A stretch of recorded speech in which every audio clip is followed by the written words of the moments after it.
Hello everyone and welcome for the first time today to the beautiful city of churches. My name's Riley Knight, joined by Malvina Rome. Molly, good to have you along for the final here in Adelaide. The format is standard. We have 190 players assembled here, Molly, doing battle, getting stuck in, and we can't wait to bring you coverage of this event from our little corner of the world. Great to have you along, Molly. We've got a lot of stuff to get across this weekend. Very excited about it, I imagine. Oh, look, I can't wait. We've, as you said, 190 players in the room. We've got an incredible metagame breakdown for you coming later, but we are just, like, there's just so much magic in the room. Yes, indeed. Yes, these tournaments down here in the Australian-New Zealand region have grown and grown. I remember we were packing ourselves into town halls. Now we're in convention centres. We've got hundreds of people here, thousands of people watching around the world, and it's great to have you as one of them as we get underway with our coverage of this event. We're going to be jumping in to round one coverage as soon as things are settled in the feature match area.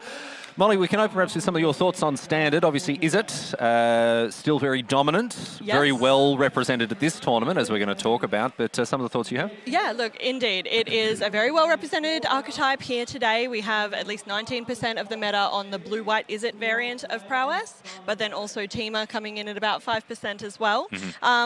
I actually think that it was a more diverse and more flat metagame than we're expecting outside of that is-it prowess component, right? We've got a really good showing from a lot of other kind of pieces within the format at the moment, and we're going to see that here. We've got is-it prowess representing, you know, our big bad boogeyman in the room, but also we've got an Azorius Flash, almost that prison archetype coming in with Ben Tudman.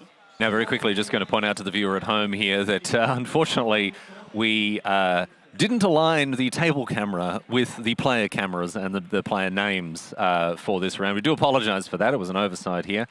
So it looks like we're around when it comes to, well, sorry, basically Connor is at the top, like his name and his picture, but he's at the bottom. He's at the bottom of the other one. So it's a fun mental exercise for us to start the broadcast off with, Molly, trying to make sure that we can keep things keep on top of things. Exactly right. So you'll see your is-it prowess player actually playing from the bottom of your screen, and our Azorius Flash player, Ben Tudman, playing at the top of your screen. You explained it much more concisely and better than I did there. I should have left that to you. No, but this is a very exciting matchup, Riley. We were discussing it earlier. Both of these individuals have represented this region at the Pro Tour before. Yes. Both previous regional championship champions, at least from the top 8s of those events. And it's going to be a battle of the Titans here in round one.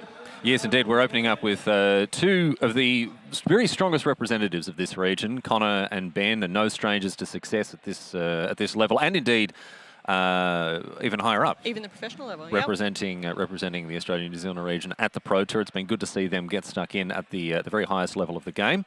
But right now, we're getting stuck in here in Adelaide. And what a beautiful city it is, Molly. It is gorgeous, and also turned on the weather for us. Yes. It's a beautiful 20 degrees and sunny outside. So Wonderful. Every time everyone gets a break from their rounds in this regional championship, they're heading out and basking up the sunshine. Yes, indeed. And all the people of Adelaide very excited to see something actually happening in the city, of course. Oh, that's mean. No, that is very nice. There's actually a whole lot of very cool stuff that happens in this city. There are all sorts of festivals. And I was just told last night that they have Adelaide Fringe, and it's the second largest fringe festival in the world. Is that right? Yeah. I shouldn't be so hard on Adelaide. I think it's fantastic. I have to say, as I've gotten older, we'll come back to Adelaide chat, but as I've gotten older, Adelaide has become more and more appealing as a place to be. All right, we're going to open things up here. Storm Chaser's talent for Ben Tudman. We've got a voice of victory on the other side here for Conor McGill. Sorry, other way around. Oh, dearie me. You'll see that confusion a little bit. Yes, indeed. But we thank you for persevering with us. We're seeing, that boomerang basics coming straight back in, bouncing the talent straight back down. Double otter for Conor McGillivray. A classic play here for the is-it prowess player here, getting maximum value out of these cards and, of course, maximum damage out of these otters, Molly. Absolutely. And, I mean, you know, it's not an imposition on Connor that he has to pay Boomerang Basics at sorcery speed because it is itself a sorcery, and the Prowess deck wants to be doing those things in their own turn anyway. But we have got a Voice of Victory down on the field from Ben Tudman at the moment, and immediately followed up by a High Noon, which is going to be a problem for this Is It Prowess deck. This is one of the biggest reasons to play this list in a format awash with Is It Prowess. Most of these decks are playing 4 copies of High Noon. Wow. And they break the symmetry of this card by playing, as the deck name suggests, playing a lot of cards on their opponent's turn. So High Noon says you can only play one card per turn, but if your deck's set up so you get to play one during your opponent's turn and your own turn, you're playing twice as many as your opponent is. Now, of course, the Prowess deck does have a range of, instant speed cantrips it can play to sort of get around High Noon as well. But the point here is that it's not getting the most out of the Prowess aspect of this deck because it isn't able to play as many, as you say, sorcery speed cards to buff up those otters and what have you. Yeah, the Is It Prowess notoriously trying to do as many things as possible within their own turn, and now limited to just one. There's not actually a lot of removal in Is It Prowess for artifacts either, Riley. Not many of these Is It Prowess decks are main decking anything that has removal for enchantments. No, certainly. I mean, into the sideboard, you obviously get more options. You can bring in your spell snares and your spell pierces, your negates, and what have you. But yes, getting a resolved High Noon off the board, even if you're able to with something like Into the Floodmoor or what have you. It's going to come back down. Yeah, exactly. So it's, you can spend a Boomerang Basics on it, but you don't get the value out of that card that you were hoping for in terms of drawing a card by targeting one of your own permanents. But it can set up a very explosive turn, however, if you start that turn with a Boomerang Basics, which is exactly what we're seeing here. Yes, indeed. We've got the Sure Shot off in the zone that will allow it to be cast for 0. And here it goes. Comes right down. The plot zone. The plot zone, thank you. So many zones these days. So many zones. There's the warp zone, the plot zone. Back in my day, we had the removed from the game zone, and we were happy with it. Exactly right. We've had warped, airbended, plotted, and all of those things just turn up in our feature match already area today. Kids these days. Slickshot Show-Off joins the fray here, and you can see, kind of very helpfully for us, keeping track of the various prowess and super prowess triggers here for these creatures. This is going to be a big attack. Yeah, it's huge already. We have a Flood Pit Drowner here to stem the bleeding at least somewhat. That Slick Shot Show-Off isn't going to be rumbling. Although the Flood Pit Drowner not going to be blocking, so that's an attack for 8? Yeah, no, because he didn't update with that Burst Lightning. Oh, so the Burst Lightning, of course, for 10! Yeah, it's 10. Oh. 5/5 otters going in there. My goodness me. And that was what you were talking about earlier, the fact that High Noon does hamstring the plan of the Is It Prowess deck. But then you can build up this explosive turn with only 4 mana. You cast 4 spells, 4 prowess triggers. It's a huge amount of damage. Absolutely, and we're seeing from Ben Tudman here, unfortunately, a very lack of lands, meaning that his optionality on his turn, he can't even cast another spell and then the High Noon to redeploy it. He's really just stuck there on 2, and there's not a lot of answers in his deck that are going to deal with such a wide board here. And while Is It maybe a deck that can get away with playing with only a small number of lands, this Azorius deck can't do that. A lot of its heavy hitters come in at 3. Ang, Aven Interrupter. It's playing cards. Its high impact cards are higher up the curve, and for our Azorius player, Prowess relies heavily on its cantrips to make sure that it can keep land light hands at the start. We're seeing a sleight of hand resolving here right now, just to prove my point. But less of that on Ben Tudman's side. You don't want a handful of cantrips while you have a High Noon on the field, right? Another Storm Chaser's talent here is going to bring down another Otter. And we've got a Goblin proxy currently for that Otter. And an immediate flashed in Eddie Merc Crab. And that's going to... That will be the game. That'll be enough there for Ben Tudman to pack a mark. Conor McGillivray moves to 1-0. A convincing performance from him, from his Azorius deck there, but it has to be said, not the best performance from his Is It deck. The Azorius deck not really firing there, Molly. Yeah, look, very unfortunate. I think it's... Probably representative of not the power of the deck, as you said. I think it's actually well matched in the field. It's very strategic play. But with Conor McGillivray representing Team Heavy Play here, I was talking to some of the members of Team Heavy Play, and all of them have come in on that Is It Prowess deck. Yes, which really speaks to its strength. I mean, it's no secret, of course, we know how good the deck is, and it's unsurprising to see it represented here. However, there are those who have come, well, at least they hope to be, ready for this. One deck that I want to talk about, I'm sure we'll get the chance to across the weekend, is the 4-color control deck, which is very, very strongly represented as a sort of second-tier option. I think it's our second most popular deck this weekend. Yes. Yeah, look, coming in at 8.5% of the field, it's a little bit of a newer archetype player. We've, over the last several seasons of Standard, predominantly seen Jeskai control, leaning heavily on our removal early in the game into our big spells, our big hitters. But now with the addition of black, adding it into that 4-color control, and we've only really seen that come out of the most recent Spotlight series and the most recent RCs that have happened in the last 2 weeks. Well, I will say, I've been playing black in my Jeskai control deck since they put Mystical Teachings back into Standard. Not that that resulted in many dubs, I have to say, but at least I was trying. No, this version of the deck, I'm sure we'll get a chance to talk about it when it's on camera, but it's I think it's a really important deck to keep an eye on, particularly in this metagame. Anyway, right now, let's have a look at Connor's list here. Is this Connor's list or Ben's list? This will be Ben's list. Yes, okay. No, I think there was a slightly different Azorius list by the look of things there. To be sure, though, like to your point about the 4-color control, I actually think it's a deck that we will 100% see in our feature match area as the day progresses. I think it's one that's well placed. It's also, I guess, something that's heavily favoured by the Australian metagame in general. Both of us grew up playing Magic in Melbourne, where Magic and control decks were heavily favoured. Oh, I remember a certain Malvina Rowe playing a hexproof based deck many years ago. But listen, I shouldn't slander you. Yeah, outing me as a Bogles player on screen. That was a long time ago. We've all done a lot of personal growth since then. Right, here's this Azorius deck now. We've got it up on screen for us to have a proper look at. And again, I want to draw your attention to those key cards. Ang. Aven Interrupter. These are the disruptive elements that allow this deck to play this sort of flash tempo kind of base game where it's keeping you off trying to do what you're going to do with disruptive creatures that apply meaningful pressure. Yes. Chipping away for 2 in the air doesn't sound like a lot, but it very, very quickly adds up when you're not able to bring your tools to bear. I like this deck a lot. I think it's got some really, really powerful elements, particularly in this metagame. We look at High Noon. We look at Voice of Victory, right? Absolutely. Look, I think it's very powerful. I think it's an interesting choice from Ben Tunben, and I think it could be really well placed depending on his matchups throughout the day. If we're looking at the sideboard, though, my personal opinion is that Ben's going to be looking at all of the low-cost removal that he can get his hands on during this sideboarding session. So looking at the 2 Seam Rips that are there, looking at the Get Lost that's there. I'd definitely be bringing in a Spell Pierce in this matchup. But there's other things there that kind of maybe are less good against this pairing.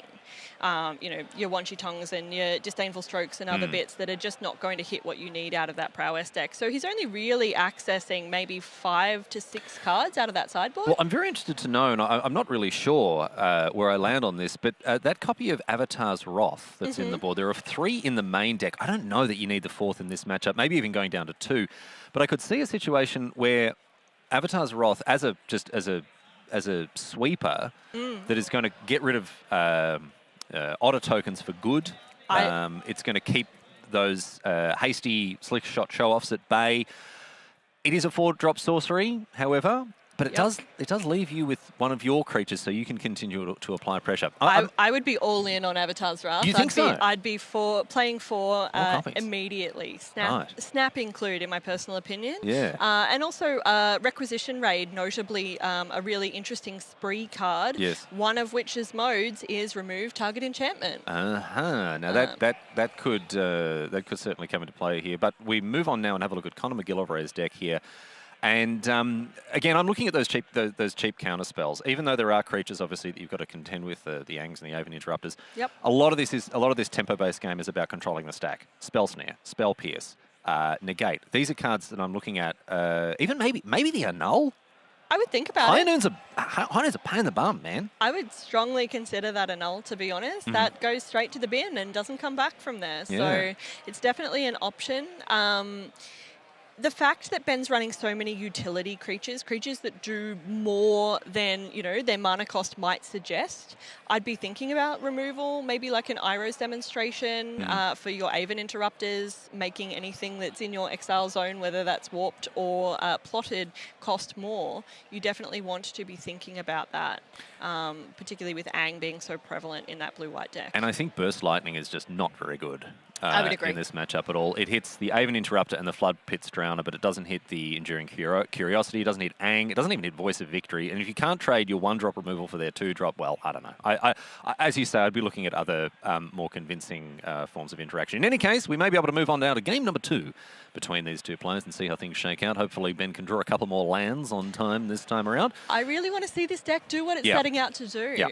So I am hopeful. All right, well, we'll jump back down to our feature match area now and get underway with game number 2 here in our first round of Magic from Adelaide at the ANZ Super Series. It's great to have your company right tonight, joined by Molly Rowe. And we are underway.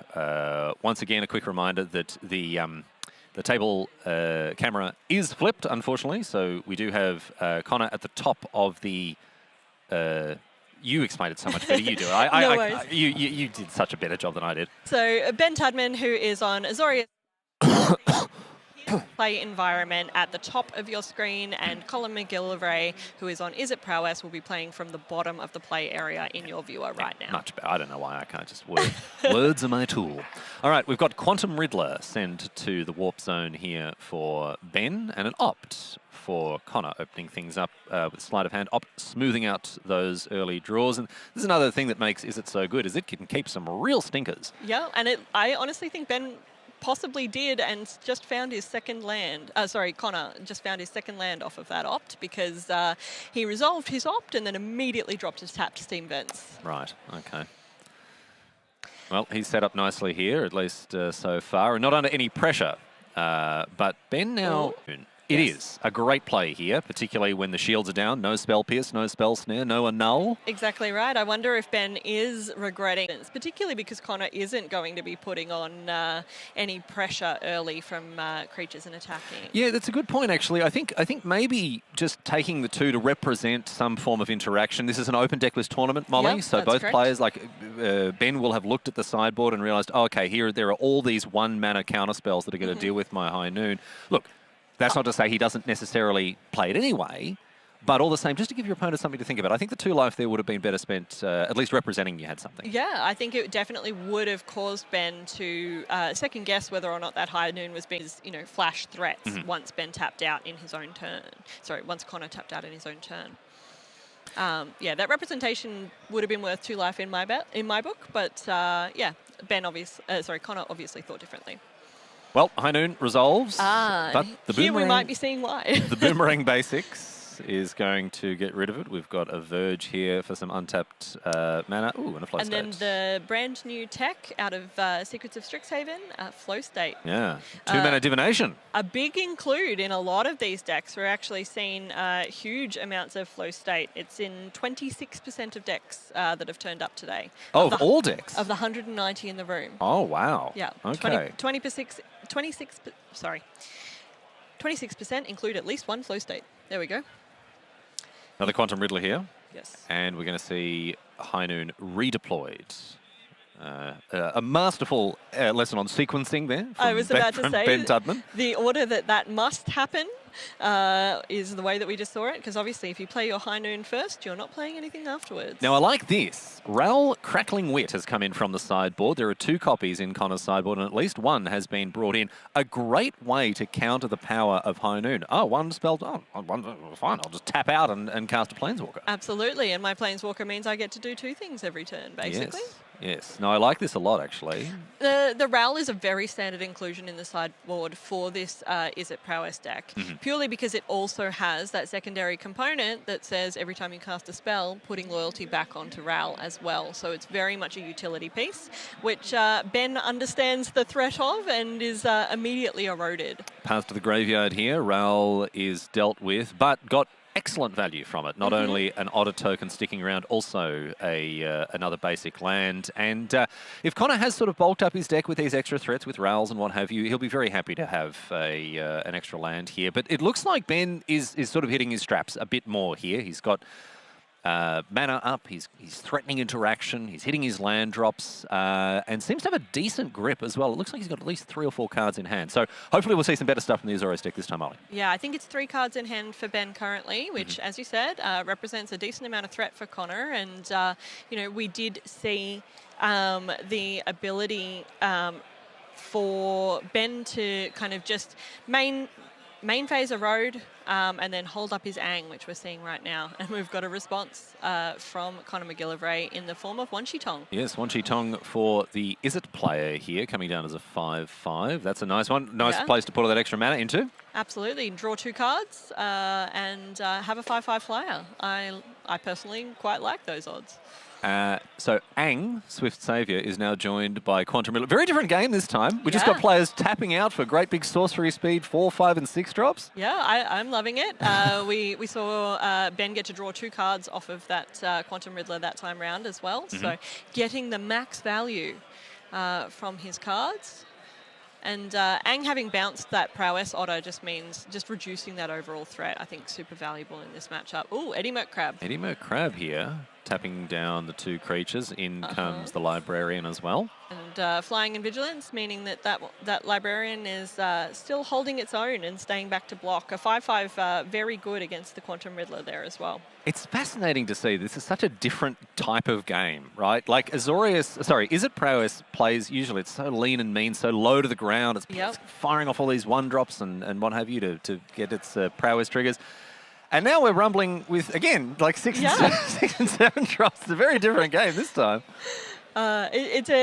I think that's actually one of the strengths of this Izzet Prowess deck, and why we're seeing it consume so much of the meta is it's so versatile, right? The ability to transform post-sideboard into a very, much more of a mid-range deck was super valuable.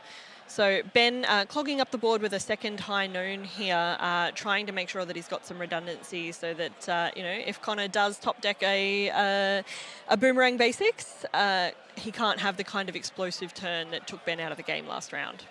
Just looking here as well, because the second ability, not often seen from High Noon, actually may be relevant here, given the fact that it can get rid of something like an Eddie Merc Crab. Yeah, absolutely. And Ben does have access to the red mana needed through his starting town there as well. Yeah. Not to mention that's 10 onboard damage to the face. That's true. With Connor at 18, I don't know how relevant that's going to be, but it's definitely worth keeping in mind as we see Ang and Quantum Riddler here. Yeah. Tapped down by the Eddie Merc Crab, is that right? Yes. Yeah. So Eddie Merc Crab was flashed in. There was some discussion about whether or not it's resolving, but it definitely was because Ben had already played a High Noon this turn. But that's actually a really good point, though, Riley. You know, having 2 flyers on the board and then 10 represented damage with enough mana, Ben would need to find a second red source to do both at once. But no, I think we're going to see the. Taking out the Wan Shi Tong. Taking out the Wan Shi Tong there. So now, just a pair of 5/5s for Ben to deal with. Oh, is that all, Riley? That's all. That's all. Simple. Oh, and a Slag Storm as well, my goodness me. Well, that's going to do it here. We've got things very nice and neatly wrapped up by Connor McGillivray, who takes things out in straight sets, 2 games to 0. And speaks the power of the Izzet deck there, even though we saw the Azorius list doing much better than it did in game number 1. Still not enough. And I really like the way that Connor repositioned his list, brought in extra threats, and played a very different style of game in game number 2 to make sure that he had his best chance of winning. Absolutely, I can't agree more. That transformative nature of that Izzet deck just meant that it could come to play in any landscape. Yes. And, there was options there, but I think that because he was on the play, Connor chose to transform into that more mid-rangey deck, on the draw, he wanted to be a more mid-rangey deck, and if we had gone to game 3 where he was on the play, he may have had the optionality to transform back straight into that very aggressive, low to the ground, swarm through kind of approach. Well, I do. We get to see more of Ben Tudman and his Azorius deck in future rounds, but right now I believe we've got our backup match to show you as well from table number 2. We're going to be bringing you that, jumping back down to our feature match area as soon as that's ready. And, oh boy, we've got a spicy one here. This is the spiciest of decks, Riley. Yeah. We've got Nathan Basser, who is a Melbourne local, coming in on 4-colour artifacts. Versus a very similar Azorius Tempo deck that we saw from Ben Tudman. Yes, indeed. Well, let's have a chat about these lists here because, again, we got something very special cooked up in this matchup. This this artifacts deck is it's really something. It plays Tezzeret, Cruel Captain, as well as a bunch of other cards that. Some really great cards out of the Teenage Mutant Ninja Turtle sets like Krang and Ravenous Robots and the Surveillance Cam, as well as Skateboard, which I was not expecting to see today, to be entirely honest. Yes. But yeah, really just trying to power out quite a lot of little robots, powering out a very wide board and using that Tezzeret Cruel Captain. And Pinnacle Emissary as well, one of the other key cards in this list. Here is the deck for your viewing pleasure. And look at that, we've got some classic artifact cards, Springleaf Drum, Pinnacle Emissary, and then we've got Skateboard, as well as cards like Tezzeret and Candy Trail and Lady Octopus and all sorts of other stuff. So I'm very curious to see how this Nathan Basser special goes. Yep. And some good interactive options in the board as well. Things far more sensible when it comes to the sideboard. On the other side of things, Xander Richardson, well, look at this, bit of deja vu. This is quite similar to the list that we saw before. A few other changes. I don't think Ben was playing Baza, the Bounding Spring. But apart from that, the core of the deck, Molly, more or less the same. Yeah, very similar. So, you know, using Ang and Airbender Ascension to bounce either your opponent's creatures out of the way or to flicker your very powerful effects like Aven Interrupter to make sure that you have consistent control over the board. All right, well, let's get underway. Our camera problem still plaguing us here, unfortunately. We do apologise for that and appreciate your understanding and forbearance. But we will get underway all the same with our second match here at the ANZ Super Series from Adelaide. Friday night, joined by Molly Rowe in the booth. And what a pleasure it is to have your company as we open things up now with a Candy Trail. Yes, absolutely. I think we're looking at game 3 from our feature match here, our second decider. feature match. So the decider between these two excellent, powerful wizards. So just like previous rounds, apologies for those viewing at home, but we do have Nathan Basser's play area is at the bottom of your screen, despite the fact that his face is representing at the top. And we've got Xander Richardson, their play area at the top of your screen. I don't know why I'm not able to explain that in the way that you... I don't know what's preventing me from just doing my job and talking and making sense. Candy Trail, that looks like it was cracked for life there? I believe so. Yes. So Candy Trail, a very unique card. Enters battlefield, scry 2, and then gaining 3 life and drawing a card. A food clue. Yes. A food clue. And we see Uthros as well, Titanic God Core.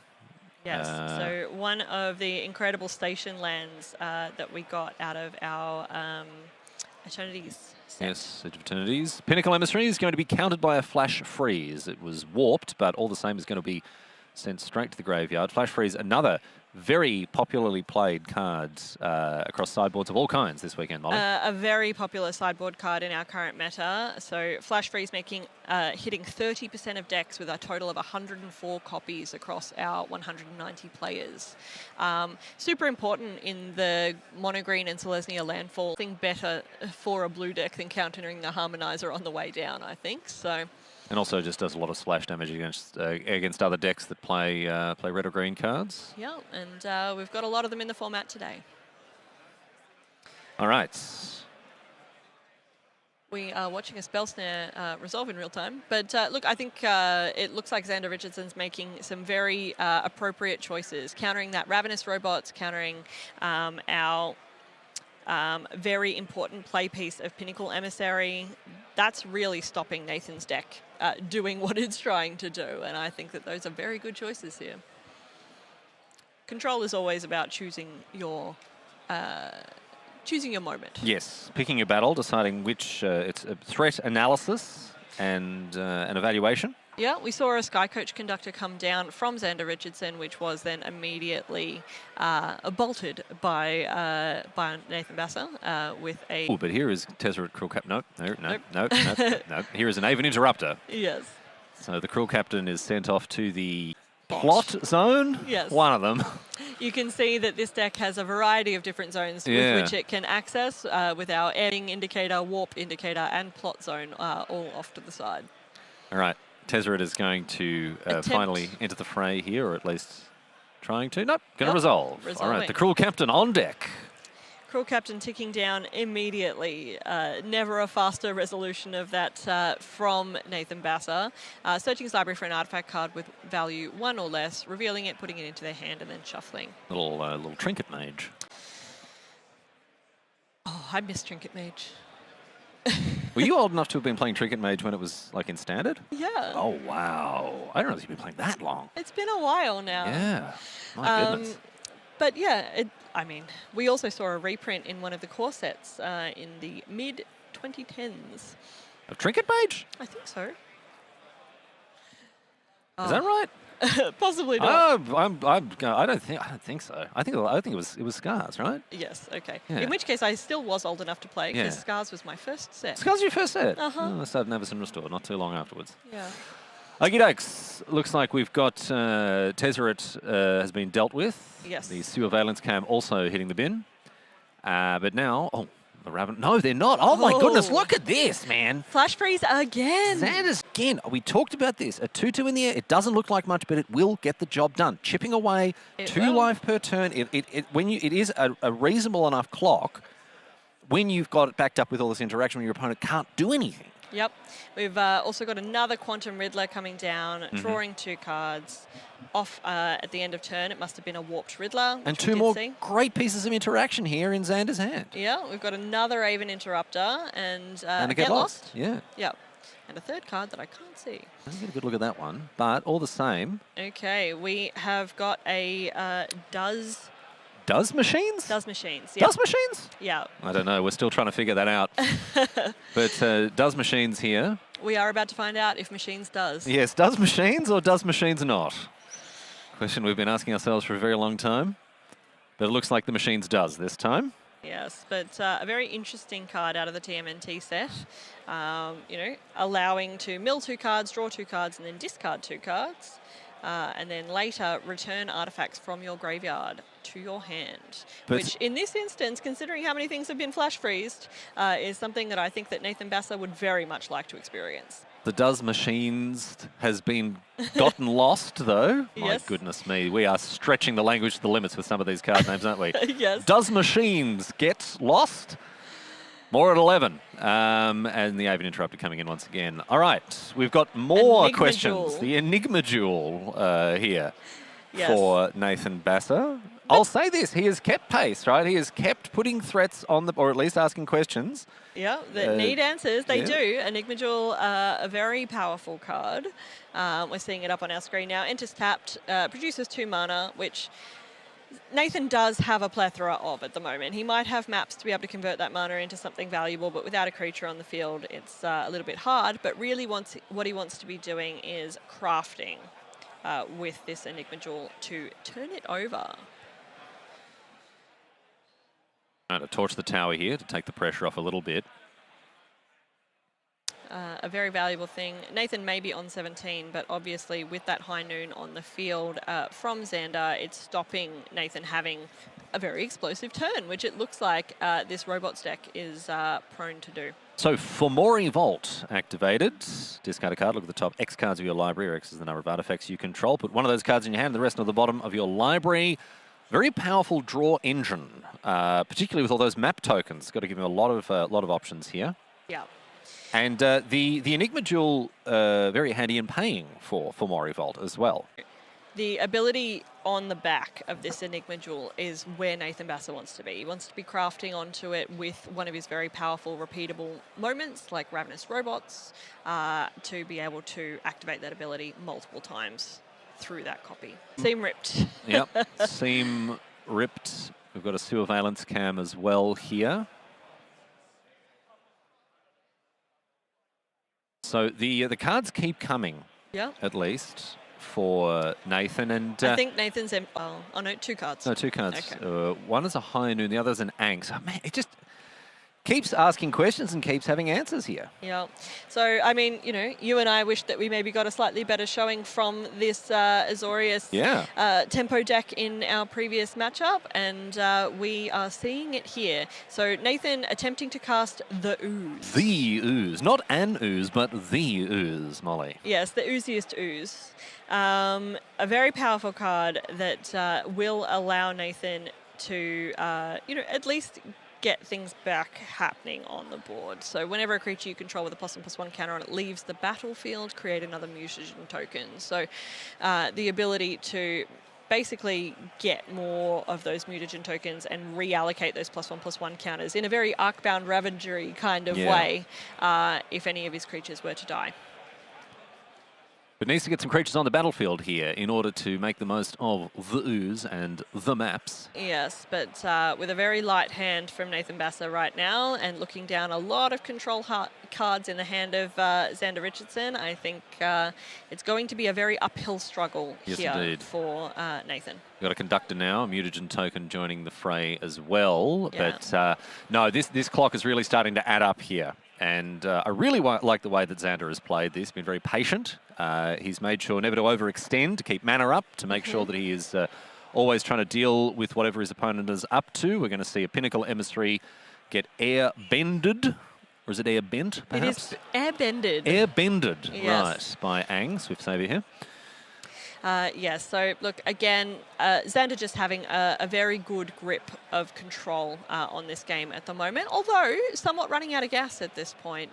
You know, high noon in hand, redundancy not something he really needs against Nathan. Well, Molly, let's not forget there are 2 copies of the Quantum Riddler in the warp zone. In the warp zone. We forgot about the warp zone. How could we possibly forget? And those Quantum Riddlers sitting over there in the warp zone are also about to draw Xander 2 cards each time they come in. Yeah. Yeah, he does have a high noon in hand, which he'll have to get rid of if he wants full value from the Quantum Riddlers. Or he can just play a 4-mana flyer and try to end this game very quickly. Don't forget, those high noons also represent direct damage. Direct damage, well. Yeah, absolutely. Yeah. And I'm not sure if Xander currently has a red source to be able to activate. Oh, yes, starting town. He's got his starting town. Yep. Had his hand over it. But yeah, with that starting town. Oh. Yeah. The high noon is just lethal. Yeah. So at this point, it's going to take something very, very special for Nathan Basser to get out of this. Maybe a meteorite hitting the table would probably be his best bet here, but he's going to dig very deeply with this Formori Vault. Yeah. So if there's something to be found, maybe he'll find it. Yep. Maybe. I mean, a Krang here would allow him to draw more cards, but he can only play 1 card this turn. Yeah.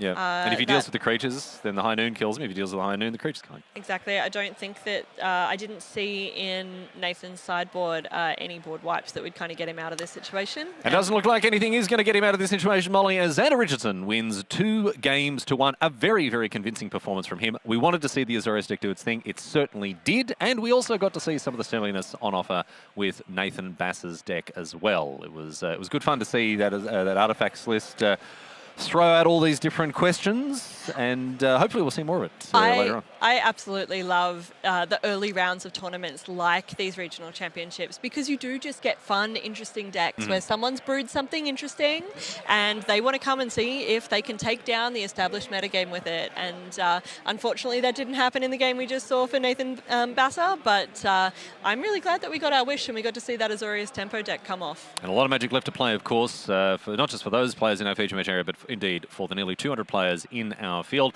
And you're going to get to watch all of it across the weekend. We have our Swiss rounds today, 8 of them in total.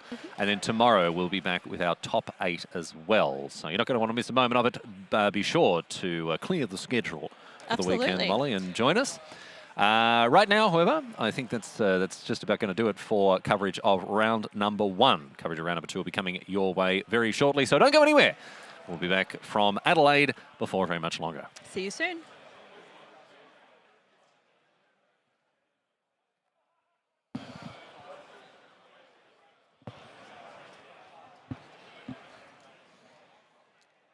Marcus, can we go red on the camera? It's still saying green.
The Premier Play Coordinator of Let's Play Games. We are here at Commandfest Adelaide and RC12, the ANZ Super Series. Glenn, tell us a bit about what's going on. All right, great. Thanks, Ruby. Thank you very much. Glad you can be here with us. This weekend we have Commandfest Adelaide, which is a great casual play. We've run several of these now around the country. As well as that, though, double excitement for Adelaide fans because we've got an ANZ Super Series Regional Championships here, and that is all about aspirational play going to the Pro Tour and World Championships. So sometime after today, tomorrow, we will send 10 people to the next Pro Tour and also one person to the World Championships at the end of the year, which is massive, big prize money, etc. So it's a bit of a mixed weekend with both. We've got casual friendly play with your favorite commander decks, but also serious top-end magic up the other end. Oh yeah, we hope to see some winners this weekend. We will be sending some people overseas to the massive events. Tell us a little bit about, if you were playing in Commandfest today, what commander would you be playing? Okay, well, first of all, I like enchantments and stuff, so I'd be playing Sith's Harvest Hand, where I'm going to draw lots more cards than you guys are.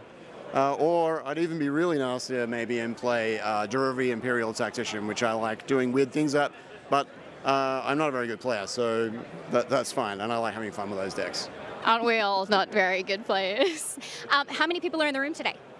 Wow, I think around about 700 people, like across the two events. There's 190 people playing in the regional championships, which you have to qualify for. And the rest of those people on this side of the room are made up of the commander areas and side events. There's a 128 player Mystery Booster 2 event happening right now. Crazy. Huge. Now this is huge for Adelaide, the first event here. Tell us a bit about another event that's coming up later this year. Okay, so our next event is actually going to be in Perth. We've been to Perth a couple of times. We want to try and get around to all the capital cities as best we can in our region, which is Australia and New Zealand. So next event, 27-28 June.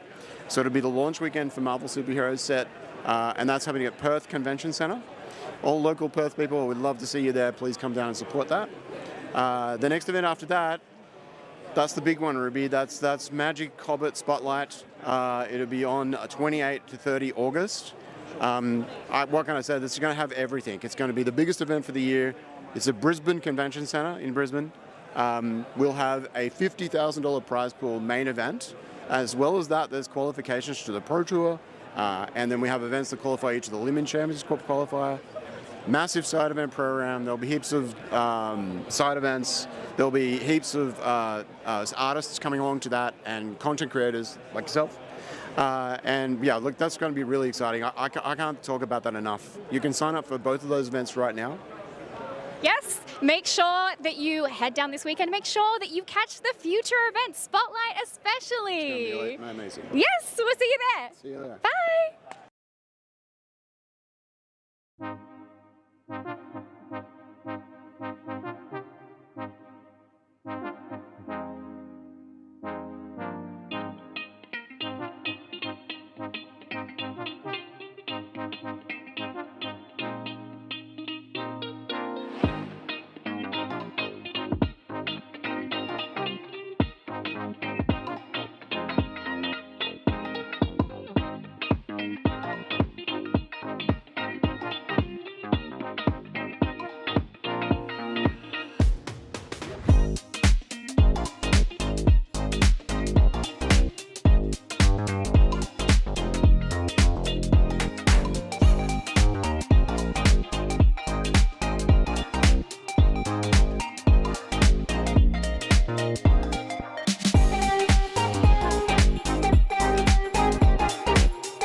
Welcome back to coverage of the ANZ Super Series here from Adelaide, the City of Churches. My name's Riley Knight. I'm joined by Tom Anderson. Tom, good to have you on the broadcast for the first time today. It's fantastic to be here, Riley, for the first time. I was eavesdropping in on round one. Looked like it was a ton of fun. And, of course, the standard meta right now is pretty interesting. So I'm excited to get to grips with it myself and cover some of these matches in our feature area. Yes, indeed. We're going to get underway with our next match momentarily. But a reminder to those of you watching around the world, a lot of stake this weekend. The ANZ Super Series, of course, the pinnacle of play here in this part of the world. Huge cash prizes up for grabs. Pro Tour invitations, invitation to the World Championship as well. So these players, they're not here to make friends. No, absolutely. It's almost surreal to think that there's this much available just here this weekend. One good tournament performance could make your magic fortune, so to speak. You know, you get on the Pro Tour, you get to go to Worlds. That is life-changing stuff for someone who cares a lot about magic. Yes, indeed. So we're going to find out who that's going to be across today and tomorrow. But right now, let's jump into coverage of round number 2. And we have a very special deck, hot and fresh out the kitchen here. Tom, this is a list that you caught your eye. Tell us a little bit about this Sultai control deck that Joshua Kopp is playing. Yeah, I was thrilled to see this appear in the feature match area so early. There's a lot of decks in the meta which they've become familiar faces, Riley, in terms of the various Izzet decks, the landfall variants. We're kind of used to those. But even in terms of controlling decks, which themselves have been sort of latecomers to this standard meta, Sultai feels like a newer flavor. And it's a deck that's really only taking shape over the last few weekends of competitive play. And it's kind of part of this vanguard of new decks which have been relatively successful at regional championships in other parts of the world, in China, the Spotlight Series in London.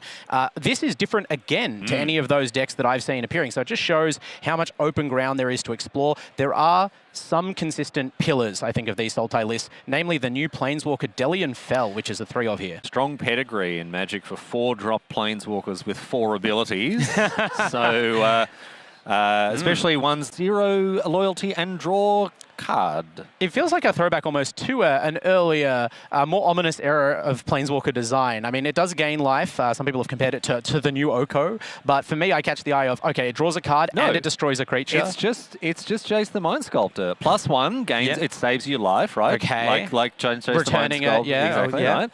0, draw a card. Yeah. Not brainstorm. I'm with you on this. We're okay. getting there. -3. Actually, wait, it's better. It's not unsummon, it's destroy target creature. This is better than Jace the Mind Sculptor. You've sold me. But do you have any bridges as well that you could offer, Riley? And the ultimate also costs, like, what, half as much loyalty? I think that's the key. It's not just half as much loyalty. It's that Delian Fell upticks for 2, and I believe it comes in on 5. So your play pattern could be, if you're not under pressure, uptick, emblem next turn. Yeah. And because you play multiple Delians, even if that gain 3 life on that uptick becomes a super meaningful ability that's increasing the loyalty, there's a reason these Sultai decks don't all run many other win conditions. However, Joshua Kopp's list actually has a ton of threats. Yeah, it was interesting looking at this list and being like, really, a control deck? But Deceit and Wistfulness, obviously both cards that can play interactive as well. And then you've got Fanekeeper's Familiar, another sort of hybrid card. And then you've got One Shi Tong as well, the Librarian, a great way to draw cards and also apply a clock. Yeah, I think it's a validating factor that it seems like a lot of players have One Shi Tong in the sideboard, obviously if their mana base supports blue-blue. But Josh has it really high on that Bird Spirit from Avatar, The Last Airbender. Tons of great cards in that set. And while we're talking about how excellent the Sultai control list, the Izzet Prowess deck has 3 copies of Storm Chaser's Talent and is going to town on Joshua's life total. So let's hope for his sake that he can get something going here. Yeah, obviously if you have been following Standard lately, perhaps you haven't, so we'll elucidate. The Izzet Prowess deck needs no introduction. This is sort of the level 0 deck of the format, the one that most people agree is the best or close to the best in a vacuum. But obviously you don't play Magic in a vacuum, so you have to adapt to the metagame. Fit. Has so many good blue-red cards right now, Riley. There's actually a ton of deck building variants even within the banner of Izzet Prowess, right? Yes. Izzet as a colour combination has sort of run roughshod over the format for a while here, and this is why we see like these little 1/1 otters being juiced up by all the cantrips and what have you that this deck plays. And you're pretty impressed with the sleight of hand there, Tom. Yeah, I mean, I was about to say that they look innocuous, but these little otters, and more importantly, the enchantments that you see there, are all with dice on them to indicate their level that create them. Pretty much the best card in this Prowess deck. Ben, we saw, luckily, off that slate, has the other best card in this deck, and the one that really defines Prowess, Slick Shot Show Off. Just an explosive threat, the likes of which you rarely get to see in Standard, let alone for 2 mana.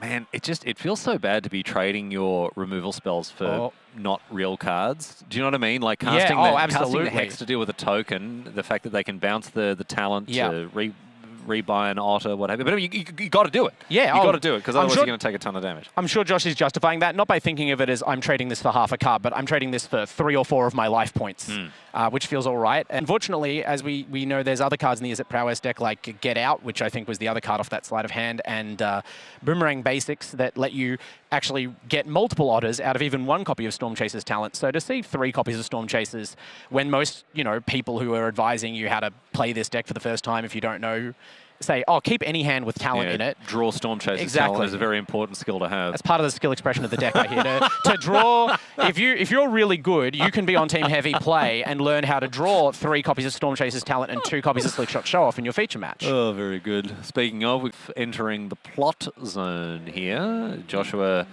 let's see, got to do something. Can't sit there and do nothing, and it's going to be 3 steps ahead here. This card isn't actually that popular, and even the lists that do run it don't run it. Not good. I feel like it absolutely. It does so much, but it costs such a low to the ground meta game. We used to play 3 mana counter spells that let you scry 1. And we were grateful. You were like, this is... we were grateful to play Dissipate. Yeah, if you told back then there's going to be a Dissipate, but instead of scrying 1, you get to loot 2 and or clone your best card, you would go insane. You could do all those things at once on 1 card. It's a command, basically. And it's not going to be that good. It's going to be a tech card. It's going to be a role player. You'll have 1 to 2 of them in your control deck, and sometimes you'll have it, and your opponent will have multiple, effectively 0 mana haste flyers that represent anywhere from 6 to 10 damage the turn they're played, and are backed up by permission. And you'll be like, why am I playing this? I should be playing that deck. Actually, it's not that much of the room. Compared to some people's Doomsday-like predictions, Is It Prowess is, I believe, the most popular deck registered here today at RC12 in Adelaide, but it is not overwhelmingly popular at about 19% of the room. It's a big share, but there are certainly people who have come looking to contest the Is It Menace. Yes. Go on. Well, I was going to say, I think this Sultai control deck... Maybe I'm being optimistic to the point of foolishness here, but when you look at the way that the answers line up against the threats, right? You've got your Requiting Hexes, you've got your Spell Snares, main deck, you've got your Shoot the Sheriffs, you've got your Assassin's Trophies, Quandrix Charm.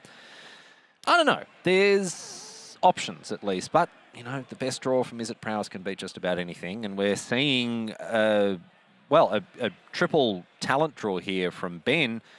Still ask Joshua some very real questions about what he's going to, how he's going to deal with this. Yeah, I haven't spoken to Joshua, obviously, and I haven't seen this exact build of Sultai before, so I won't make bold statements, but I wouldn't be surprised if Joshua said, Is It Prowess isn't the deck I'm bringing Sultai Control to beat.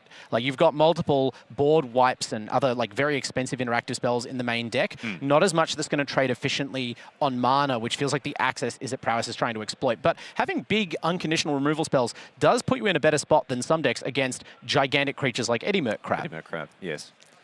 Yep, which is still very... Oh, there you go. Shoot the Sheriff. Taken down. Not an outlaw. Shoot the Crab. And back over to Ben now. So that Crab dealt with very tidily. And also, Ben didn't really get any value out of it as well. No. So the Otter comes in here. Look, Joshua's been given a lot of breathing room here.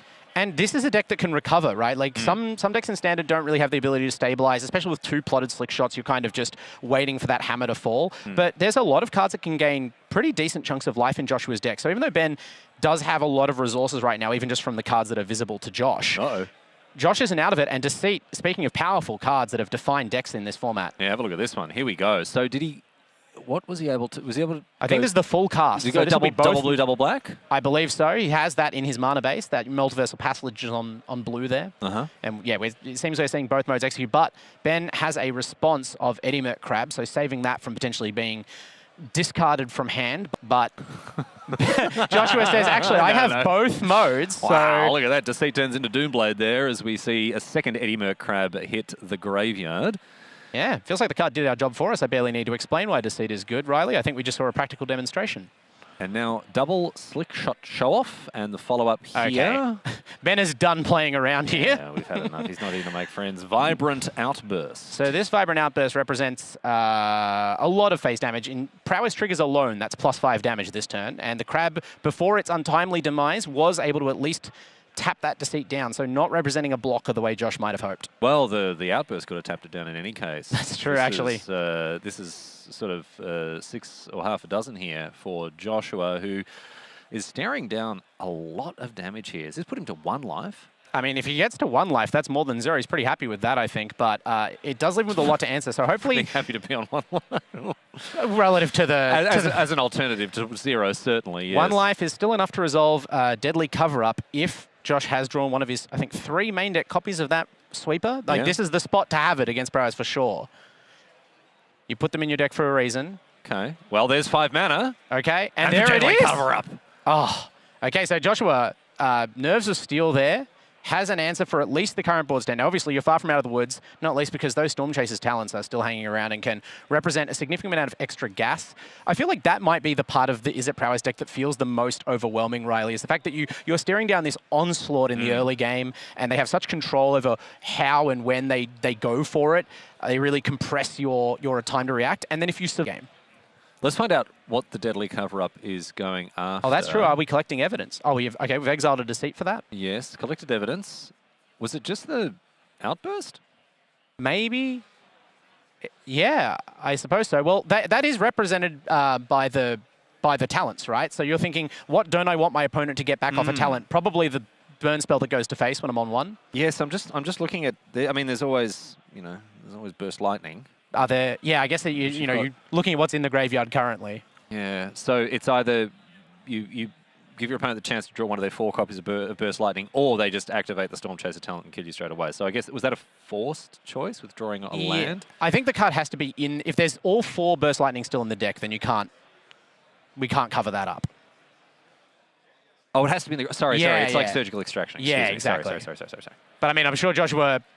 Any burn spell that's in the graveyard, that represents, as long as Ben has the mana, immediate lethal. So but it looks like Josh has survived a turn. Ben did not have that good of a line, although we picked up the Get Out, right? So that's going to turn into several more otters soon. But Josh, if there was a way back into the game that he was plotting in his head, playing to his outs as good players do, this is probably something like what he was thinking. Okay, Storm Chaser talent comes down once again. The business otter is back. Yes.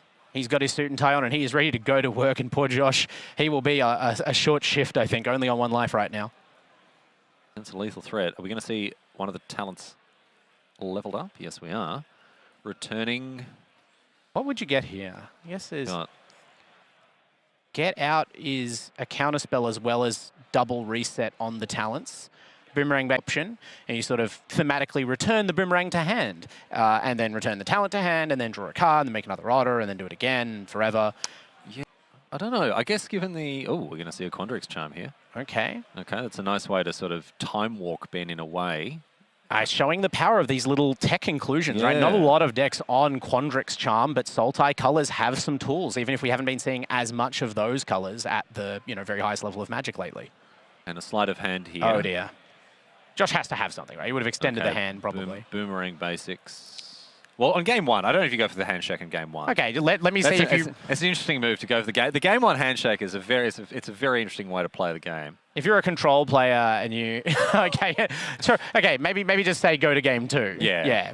My apologies. Reach for the sideboard. Here's once you tong here, draw a card. Yeah, I mean, I guess this is the power. It's a very flexible card. Obviously, you'd love to catch a mono green player, cracking 3 fetch lands and searching their cards, and represents a good flying blocker. Oh, and a Restless Cottage as well here. This is one of the many ways Josh's deck can eventually get back up off a slightly more safe feeling life total. But also very good against the talents. Yeah, it's not quite as good in terms of... Oh, okay, never mind. We just saw a Burst Lightning off the top for Ben, and he wishes he could have covered that up. Yes. But unfortunately, without it in the graveyard, it wasn't able to be exiled. And so we see our players now go to game number 2. So Josh almost pulled it back there in game 1, but now one assumes the matchup gets a little better for him after sideboarding. I feel like that's typical of control decks, right? Against something linear like Prowess. Yes, bring in more interaction, slow down the game a little bit, tune the suite of cards that you've got to try to address your opponent's threats more finely. We can have a look at what's going on with these players, their sideboards, and how they may change things here. Let's kick things off with the Is It Prowess deck. What on the sideboard here do you like the look of? Yeah, I think that one thing that the prowess decks usually do is they start by looking at which of their threats don't line up that well in the matchup. And then once you sideboard those out, you either bring in more interaction, or if they have better threats in the sideboard, like Raoul, they bring those in. I think you definitely want to stay as the aggressor here. You're not going to try and out-control the Sultai list. So I think all the same, you're looking at things like Spell Snare, you're looking at things like Spell Pierce. Oh, yes. For sure. Even, you maybe trimming down on your Burst Lightnings or your Impractical Jokes or what have you. Yes. In order to make sure that your interaction lines up better. But to come back to the point you're making there, how much does he want to change the style of play that he's looking, bring in the Rowls, bring in the One-She Tongs? I don't know if this is the matchup for that. I think that bringing in something like a Spell Pierce, if you think you can get under Deadly Cover-Up, if you think that's staying in the deck and you're going to lose to these big Haymaker cards, that's where Spell Pierce is going to be good. And the Sultai deck does have more expensive interaction, I feel like, on average, than the red decks or the white decks. I think that we probably see Burst Lightning go unless you think it's valuable to keep it in for Delian Fell. But cards like that, you're not racing the control deck, right? If you win, it will be because you've managed to establish a board presence. They weren't answering that Slickshot Show-Off is going to kill them in that spot, whether you have the Burst Lightning or not. Yeah, we can have a look at the other deck here as well as we move on to the Sultai control list. But yeah, not too many surprises there in Ben Parker's Is It Prowess list. Lots of surprises here, though. This deck is so sick we couldn't even fit it on the page. Look at that. There's just too many one-ofs and two-ofs and things. But let's talk about the sideboard here. Stoic Sphinx, Hurak, Glen, Elendra's Answer, Outrageous Robbery, Duress, Intimidation Tactics, Withering Curse. I like the Duress. Yeah, the Duress seems good. Even Intimidation Tactics could be good if you're on the play. You could turn one, take out a Slickshot Show-Off, and that's often easier than trying to react to it the turn that it is played from plot. Glen Elendra's Answer is a really interesting one, not one I've seen in a lot of sideboards, but Stoic Sphinx is surprisingly good, right? You often haven't cast a spell this turn, and we saw when you're playing expensive creatures like Deceit, we could see that the Prowess deck was able to handle them with something like an Eddie Merc Crab and prevent them being an obstacle, that was guarding Josh's life points. Withering Curse is an interesting one. It's a much cheaper way of sweeping the board if you have another start like we saw in Game 1 with multiple Otter tokens on the field, and it can scale up to hit the big creatures later pretty easily given all the life gain that exists. I quite like the Withering Curse because even though the Prowess creatures hit for a lot of damage because of Prowess, obviously they don't stay that big on your opponent's turn, and -2/-2 is actually quite effective against a bunch of little 1/1s and X2s, what have you. So I quite like Withering Curse coming in. As for what you're taking out, I don't know if you can afford stuff like Rakshas's Bargain. That is just, you're spinning your wheels there. You're not doing a lot. Delian Fell, it's a 4-drop that doesn't have a huge impact against a wide board. I haven't played this deck yet to know, but I feel in my gut, if I was willing to sideboard that out against the most common deck in the format, I wouldn't be on Sultai control. I think you have to be a Delian believer. It does uptick and gain life, right? Like, I know that they can hit for a lot more than 3, but if they slow down, that could be a real obstacle. I'd slide out 3 steps ahead, maybe, as you said, shave some Rakshas's Bargains. You're lucky if you live long enough to want to be resolving a 3-mana card selection spell. I guess looking at a Delian Fell coming down, immediately ticking up, it depends on how your opponent looks at the card. If they look at this, okay, I have to deal with this threat, then that's great because it's going to gain you a ton of life, not just through its gaining life ability, but also it's just going to soak up damage. But then if your opponent is like, well, I can ignore this safely, so it comes down to the board state and how much pressure you're putting on and how much of a threat the Delian Fell represents. Because if it comes down and kills like a Slickshot Show-Off, it's like, all right, great, kill you with all my other creatures. I don't know. We'll find out. Yeah, exactly. It's the part that makes Prowess hard to play against is you really have to almost guess sometimes how much damage they represent. They're holding their cards to the chest like a poker player.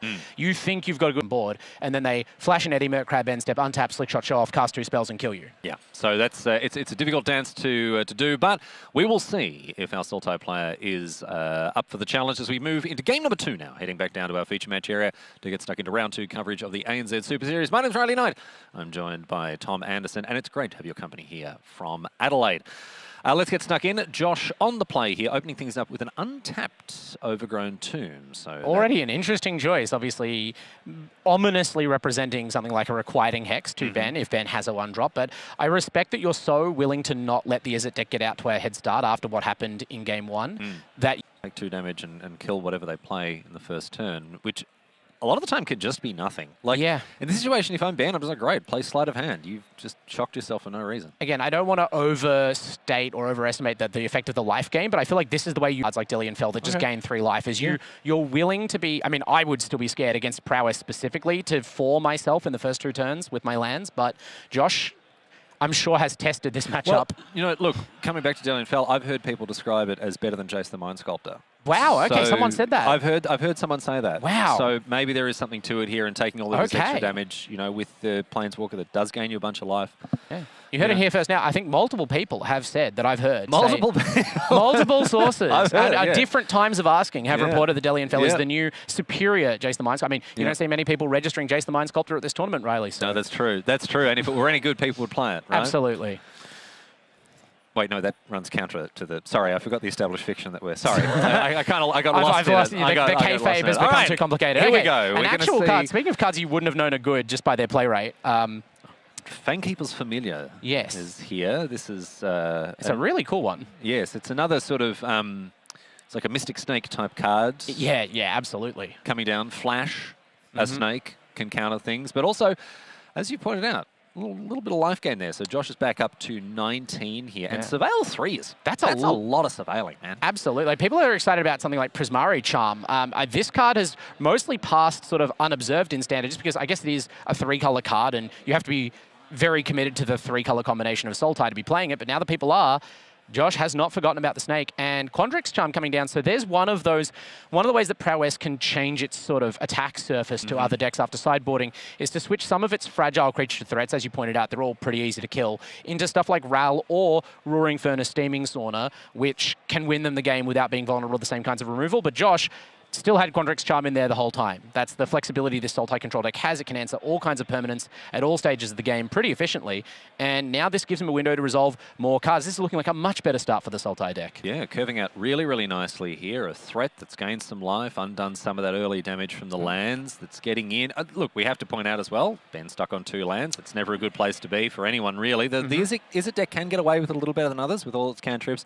But at this stage, when you're facing down this level of pressure, like Ben will be very aware of how quickly he's falling behind here. Yeah, maybe Ben kept a slightly land-light hand being on the draw, but that's also just the design of these Izzet decks. I think it's pretty much consensus that everyone, you're encouraged to sort of keep riskier hands. You have a lot of blue cantrips. If you have a hand with Slight or you have a hand with Storm Chasers, you can afford to keep 1 blue mana, but shaky start and resolve multiple huge threats. He says, now who's the control player? I think this one's over. I mean, what are you going to do? You've got a 6/5 and a 3/3.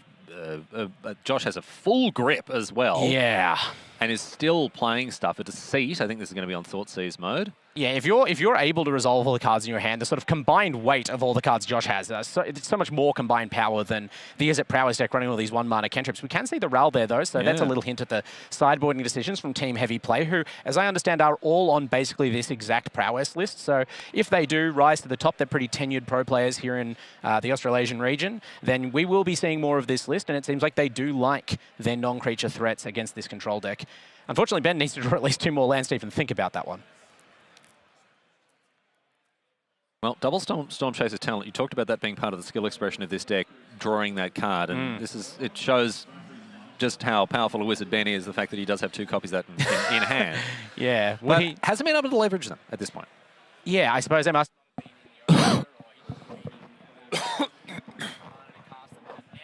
I mean, the card is pretty good at all stages of the game, but with the caveat that if you're falling this far behind this quickly, this is not a high immediate impact spell. I mean, it's a 1-mana enchantment. It couldn't do much more for its cost, but it's not turning the board around here against this elemental and this snake. So, double Storm Chaser's talent now. That's 2 blockers. Ben. It is indeed, but Joshua has a lot of interaction, and both of his creatures are lethal. Yeah, I mean, there are cards like Bounce Off that I was going to play the... So we got 3 blockers, sorry, go ahead. Oh, okay, we got the show off. So Ben is doing his level best here to stay in the game, as you should. But as you were pointing out, you're not trying to be pessimistic by saying, well, this one looks like it's nearly over, but this is not the position the Prowess deck imagines itself to be in any matchup, let alone this one. Yeah, and we're going to see removal spells here. I wouldn't be surprised to see another one. Yeah, we're just going to pick up our cards. Yeah, we've done it. Okay, we move on to game number 3 now with Josh Kopp picking up a game to win. Really convincing stuff from the Sultai deck there. A slower start, certainly, from Ben, not finding those lands. I think Josh was given room to resolve threats, but all the same, his opening sequence, it suggested to me at least, right, shocking himself twice, it suggested to me that he did have the interaction had he needed it. Yeah, that seemed like him not just capitalizing. Well, obviously you see your opponent kind of looking weak and you pounce, but I think it credits this list, right? You commented immediately like, damn, that's a lot of creatures for a control list. And I think that's why Josh is maybe on these elementals rather than some instant speed interaction. Well, he can flip his role in the matchup really fast. Yeah, I think just looking at the raw creature count, right? Like 10 creatures is a lot for a control deck, but then 6 of those are Deceit and Wistfulness, which are only creatures when you want them to be. Otherwise, they're sort of slightly overcosted interactive spells. You would say it's deceitful perhaps to represent his list as having a sort of a lot of 5 and 6 mana creature cards in it. Yes, you would say that. Has a lot of 2 mana sorceries in it, and then sometimes they're creatures. Yeah, and then a card like Fangkeeper's Familiar as well. Like it's a good hybrid threat disruptive element. It's a counter spell. But the thing I really like about this, as opposed to things like Mystic Snake, is that you can just cast it. You don't have to sit there and wait to get value. You can play it, gain 3 life, surveil 3, which is almost as good as drawing a right, card. because Mystic Snake, obviously you're paying a lot for a pretty small body. You could theoretically just run it out, but that you are not playing the card to ever do that. 4 mana 2/2 at that point, yeah. Whereas this has alternate modes where you can, as we saw in game 1, capitalize on your opponent's inaction to get huge value out of the surveil and life. And that's a fantastic thing that modality offers in a situation like this. If you're sitting up there holding counter magic up the entire time and don't do anything to add to the board, you're just giving your opponent a chance to sculpt a game plan around your interaction. A card like Fangkeeper's Familiar allows you to put pressure on it while still forwarding your own game plan. So I really like that. It is a 4-drop. It's only a 3/3. It's a very fast-paced format sometimes, so I'm not saying that it's the solution to Standard. I am saying, though, there are questions worth exploring when it comes to this Sultai deck, Tom. It's very clear to me that we have not, as a collective community, found the Sultai list yet, if there is one, right? Between the people who are playing a control style, but with the superior Spider-Man package, to the people who are playing this deck, to the people who are running Astral Cornucopia and all-inning on winning with Deli and Fell Emblems. There's a lot of decks that are posting results right now. Josh is hoping to make this variant the latest of those. And I feel like this is another decent start for Sultai Control. Ben has found a 3rd and 4th land, so already a better start for him than he had in game 2.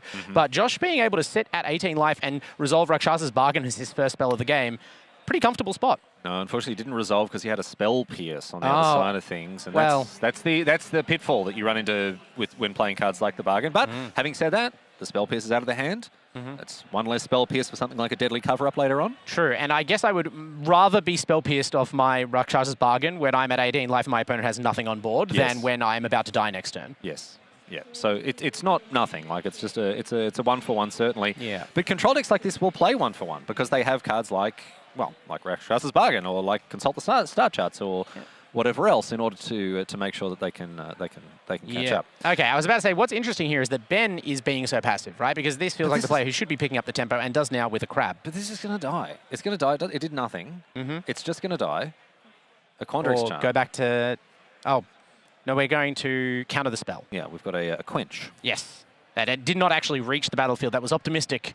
I mean, you got to do it, right?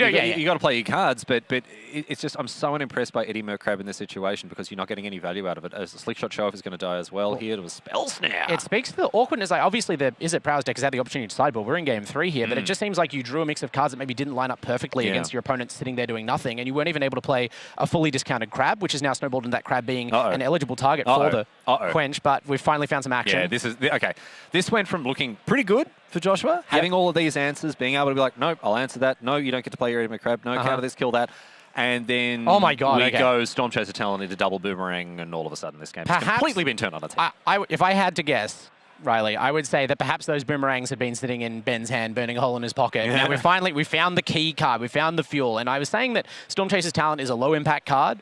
On an empty board, that's a lot better, and also when it's combined with boomerang, that's nitro fuel. Yeah, it's ridiculous at that point. It's so powerful to bounce your own Stormchaser's Talent with a boomerang basics, particularly when you've got 4 lands out.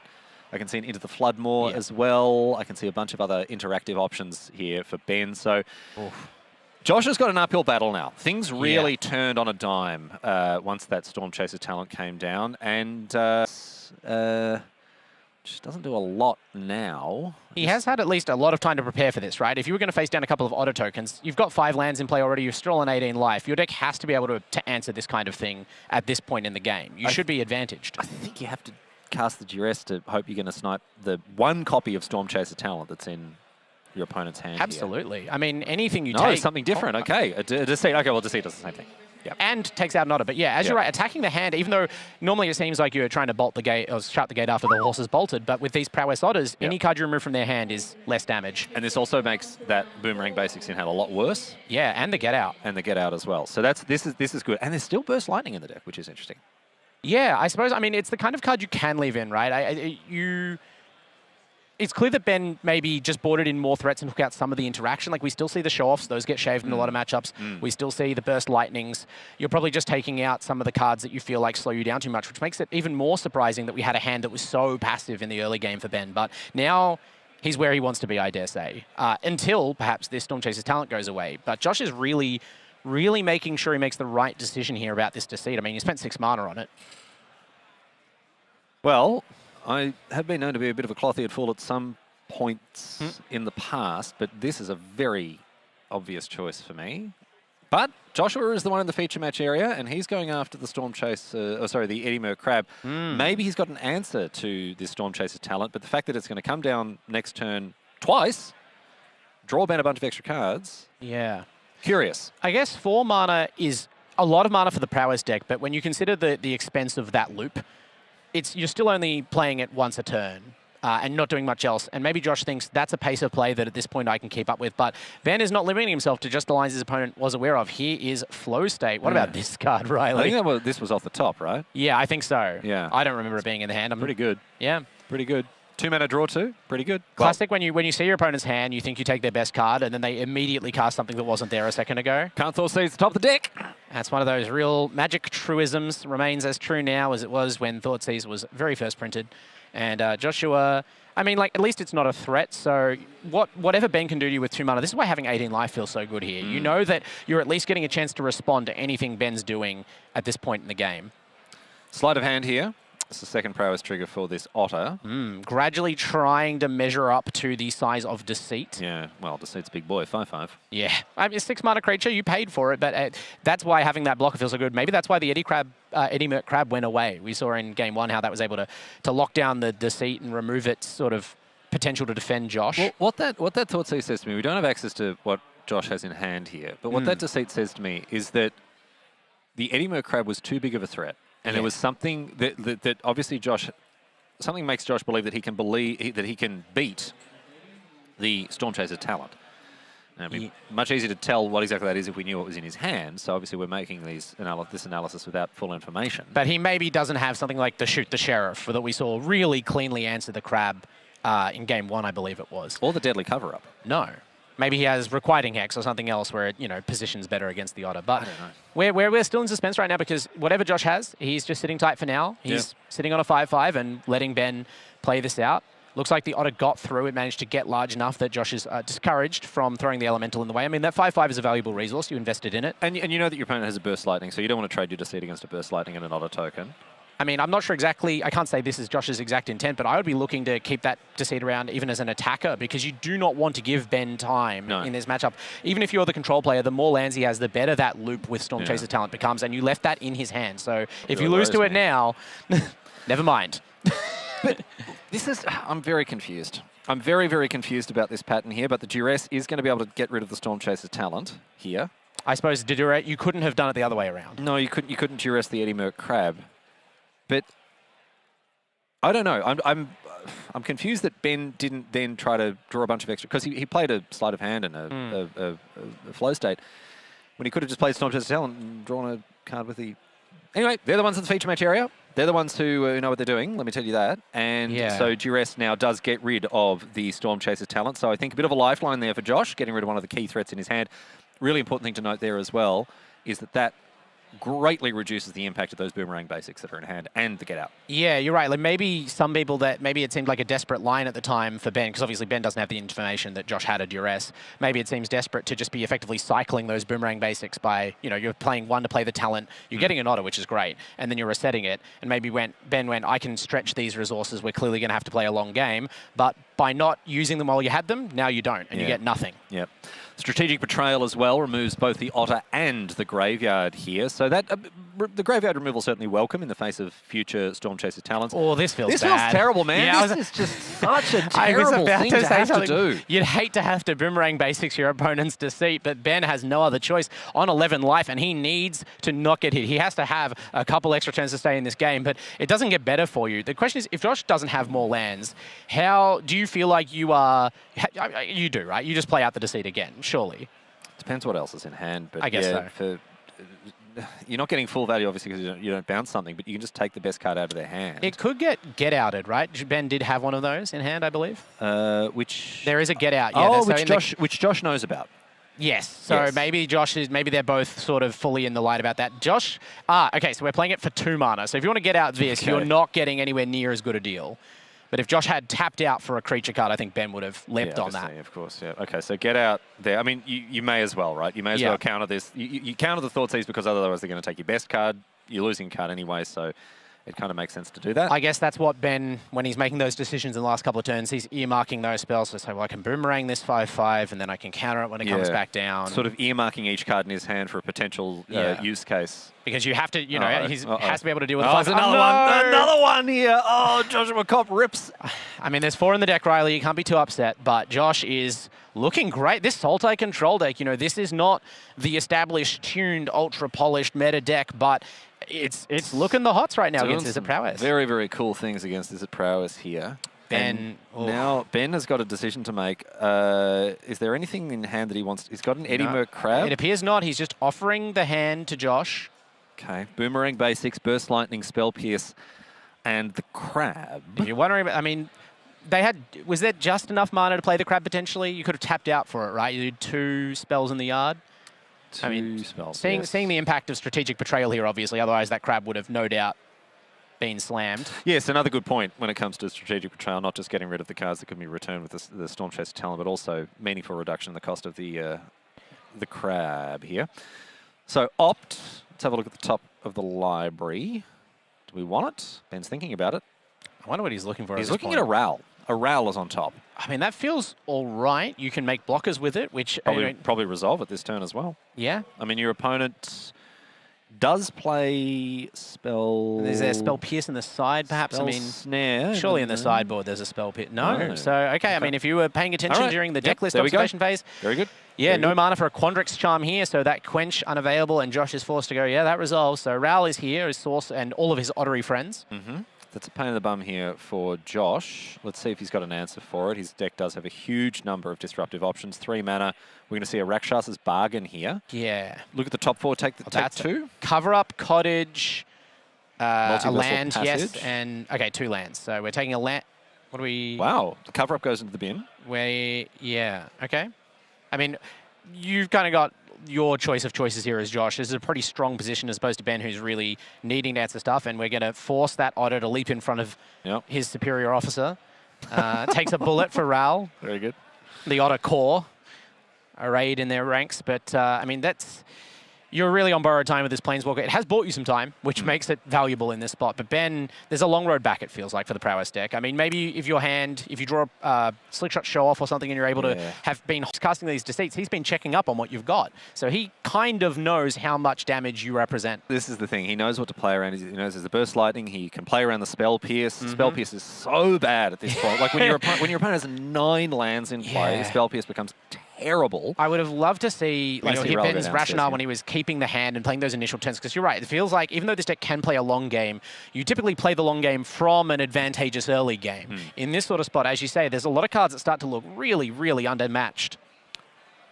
Ral downstairs, draw 3, discard 2, and discards 2 lands. That's value. But what this says, the thing is here, what this says to Josh is he goes, great, I still know what's in your hand.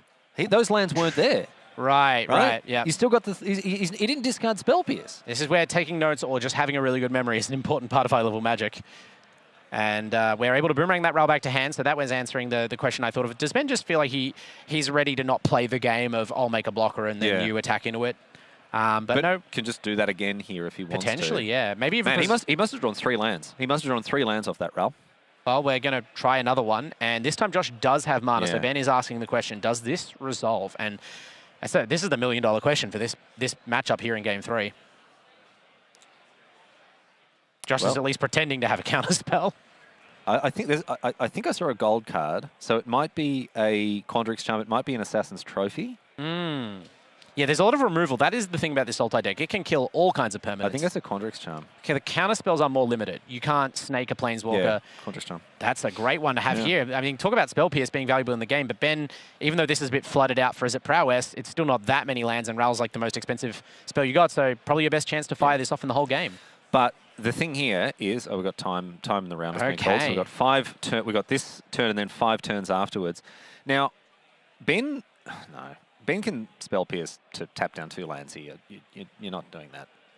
It feels not right, especially if you're a Prowess deck. Like, even a quote-unquote dead instant or sorcery could represent damage. Just +1/+1, yeah. Now, we feel pretty far away from the scenario where those tiny calculations matter, but as Ben, you're playing to your outs here. I don't think either of these players want to pick up a draw this early in the Swiss. So, turn 1 yes. of 5.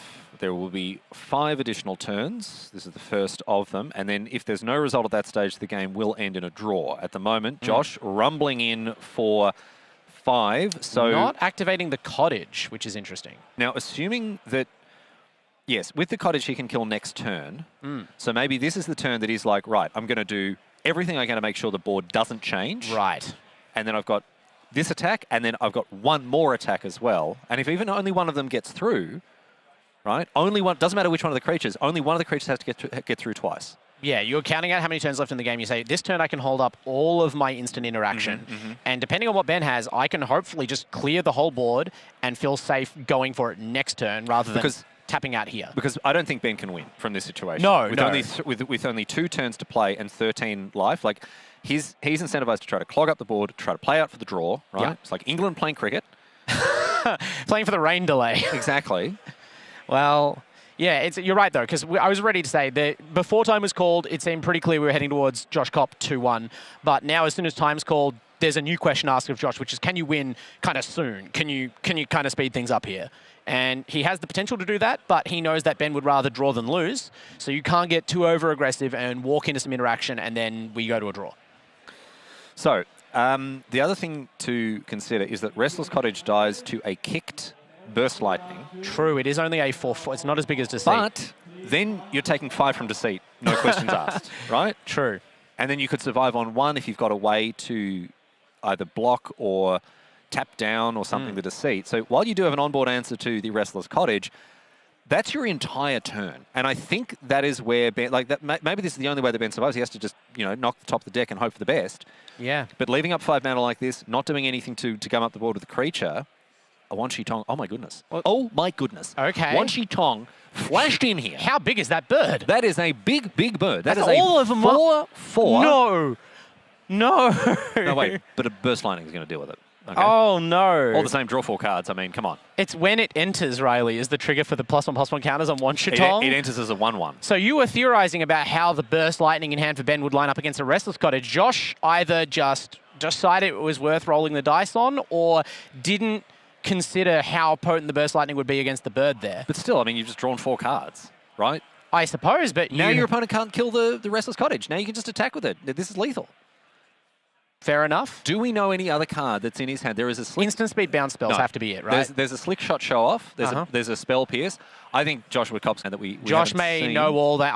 I haven't kept exact track of which cards Josh hasn't seen, so maybe that's why he's confident. He feels he knows. He knows that he knows 2 of the cards. In they come, and Ben reveals that what a match of Magic we have seen. I'm so thrilled, Riley. Congratulations to Joshua Kopp, and obviously Ben Parker putting up stern resistance. But that just means we saw a real show of force from the Sultai deck, overcoming no small opposition, and getting Joshua Kopp off to a fantastic start here at RC in Adelaide. Yes, indeed, a 2-0 start to his tournament. He'll be very, very happy with that. It was a great performance from him, a great performance from his deck. Really, really good to see Sultai Control firing on all cylinders. But as we've said, full credit to Ben Parker. Played it very, very well. It's just that I think some of the ways in which these Sultais, both the questions and answers line up against the Is It deck, I think they're very, very good. I really like that you get to be a control deck and you have the opportunity to both turn the corner but also gain life off a ton of random cards. I think when we've been looking at decks over the last couple of weeks in Standard that have been posting good results against Prowess and where the pilots are really gung-ho, I've got a great Prowess matchup. It's stuff like Blue-White Momo or stuff like the Mardu discard deck, and the common factor is life gain. They have life-linking creatures in those ones usually.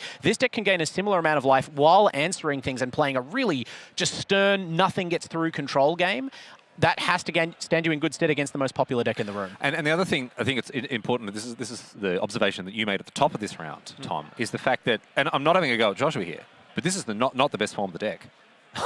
Right? Yeah. This is not the best Sultai deck. Certainly not the most proven. No, because this is a new-ish archetype. It's still being tested. It's still being iterated on. Yeah. Look, maybe Josh has just nailed it. Maybe it's 100% correct. Maybe it's absolutely perfect. But what I'm saying is, I think there's still room for us to learn more about how this deck operates, what the numbers of different cards should be, what the answer suite should look like to match up against the threats your opponent is playing. Because it's not just Is It you have to beat. No, absolutely not. We've got a really diverse field here today. It'll be interesting in, say, a month's time to see whether half of the people in the room are registering the Fang Keepers familiar or if no people are. Because right now there's one of them maybe in the room, and he's 2-0. Well, I'm very curious to see what happens with our Sultai control deck. I'm very curious to see what happens in future rounds. The good news is those rounds are coming your way before very much longer. We're going to take a quick break and get things ready for round number 3. But before we do that, Tom, a quick reminder to everyone watching, the Spotlight Series is coming to Australia. And not only that, it is coming to beautiful, sunny Brisbane, Queensland. You sound like you may have a horse in this race, Riley. Are you able to expand upon the virtues of lovely, sunny Brisbane? Well, Brisbane has many wonderful things going for it. It's well, look at that photo. It's got it's very photogenic from certain angles. I see. Don't try to drive in the CBD because it's labyrinthine and you will never emerge. I think that's glass houses for most CBDs, really. But, well, not Melbourne, excuse me. True, for the basic grid, The Hoddle grid, excuse me, I won't hear such blasphemy. No, Brisbane's beautiful, particularly at the time of year that the Spotlight Series on. If you're freezing cold down in miserable Melbourne or feeling cold out here. Well, I'm from Melbourne originally. Adelaide, I mean, it's actually been all right here. But in August, beautiful time of year to visit Brisbane, 22 and partly cloudy every day in Everyone says so. In southeast Queensland winters. And of course, the Spotlight Series, one of the best ways to test your skill against the best players, not just from the Australian New Zealand region, but from all around the Asia Pacific. I know that there will be players coming in internationally to be part of this event. Yes. I'm heading over to the Spotlight Series in Japan next week. Right. So we'll be able to take the temperature of the event and see how it goes. The over there. caliber of the Spotlight Series. I mean, we've seen the ones so far have been red hot. So exciting to see how many players make the trip. Australia's a fair travel for a lot of players, maybe not the Japanese pros. They have a shorter trip here. We really hope to get a huge turnout here and see how the best in our region can match up. Yes, indeed. I'm sure we'll be getting Japanese, Korean, Chinese, Southeast Asian. The region will be represented, but we've got to show them business. If they're coming over here to Australia, I'm sure we'll dig deep. The Aussies, you don't want to be embarrassed. No, that's it. On home turf. But look, if you around the world are watching, or if you're watching from Australia, why not make the trip to beautiful, sunny Queensland, to Brisbane for the Spotlight Series? I'll be there. He'll be there. It'll be a great time. Huh. Get your tickets at anzmtg.com.au. Oh, thank you very much. You're doing the actual bit that you had to remember. Oh, you're doing the sizzle. That's the important stuff. They were sold. It was on the picture, I think. Yes. And you're doing the being a professional, important professional stuff. Yes, indeed. Anyway, hope to see you there at the Spotlight Series, and we also hope to see you back here for coverage of round number 3 at the ANZ Super Series from Adelaide. Don't go anywhere. We'll be back after this.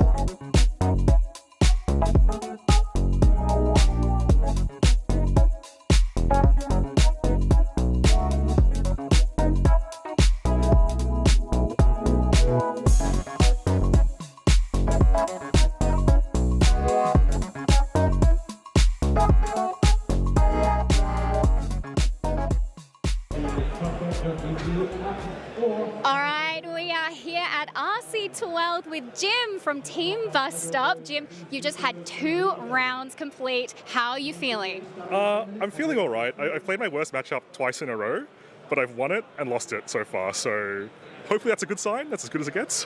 That's got to be inspiring. How many rounds do you have left, and how are you feeling about them? 6 more rounds. Feeling all right. Like, I'm pretty confident in my deck. I've played it a lot. It's kind of why I defaulted to it. So, hopefully, my Eddie crabs get there in the end, but we'll see. Yeah, brilliant. So I heard that you are kind of playing the villain of the format right now. Can you tell us a bit about that?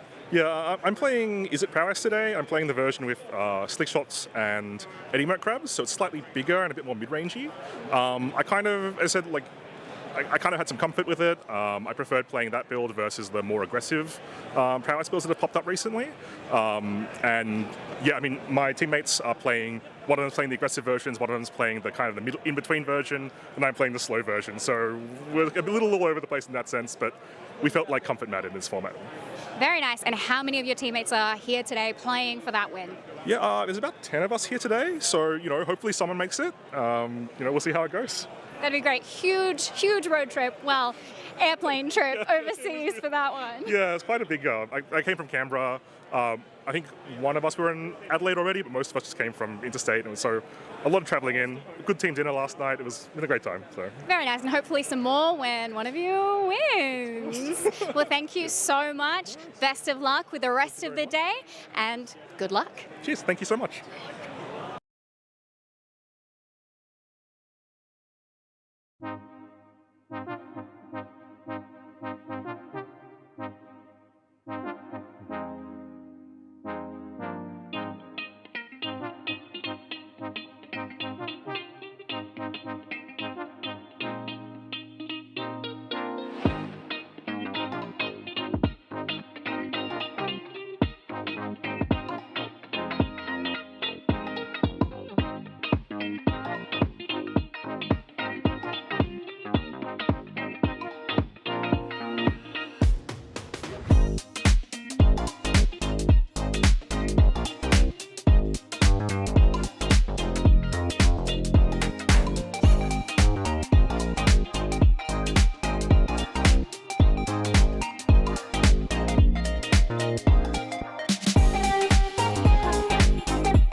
Hi there, everybody. Welcome back. You are joining us for round 3 of the ANZ Super Series here in beautiful Adelaide, Australia.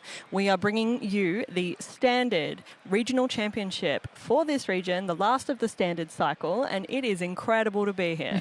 Yeah, I'm so excited to be here, Molly. It's such an incredible event, and I know for a fact that we've had some interesting decks come up a little bit throughout the metagame, and I'm super excited to jump into round number 3 because this game is going to kind of show us what we kind of expected to be the boogeymen of the format. Yeah, look, we are about to watch the matchup of Titans. We've got Joel McAndrew of Team Heavy Play rocking Is It Prowess, just like the rest of his team, making up almost 5% of the meta here today out of 190 players, up against the Selesnya Ouroboros deck. Yeah, and these players, of course, playing for 10 Pro Tour spots as well as a shot at Worlds, and we'll see both players 2-0 into round number 2, but just sitting, into round number 3 coming out of round number 2.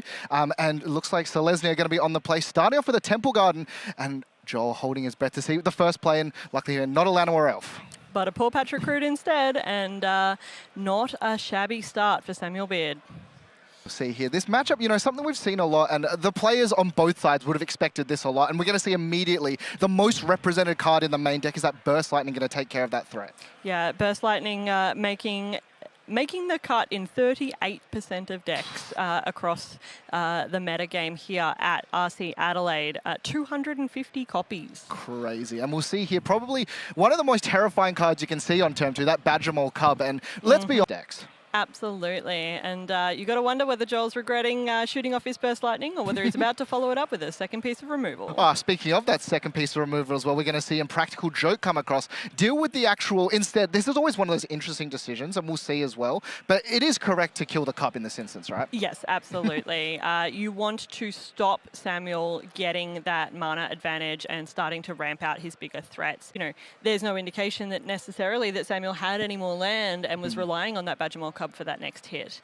We're seeing a Keen-Eye Curator, the Uppies. Uppies, and it is the Uppies art as well. It is. Now, the land looks like it is going to, immediately activate it and remove one of the copies. Now, an important thing to note here is that this is an open decklist tournament as well. So it knows it's not on that version that really relies on having lessons inside the graveyard, and an Opt's going to be fired off on end step here for Joel McAndrew. I actually think that was an interesting choice rather than attacking in for 1 damage when neither of the spells that were in Joel's graveyard were, you know, lessons, and this isn't the lessons version of Is It? So less relevant on a Grand kind of plan, but I guess really trying to delay that Eddie Merc hitting the battlefield. Yeah, Eddie Merc, one of the key cards that we see to deal with these super aggressive green versions, and we'll see coming across another piece of removal, something that, you know, it's sort of a little bit contentious, but that Roaring Furnace is going to come across, deal with the threat, and then suddenly a land being played. And so is this the game plan for that Is It deck? Yeah, absolutely. I think the Is It deck here takes on more of a control role, wants to really be establishing itself early by just removing all of those threats so that it can play into a more open board when it's ready to have those super explosive turns with the Slick Shot Show-Off and any of its other kind of prowess pieces. Yeah, it's going to be a Gene Pollinator coming in. It allows you to get a little bit more of that mana value, and a big threat being thrown down now. Does Joel actually have the answer? Yeah, so we actually saw a Maelstrad's Resolve to be the first spell that turn, and that was why that Forest was tapped, followed up by the Sage of the Skies to trigger that second ability and create the copy to bring it in. That's harder for Joel to deal with, won't lie. 2/2/3 flyers with lifelink is a big deal against this Is It Prowess deck that really just wants to be proactively creating a lot of value through that prowess piece. Yeah, and we'll see now the pass back over. Sleight of hand, the first spell fired for the side of Joel McAndrew, just digging for another way of dealing with the board state ahead. And, you know, there's been a lot of interaction already from the side of Joel McAndrew, and knows that this is how this game plan plays out and eventually can turn the corner. And another copy being fired off again. Yeah, sleight of hand. This deck is full of cantrips, right? And there's a reason that not only does it make up the most of the meta here today at 19%, but also a lot of the spells that are in this deck obviously then kind of follow through as being the most represented spells because, you know, besides that one of with the new Impractical Joke, the majority of spells in this Is It deck are 4-ofs, right? You want to be as consistent as possible, as often as possible. Oh, another Roaring Furnace. Speaking of consistency, that second copy coming across and using the sleight of hand to also dig and just replace and find the things to keep momentum. But this is the first time Sam's actually untapping with threats. Yeah, look.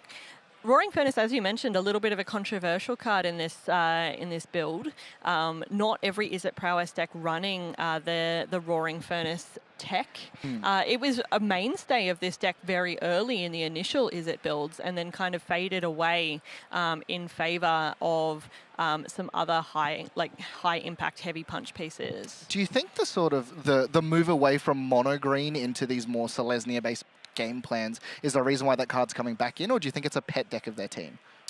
That's a really interesting question. I'd really like to have a player interview with them afterwards to find out. But I think it is just, along with the Impractical Joke, a nod to the fact that things get out of hand quite fast.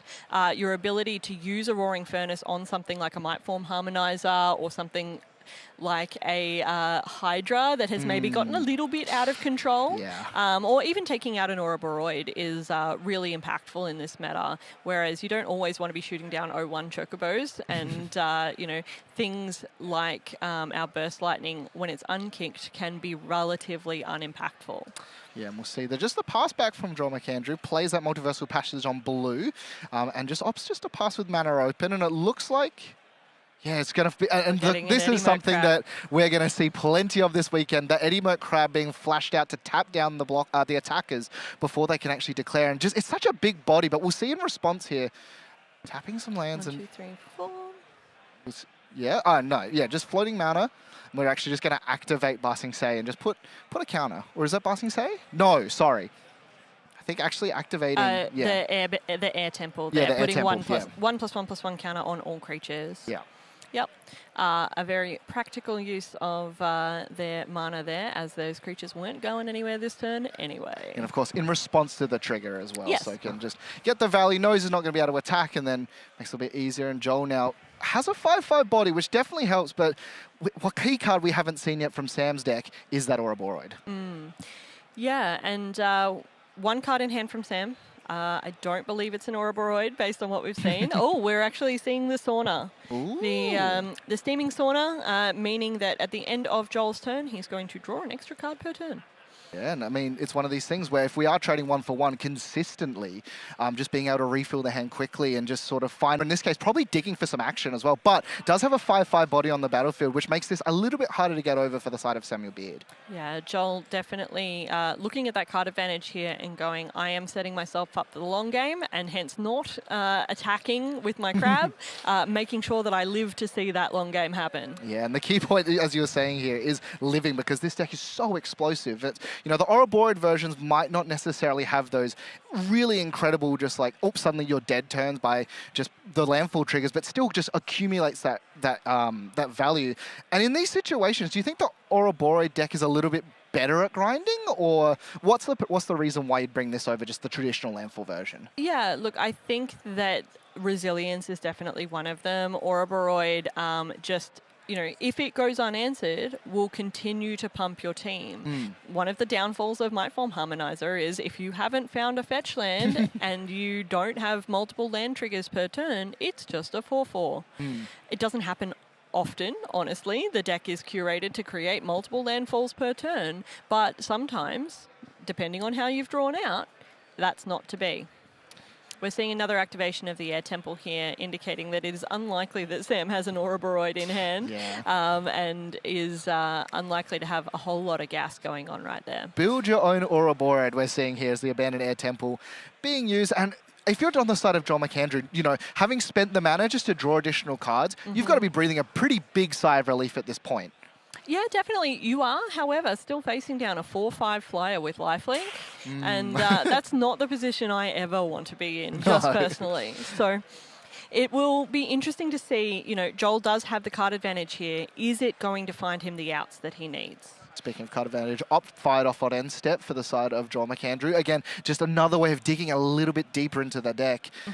The good thing in the face of a token like this, which is a copy of Sage of the Skies, is that if it's bounced back to hand, it just disappears. So if Joel does manage to find one of the many copies of Boomerang Basics in his deck, of which he has 4, he'll be in a much better position. So we're seeing this so the Flow State finding a Storm Chaser's Talent and a lesson, the Firebending lesson. And yeah, so plenty of action for the side of Joel McAndrew. The first use of that Flow State card, an incredible piece as well that these blue decks have access to. We're seeing it in pretty much any shell that is running blue. Just so much selection at a very low cost. Yeah, a great new addition from the Secrets of Strixhaven deck, and almost auto-include. Everybody who was already playing this deck started salivating on that, that promotion when that came out from Wizards. As a blue player myself, I was pretty happy as well, as we are going to see Storm Chaser's Talent coming across. The first otter that you and I have seen on screen thus far, and probably the first of many. And this is sort of now represents not only like another blocker, but it just means that these interactive pieces just get scarier and scarier. And Joel, pretty happy that it's relatively healthy at 11 life. Yeah, look, is still facing down that flyer, is going to have to find an answer quite quickly for it. It's a 3-turn clock right now for Joel, so finding that answer will be critical. Oh, it was a Burst Lightning, my apologies, not a Firebending lesson, but does the same thing when we're pointing it at a Llanowar Elf. And we'll see, the motion to Joel, just be able to pick up that extra card, continuing the value train. Big draw step for the side of Samuel Beard here. What does he find? Hides it from us just a little bit, and plenty of considerations. I think Ouroboros probably the best draw, right? Yeah, definitely. Professional poker face here from Samuel Beard. I'm sure that Samuel also wouldn't mind finding a Bright Glass Gear Hulk. He can currently cast it. It would pick him up something like an Erode, I imagine. Sorry, no, it can't pick up an Erode, my apologies. But it could pick him up a Seam Rip, which is probably what he would be wanting to aim at, that Storm Chaser's Talent. Second Eddie Merc Crab here from Joel McAndrew, tapping down those potential attackers before they even get a chance to go out. So Seam Rip taking out the Otter here so that Samuel just mitigating damage. Both Otter and Storm Chaser's Talent. That's a way of dealing with those threats. But, you know, a pocket Eddie Merc Crabs is a pretty good way of stopping a lot of offense for the side of Joel McAndrew. Just 2 mana, have this giant beater available and also tapping down their attacks. So good for these blue decks. Yeah, Joel very much not wanting to be letting Samuel gain life off that lifelink flyer copy of Sage of the Skies there. So definitely the kind of top deck that he wants. Another Flow State. Yeah, if you can't top deck the exact thing you need, top deck the card to find. And looking at the hand, another Storm Chaser's Talent available, as well as the first copy we've seen of Slickshot Show Off. Exactly right. I think that considering the amount of mana that Joel currently has access to and his ability to continue to draw 2 cards per turn, I imagine he's taking both of those threats, and that's what we see there. Yeah, I probably would, to be honest. It depends. I don't think Joel's running a whole lot of main deck permission. So we see 2 Spell Piercers in the main, which staring down this Selesnya Ouroboros deck, and therefore, yeah, I think I'd be running out that plot, but we'll see what Joel does. Yeah, Honor Crab's going to actually swing in for 10 damage, so the life total absolutely cut to pieces, and Sam Beard suddenly only a 3-point life lead. Now, does sort of show the fact by attacking with these that he's not afraid on this next turn of the crackback either. Yeah, he feels like he's in control enough that he's not going to lose the game on his next turn, which is a very bold assumption. You know, he's staring down a 3/3 land, a 4/5 flyer with lifelink, and he's very sure that he knows what he's got in store for Samuel Beard's next turn, which in the position of a control player is exactly where you want to be. It looks like maybe a bounce off in hand. Oh no, it's a get out. Sorry. Get out. So he's got to get out. Target creatures or enchantments you own to your own hand. Or countering target creature spell or enchantment spell. Yeah, so depending on the threat played as well, he can actually get out his own Eddymerc Crab back at instant speed and then tap them down again. Yeah. But it doesn't matter when you find the third copy as well. Who needs interaction? Just keep drawing the crabs and suddenly 3 crabs on the battlefield. That's 15 damage tapped down. And the thing as well, you can't attack with your creatures. You also can't block with them on the crackback either. Exactly right. Yeah, just really removing the ability for your opponent to get to make decisions in this game, and we see that work out just right for Joel. That's what he was planning. Yeah, the get out as well on the Llanowar Elf. The singular blocker taken away, and that's it. Scooped him up by Samuel Beard. Joel navigated an incredibly explosive start from the side of Samuel Beard, but was just able to turn the corner, and back-to-back-to-back Eddymerc Crabs, a pretty good answer. Yeah, look, that's definitely what this Is It Prowess deck is aiming to do, particularly in this kind of Selesnya matchup, be it Landfall or Ouroboros.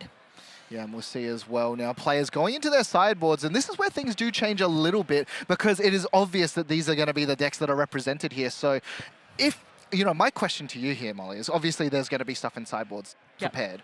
Do you think these players have actually brought some of their sideboard stuff in at the start of the game, you know, assuming that Is It's going to be around and a lot of Landfall as well? You mean main decking? Yeah, main decking your sideboard parts. Yeah, look, I don't think so. I think they're trying to enact their game plan. Yeah. I don't think any player is like prescient enough to look at all the most recent RC metagame results and the Spotlight series and kind of try and make that call. But I think that your best plan in non-control decks is to be trying to enact your own game plan, right? I would love to see what these players have in their sideboards because I'm sure they have a very well-documented plan ready to go, looking out for this specific matchup. Yeah, and ready to go, looking out for this specific matchup. Yeah, and if we take a bit of a look on, the sideboard here, plenty of one-ofs for Joel McAndrew, kind of expecting and trying to deal with, because his game plan, his strategy is just so robust anyway. Just find the little because his game plan, his strategy is just so robust anyway. Just find the little one-offs that you're sort of looking for. Yeah, absolutely. So, like, for Joel McAndrew, I'm looking at things like Flagstorm. So, you know, the ability to have a wipe that helps, you know, clean up the board, helps take out several of those early elves or any of those kind of pieces that before the Ouroboros hits the board will definitely get pumped. Things like the Broadside Barrage, you want instant answers to that Ouroboros. You want to stop it coming down. You want to stop all of those small creatures from getting too big before you're ready. Yeah, and then as well, bounce off another copy. Again, an instant speed way of if they've just overcommitted and put all these counters on a singular threat, just remove it immediately for a really efficient singular blue mana. Do you think that you'd be considering something like a Spell Snare, Matt? It's really targeted at that Badgermole cub. And how much do you hate that creature? I think that he's got enough removal. Yeah, I think I tend to agree as well. Like, Spell Snare, you are on the draw, right? And that's an important thing. So Island on 1, have a Spell Snare for that turn 2 Badgermole cub. But if they don't play it, then you've just got this dead card. You have so much just like interaction anyway. I don't know how much, but it's in the sideboard, meaning it's probably there for a reason. Yeah. No, actually be using it for the Keen-Eye Curator, probably not. No. Although it does make your Eddymerc Crabs more expensive if you can't get your engine going early. And I mean, we've seen how important Eddymerc Crab is for this Is It Prowess deck. And to be honest, any of these blue-red shells, and just blue in general, I think. Yeah. We've got a really interesting sideboard optionality here for Samuel Beard Selesnya Ouroboros deck, if we can have a look at that deck. So, as you can see in the sideboard, they have the full rhythm package. So, they have 4 copies of the Crater Hoof Behemoth. If you're betting on your Is It Prowess opponent taking out the majority of their permission suite to just deal one-to-one with your threats, because they have all the cantrips to keep their hand, you know, nice and stocked with that. Are you bringing in the rhythm package here? See, I love stuff like that. I love the little 1-2s where it's like, I'm gonna like metagame your metagame of what you're pulling out, and I'm gonna get you with Crater Hoof. I'm really excited to see. I think a key piece that we see in the sideboard for Samuel Beard is that 3-set copy of Rest in Peace. Obviously not being brought in this matchup, but it kind of shows where his deck building was going and was really, I think, wanting to tech against this Lessons version of the Izzet deck. Yeah, I think Erode's probably hit the battlefield. Hit the main deck. Yep. Just thinking about those Eddie crabs. This Izzet deck is so efficient at running through its own cantrips that it's always hitting its land drops. You're not giving away too much competitive advantage, and you've still got control of that with the timing of your Erode as well. So I think that that's definitely something that will be coming in. It's why we've got the Selesnya variant of this. A lot have adopted that Erode capability. And as well, one thing to talk about for those of you who maybe have just been seeing a lot of the Selesnya landfall, the reason why those Erodes aren't actually in the main deck is because they don't have the little trick of, eroding your own creature for a landfall trigger, right? It's not as self-beneficial in this deck as it is in the landfall deck that we've seen so much of since the Pro Tour. Yeah. Thank you. Welcome back to the booth. This is round 3 of the Regional Championship here at the ANZ Super Series in Adelaide. We are about to take you back to Game 2 of Match 1. And we'll see players have already commenced and finished their sideboarding, and as we were saying before, Samuel Beard on the play, on the play, and once again, we're not seeing that initial ramping that these decks love to see, and it's a replay. Are we sure we're not watching the same one because the burst lightning immediately comes across? Exactly right. Oh, and Keen-Eye Curator instead of a cub this time, but not sad from Samuel Beard, I imagine. No, and just having, threat on 1, threat on 2, force Joel to have mulligan towards that interaction. And I think we're seeing the exact same thing again.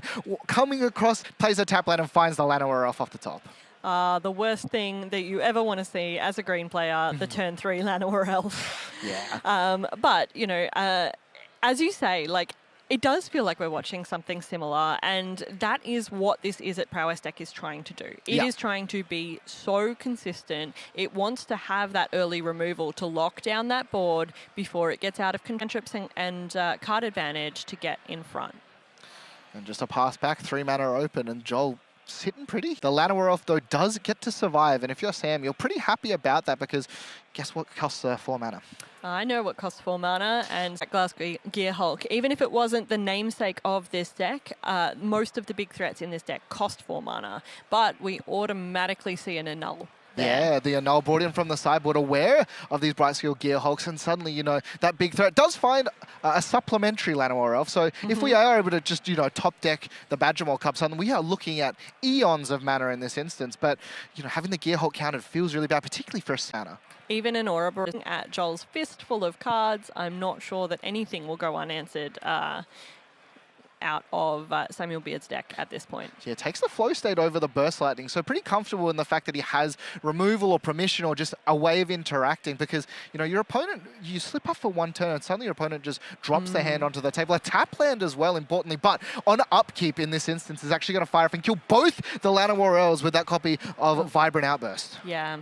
I was expecting that we would see something like that coming through, whether Joel was going to use the flow state to dip for something like an Iroh's, Iroh lesson that would deal 1 damage to each thing. But instead we saw that amazing 2-for-1 there, and then an Ouroboros to follow, but an efficient board there, and almost immediately heats a broadside barrage. And interesting as well, on the draw discard off the broadside barrage, we see a little bit of a peek into the sideboard plan from Joel. He's actually brought Ral in off the sideboard as well, so really wants to instead play that super long game and get as much value off of the Ral as possible. That's really interesting. I would have thought that Ral was maybe a little bit slow for this matchup, worried that you're going to be overrun before you get the efficiency out of it. But I guess this is the power here of this Izzet Prowess deck, is that all of these cantrips allow you to sort through your deck, and if it's not the time for a Ral, you just put him back. Yeah, and there's a couple of copies of Ral, at least in the sideboard, but, this has to feel pretty good for Joel and awful for Sam. The moment you start swinging in with the Llanowar Elf, you're not in a good place. Yep, I would agree with that. We've got the optionality for another Abandoned Air Temple activation. It does only happen at sorcery speed, I believe. Oh, no, that's incorrect. Anytime. But that would be, just like last game, a bit of an indicator that Samuel Beard has nothing better to be doing out of his hand. I mean, hey, could have a Road in hand maybe if he's really worried about threats, but, you want to be just playing threat after threat in this bid. And the biggest threat we've seen thus far, the Ouroboros, getting countered. And the Rao being dropped here as well. So very confident Joel is in not actually leaving any mana up.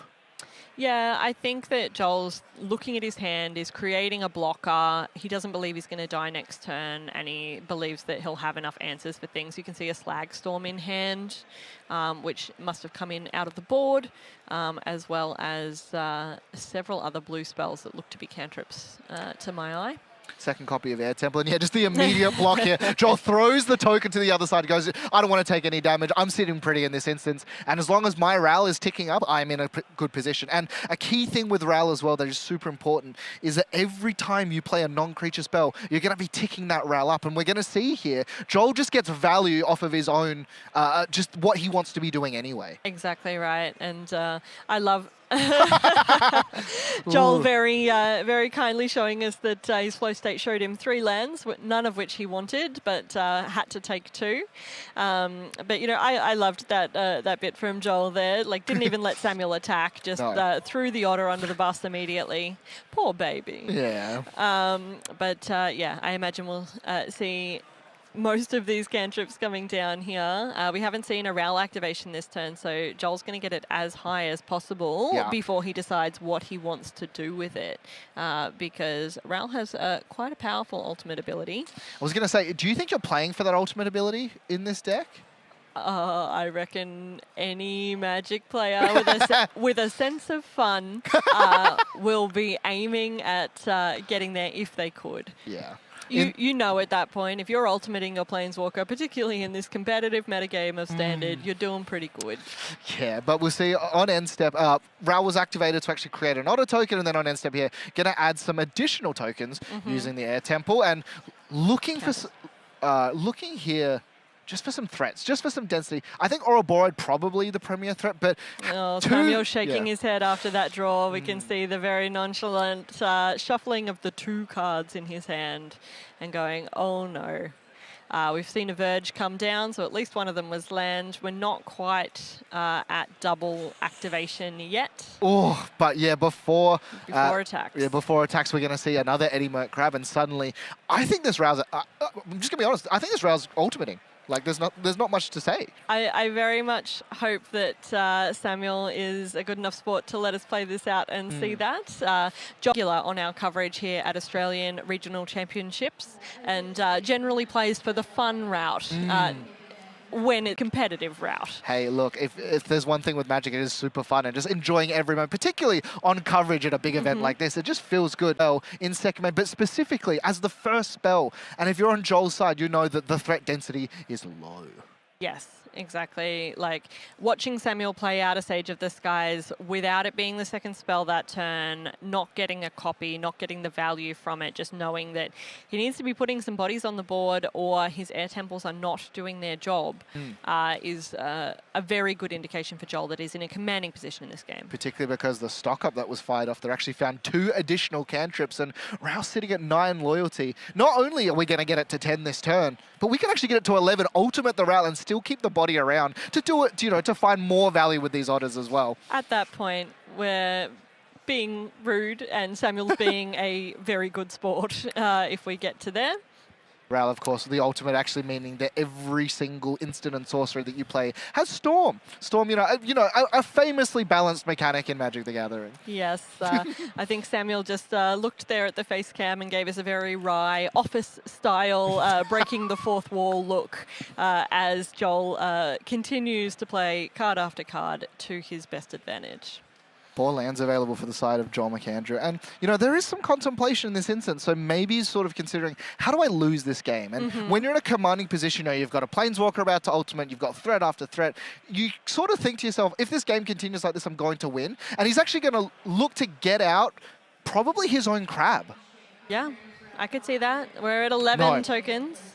Yeah, instead actually gets out the Roaring Furnace, so wants to have even more interaction. The Otter will get a prowess trigger as well. It's actually sitting at 2, I believe. Yeah, 2? Yes, it will be. So 2 prowess currently, and we've got a Ral at 11 pips of loyalty right now. Oh, sorry, 10 pips of loyalty, but only requiring that 10 to tick down if Joel was so inclined. No, but yeah, and I like this. Going up to 11 first. Yeah, so bounces it using, I guess, the alternate mode of get out in this instance. Bounces it back, plays it again, removes the threat, and suddenly now Rao's looking really tasty at activate. And yeah, even Sam just points it out, being like, hey, just so you know, this is sitting at 11. Yes. Are you going to ultimate this? Because, you know, I think even sitting on Samuel's side of the table right now, that's pretty sick. Yeah. I would high-five my opponent in that instance, I think. Yeah, and we'll see here with Joel.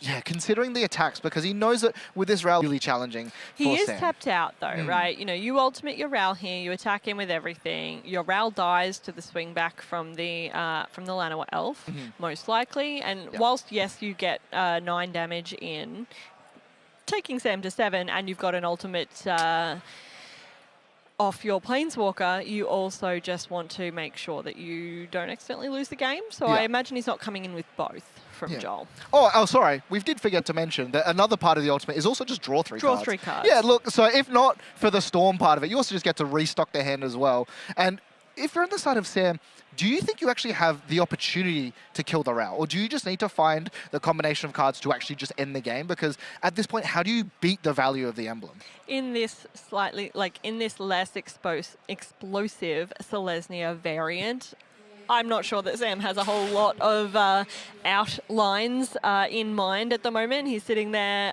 here for a good time, not a long time by the looks of it. So Joel keeping back his Otter. I imagine we'll see it go straight under the Lanawa Elf bus long before it can do much else. But we are finding out what Samuel drew for turn. Another Sage of the Skies, unfortunately not to its alternate benefit of copying. Yeah, and no attack even because he knows that just going to be thrown under the bus. Wants to keep the mana up, I think, to actually activate the Abandoned Air Temple, because last turn, what looked like he had enough, but you have to remember, you have to tap the Abandoned Air Temple as well. So 4 mana plus the temple itself. So you kind of think about it as 5. And, you know, if you're on the side of Joel, at this point, you start racking up the value. These cantrips activating 2, 3, 4 times is pretty good. Yeah. Joel's got optionality to block and then use the elf to activate, which would allow it to trade with the Eddie Merc Crab where, if he wanted to, if Joel were to attack this turn, which I doubt is happening. We're about to see. I'm pretty sure that, weirdly enough, in the feature match area, we don't have a storm counter. No. But we are about to find out that we need one. Yeah, and, you know, hey, as a big storm player myself, I love the fact that we have to track it, but it's going to be challenging here. And this is just sort of how it starts. Bounce off the first play, and even though you're giving him the opportunity to play that Sage of the Skies, as, you know, and get the copy of it, you just care about your storm count at this point, and we'll see that dice very slowly start to tick up. Luckily, prowess is counted. I'm pretty sure that Joel is well aware that Samuel's unlikely to get another turn here at this point. So we've got opt, where storm is now 2, so therefore 2 opts, and it will count twice, and therefore prowess will count twice.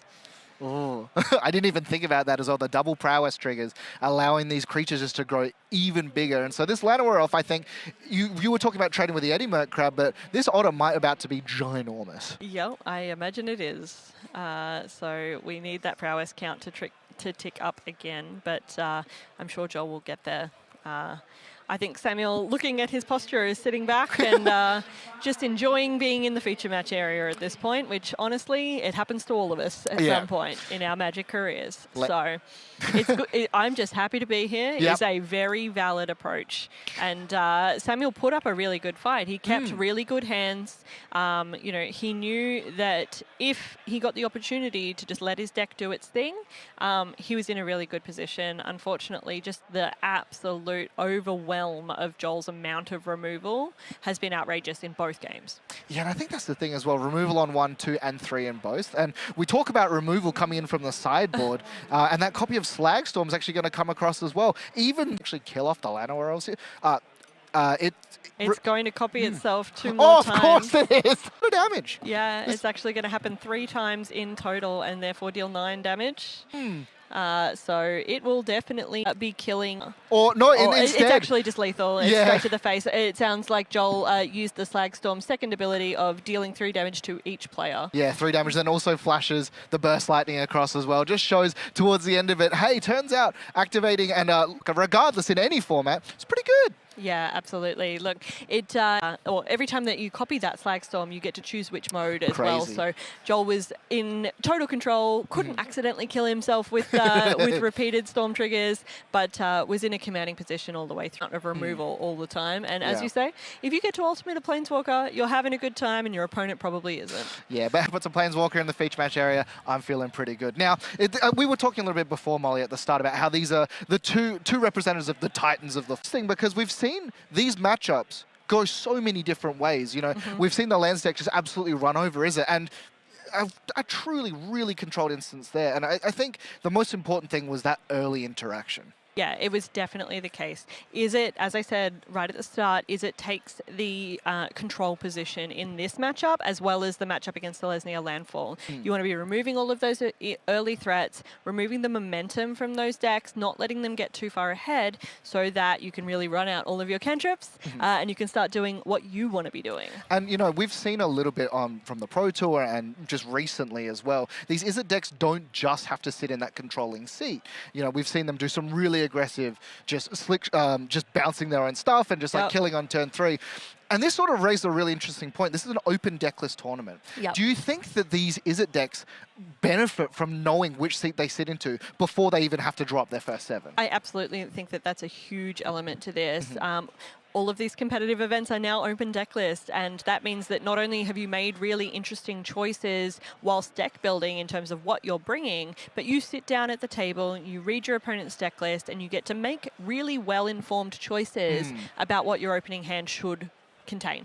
Right? You know, if you're looking at a hand of 7 cards and it's opt, 2 lands and an Eddie Merc Crab, you're probably very behind by the time that you get to deploy any kind of threat or have any real guaranteed outcome. And so that's not the kind of kind of hand that you would keep as that Izzet player. I think that that information is incredibly beneficial in these kinds of matchups. Yeah, and you know, it's one of these things where Izzet has been the most represented deck, or like, in general, consistently. But we saw from the Pro Tour that the Selesnya Landfall decks and the Ouroboros decks really cut in and sort of cemented themselves. So it's going to be interesting to see with open deck lists if it's actually better. But we also have another match that we can cut into as well. I'm super excited for this one. Yeah, and we'll see as well. What are we actually fighting into? I think it's something a little bit spicy. Yeah, so we've got Thomas Bot on Selesnya Landfall, and we've got a Teamer Control deck from Shane Cutting. Teamer Control. You know, we've seen a little bit after the Pro Tour and into the Spotlight Series London, we've seen a little bit more of these control shells sort of come across, and, you know, we've seen already what a controlling version of the Izzet deck can do. How about we just build a full control deck? Yeah, look, we're seeing lots of players, particularly here in Adelaide, but also throughout the metagame all over the world, start to try out more control strategies. It started out in Jeskai control, it's moved to 4-color control in terms of what we're seeing the most of throughout the metagame, but there are a lot of different variants. I've seen Sultai control, I've seen Teamer control, and I've seen different variants of 4-color control, not just the expected red, white, blue, black. Yeah, so just to start off with a Basing Say tapped from Thomas on turn 1, followed up here on turn 2 immediately with the Sars Chocobo. The second copy as well, so already has a counter, making it a little bit harder to remove. And on the flip side, Shane just spent his his second turn with the Shared Roots to ensure he makes his land drops,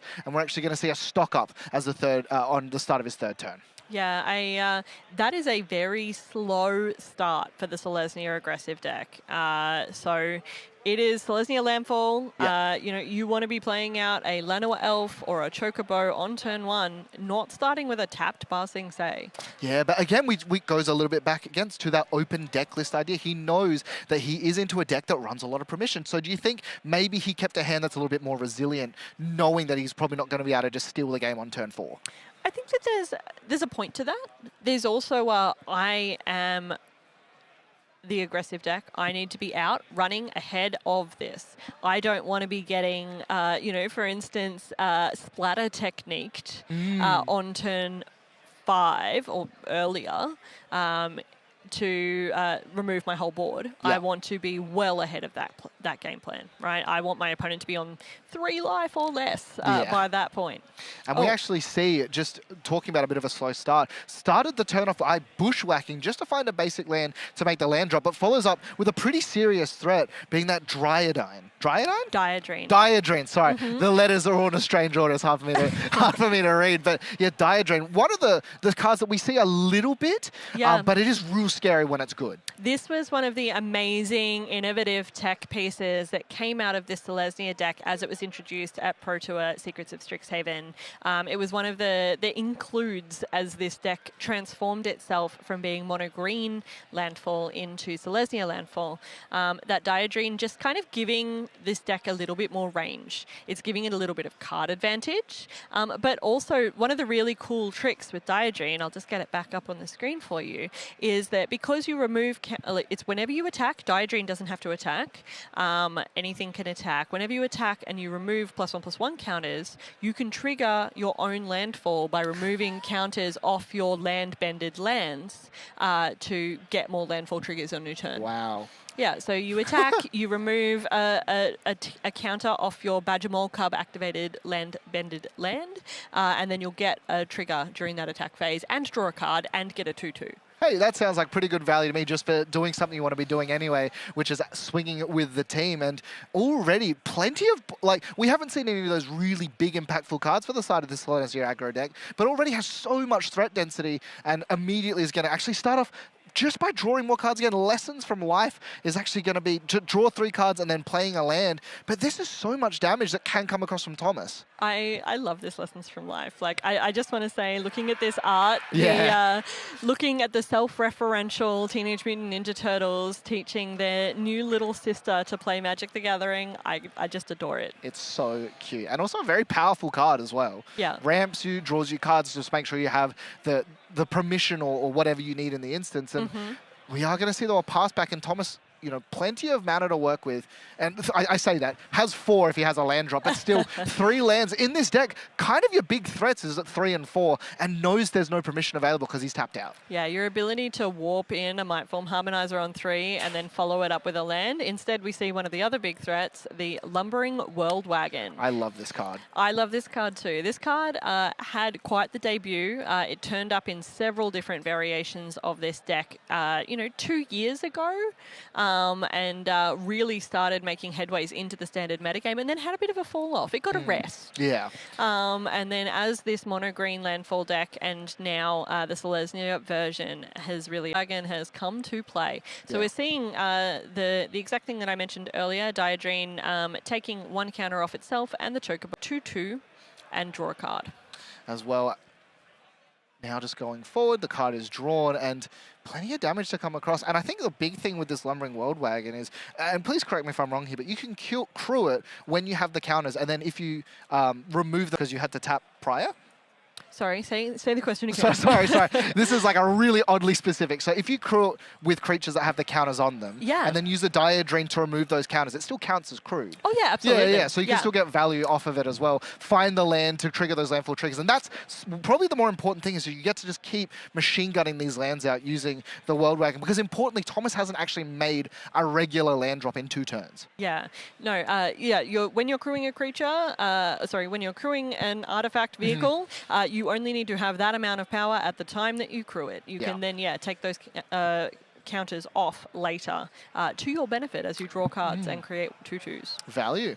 And now we'll see, passing it back over to Shane Cutting, 4 mana looking like, and what's the play? How do we get out of this situation? Another copy of Lessons from Life. Shane must be digging desperately looking for that sweeper before Thomas gets out of control here. Playing a Breeding Pool tapped, but really looking for either a splatter technique or to enact, Shane does have a combo that can win in 1 turn, which is the combination of Resonating Loosh and Mathemagics. Oh. So this is a really cool little piece of tech. So Resonating Loot, lands you control have add 2 mana of any color. Spending this mana only to cast instant or sorcery spells. But then you can follow that up with a Mathemagics and you make your opponent draw their whole deck if X is 4 or more.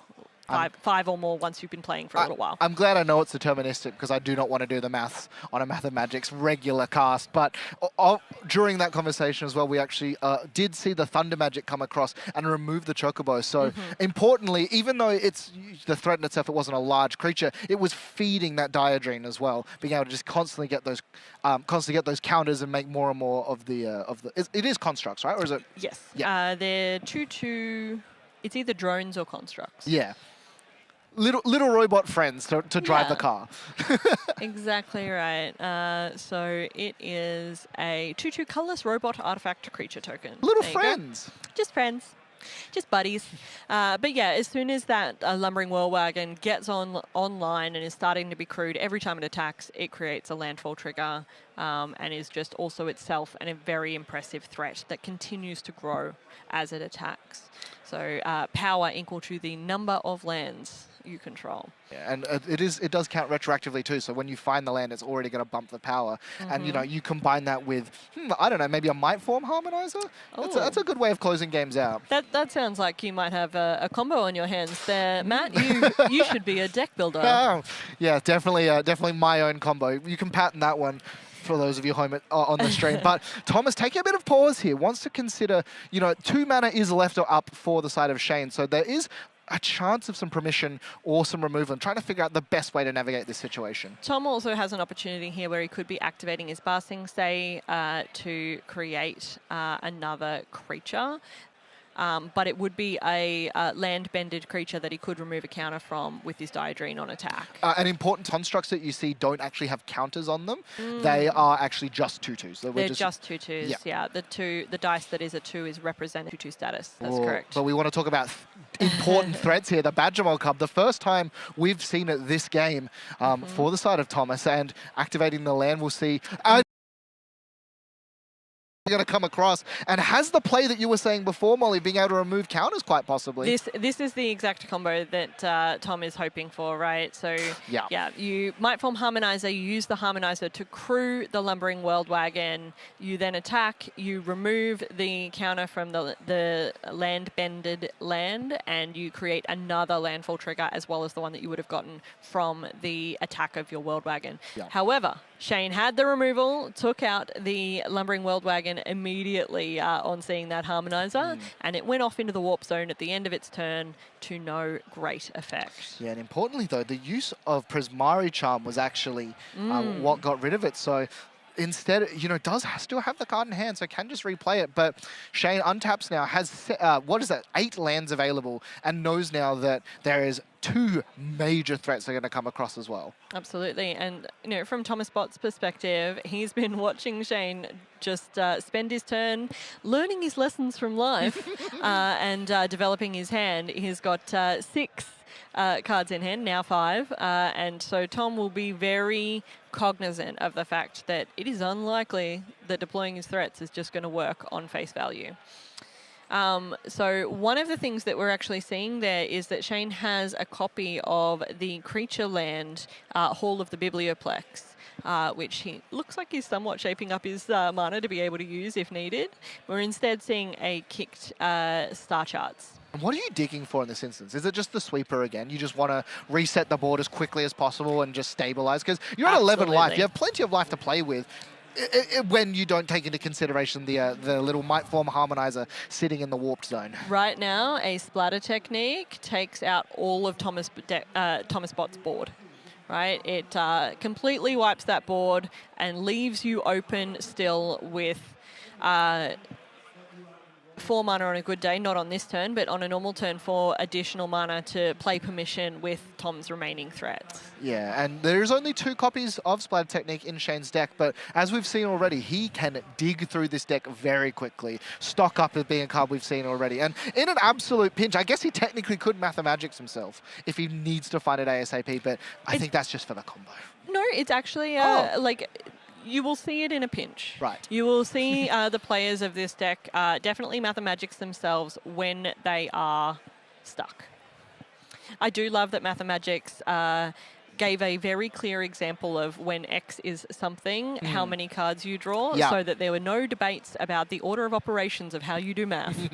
And that makes my job significantly easier. Prismari Charm will come across and remove not only the land, but as well as the Dire Drain. And then a Thunder Magic to follow. Yeah.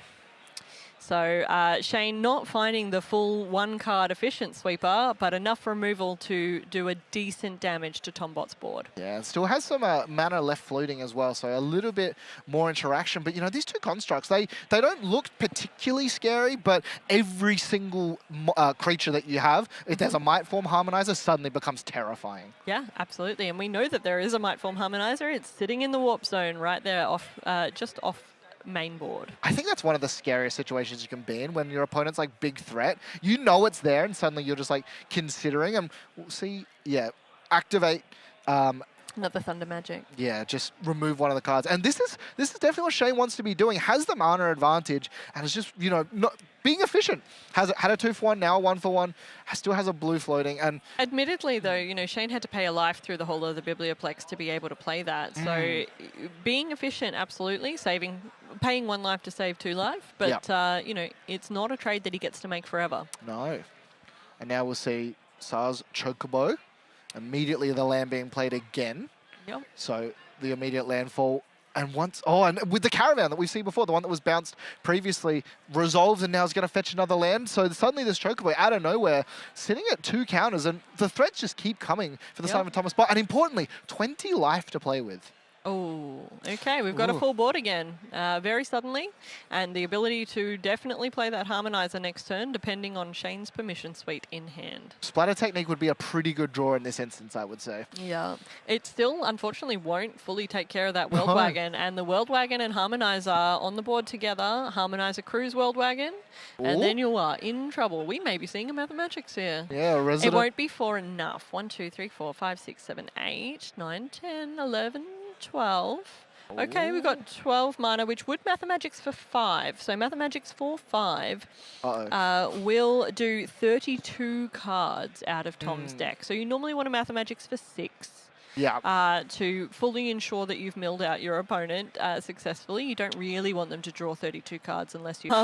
so we're not quite there. So Shane needs to survive 1 more turn. But drawing the Resonating Loop, regardless of the combo or not, just doubling your mana to be able to, you know, permission and remove these threats. Even now, you know, Thomas probably feels a bit of he finds the ability, that Mathemagics, because as we've seen, he's dug a lot. Shane knows for a fact that if he draws that card, he wins. And now has the double mana, so Thomas really needs to close the game out in this instance. Oh, there is a Mathemagics in hand. I just saw it. There's also some kind of removal. It's a shiny red card just off screen. But look, you know, as an opponent, watching a Resonating Loot resolve on the other side of the battlefield is a terrible feeling. The explosive nature of this Selesnya aggro deck means that, you know, if Tombot pulls his Harmonizer in from Warp, uses it to crew the land wagon, he is in for a lot of damage. Now, the one saving grace that I imagine that Shane is thinking about is that World Wagon will not have trample. Right. So if Shane can find a blocker... takes the damage. Oh, interesting. Okay, so he's activating the Great Hall of Biblioplex. No, he's not. Sorry. No? It's Resonating Loot for Resonating Loot, doubling all his mana. So he's tapped 8 mana. I think the dice is meant to represent that there's 1 floating. Yeah. And he's cast something. Here we go. Improvisation Capstone for 7, right? So he's floated 8 mana, cast Improvisation Capstone, exile card from the top of your library until you exile a card with mana value 4 or greater. Can cast any number of spells without paying their mana cost. And then it also has Paradigm, which means it's coming back every main phase from now on for Shane Cutting. Yeah, and importantly, pointed out by Thomas as well, he pointed towards the Biblioplex as well, saying, do you take a damage? But because of the Loot's ability, it adds the ability to add that 2 mana without needing to take a damage as well. Consult as well coming across for a lot of cards. So you want to dig for something specific. Hey, how about we take a look at 10 cards for tapping 1 land? That seems pretty good to me. Yeah, looking at 10, finding 1, 3 total mana available, 1 blue, 1 blue, green and blue. So unfortunately that mana has floated and moved on. Shane has taken his card and we are about to find out whether Tombot has it. Because Shane has not created a blocker currently. No, and importantly as well, the land that maybe could have animated itself was tapped with. And so now Thomas sort of considering. It does cost 5 to activate anyway as a creature land, and therefore... Kind of can't afford to keep 5 mana up. You have to dig for the answer, right? Yeah. Yeah, it would just mean that an erode from Thomas would have ended the game, right? True. So, and considering Shane Cutting hasn't had any targets for any of Tom's erodes up until this point, that would be very difficult. Yeah, Mightform Harmonizer being played from Warp and Shane taking a moment to consider. I imagine that Shane was digging, looking for some way to bounce that World Wagon, which he may have found a Prismari Charm. There is one more left in his deck. That it looks to be the only main deck answer to a Lumbering World Wagon that's going to be as large as this one. Oh, but that's, I was going to say, flashes the second copy of the Mightform Harmonizer, and it doesn't matter what you're bouncing at this point. It is actually going to just allow him to push so much damage, and Shane Cutting scoops them up, goes, you know what, let's go to game 2. Yep. You know, we didn't get to see any Planeswalkers resolve in this instance, but we are going to jump into the post-sideboard games, and there's definitely some interesting cards to be brought in from both sides. Yeah, we sideboards for this one, but I can tell you right now that looking at sideboards for both these decks, Snakeskin Veil, considering how much targeted removal Shane shipped at him this game, and then definitely there's 4 of Mossborn Hydras sitting in Bot's sideboard, and that's the kind of thing where you really just want to be growing and trampling threats, particularly when your opponent is predominantly using damage-based removal. You want to be growing those Hydras out of range ASAP. Now, this is always scary for the side of Shane Cutting as well. Thomas Bott opened the game up with a Fabled Passage Shane after Shane played a land, and then shocks in a Steam Vents and Pass. And if you're in this situation, you kind of go, he's got something. But the perfect response, forcing the interaction, is going to be the Voice of Victory. And this card, and it doesn't actually have the permission as well. He's just got Consult the Star Charts. So suddenly, it's almost like every creature has uncounterable. Yep, it sure does. Voice of Victory is such a card. Yeah. And we'll see a pass back as well from the side of Thomas Bott, and Stomping Ground being shocked as well. And 3 mana is actually, just immediately remove the Voice of Victory. Yeah. Looking at the sideboard from Shane Cutting, there is a lot of permission in there that I imagine would have been making its way in. So things like Disdainful Stroke, things like Spell Snare, just really trying to get ahead of Tom Bott, particularly while he was on the play. Is an interesting kind of element of whether or not Thomas Bott brought in any Sheltered by Ghosts to deal with loots and other bits, but I don't think he's particularly worried about it, to be honest. I think he's just playing out his own game plan. Yeah. There we go. Sideboard piece from Shane Cutting is Disdainful Stroke. Unfortunately, will not be able to be played between now and next turn. And then immediately followed up by a Seer. We've seen on that Voice of Victory. You were saying before as well, we've seen a lot of Disdainful Stroke be in the sideboards of plenty of players at this event. Yeah, look, Disdainful Stroke is actually the most common sideboard card across all players in this 190-player field. It is in 39% of decks and their sideboards, with 108 copies in the field. So my predictions have come true, and we see a Mossborn Hydra immediately followed by a Fabled Passage straight up to 4 power. That will be very scary for Shane Cutting, and he needs an answer right now. Absolutely. The Mossborn Hydra, I was actually speaking to Thomas as well. He doesn't bring any in on the main deck because he doesn't want them for the Is It matchup, because they can be a bit of a liability. But, 4 of them still available in the post-sideboarder games, and these threats are so scary, particularly because we've seen Shane use a lot of 1-for-1 removal. And another land, suddenly it gets almost out of the way of everything. But importantly, does actually have access already. We see a Snakeskin Veil. Oof.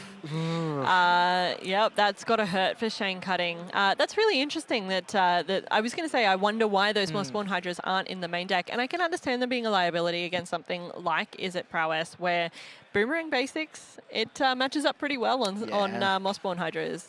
Even if it's sorcery speed, you still just resetting that Hydra every time is a little sad. And we are going to see, speaking of things that are a little bit sad, Mindform Hymenizer on 4, not warped in this time, doesn't have the land drop to give, but just the threat now. And importantly, if he has another fetch there, is just going to crack in for so much damage. And now there's 2 very important threats for the side of Shane Cutting to deal with. Yeah, and you know, Shane Cutting knowing now that even finding a splatter technique, which it actually looks like he maybe just saw in that stock up, it's only going to take out a Harmonizer, not a Hydra, and you're still in for a bad time, even if Tombot is just top decking lands. Yeah, and I think that's what makes this card so scary as well, the Mark 4. Every land that you just like draw off the top, so much damage. And, you know, Shane Cutting already sitting at 11 life. The stock up just digging once again for the answers to these situations. Yeah, it's a rough spot that Shane Cutting is finding himself in right now. That removal spell on the Hydra being foiled by a Snakeskin Veil is very much not what he wanted to see. Oh, and importantly, important Earthbender's Ascension is going to be placed onto the stack. And in response, looking to kill off the Mightform Harmonizer here for the side of Shane Cutting, just to remove that originally. But no, the handshake is extended because of the Earthbender as well. Gets a counter, and just suddenly, in the Selesnya aggro decks, just turn 4. I'm going to play beater after beater after beater and just kill you. And that Snakeskin Veil won the game. Yeah, absolutely. The ability to just say, no, your targeted removal does not hit my big threat and the drawing board and find something else for next turn. But now it's also out of range of the majority of your targeted damage-based removal pieces. It was a bad time for Shane. It was not the best matchup, but it looks like Shane's deck's actually really well tailored against what he assumed the majority of the field would be, is it prowess. Yeah, and I think that's always, you know, a decision when you come to a big event like this, is that there is no one deck beats everything. You have to decide. We've seen so many teams bring something completely different. And it's one of those things where in testing it can be super, super challenging. Molly, I have to ask you, if you were competing in this event, what would you be bringing? I would have brought Selesnya Landfall. Yeah. Yeah, absolutely. I have been playing so many reps of that deck. Honest feedback is it feels so powerful. Look, it's also just the kind of mage I am. I know it's landed me on stream earlier calling me a Bogles player, but... Wait, you're a Bogles player? He was correct that we've all done some personal growth, and now I'm a green... Marginally better. See, I would be bringing something that we haven't yet seen as well, which is that coming up a little bit throughout in the ranking this event, that Dimir Excruciator deck. Okay. I think that deck is so sweet. But I also did play Doomsday in Vintage, so maybe that's why. Oh, and you're throwing shade at... At least you can interact with my combo. Bogles, I can't even touch him. Look, it is what it is. But the reality is that this is why we play Magic. This is what we love. This is what I love about Magic, is the rock, paper, scissors of what is happening in the metagame. How can you counter it? And how are you going to that little brewer space that means that you've got the tech that's going to allow you to take down the field. So the biggest tournament in Australia is coming up later this year. It is our Spotlight Series in Brisbane. It will be the 28th to the 30th of August. It is a modern competitive event. It's the first huge one that we've had in a while here in Australia, and it is worth going. Not only is Brisbane a fantastic city, and it's in August, so the weather is going to be gorgeous, but you have not only the main event of the actual Spotlight Series happening there in Brisbane in Modern Competitive, but you're going to have so many incredible side events. We've got Commander, we've got Limited, we've got Standard. Whatever your magical cup of tea may be, we have it for you at Spotlight Series, and we would be thrilled to get to see you there. It has been an absolute pleasure.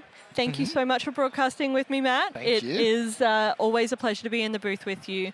We have just done round 3 of 8 of Standard in the Regional Championship ANZ Super Series here in Adelaide. We will be back shortly for you, and we hope that we will see you soon.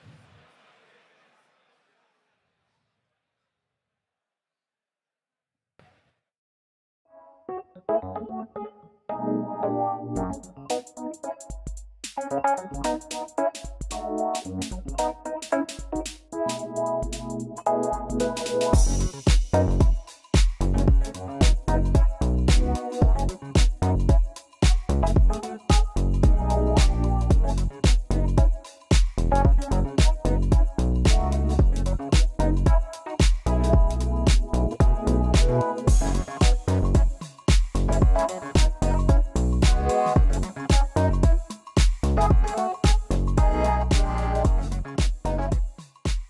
I'm here with Nathan after round 2. Nathan, how did you go? How are you feeling?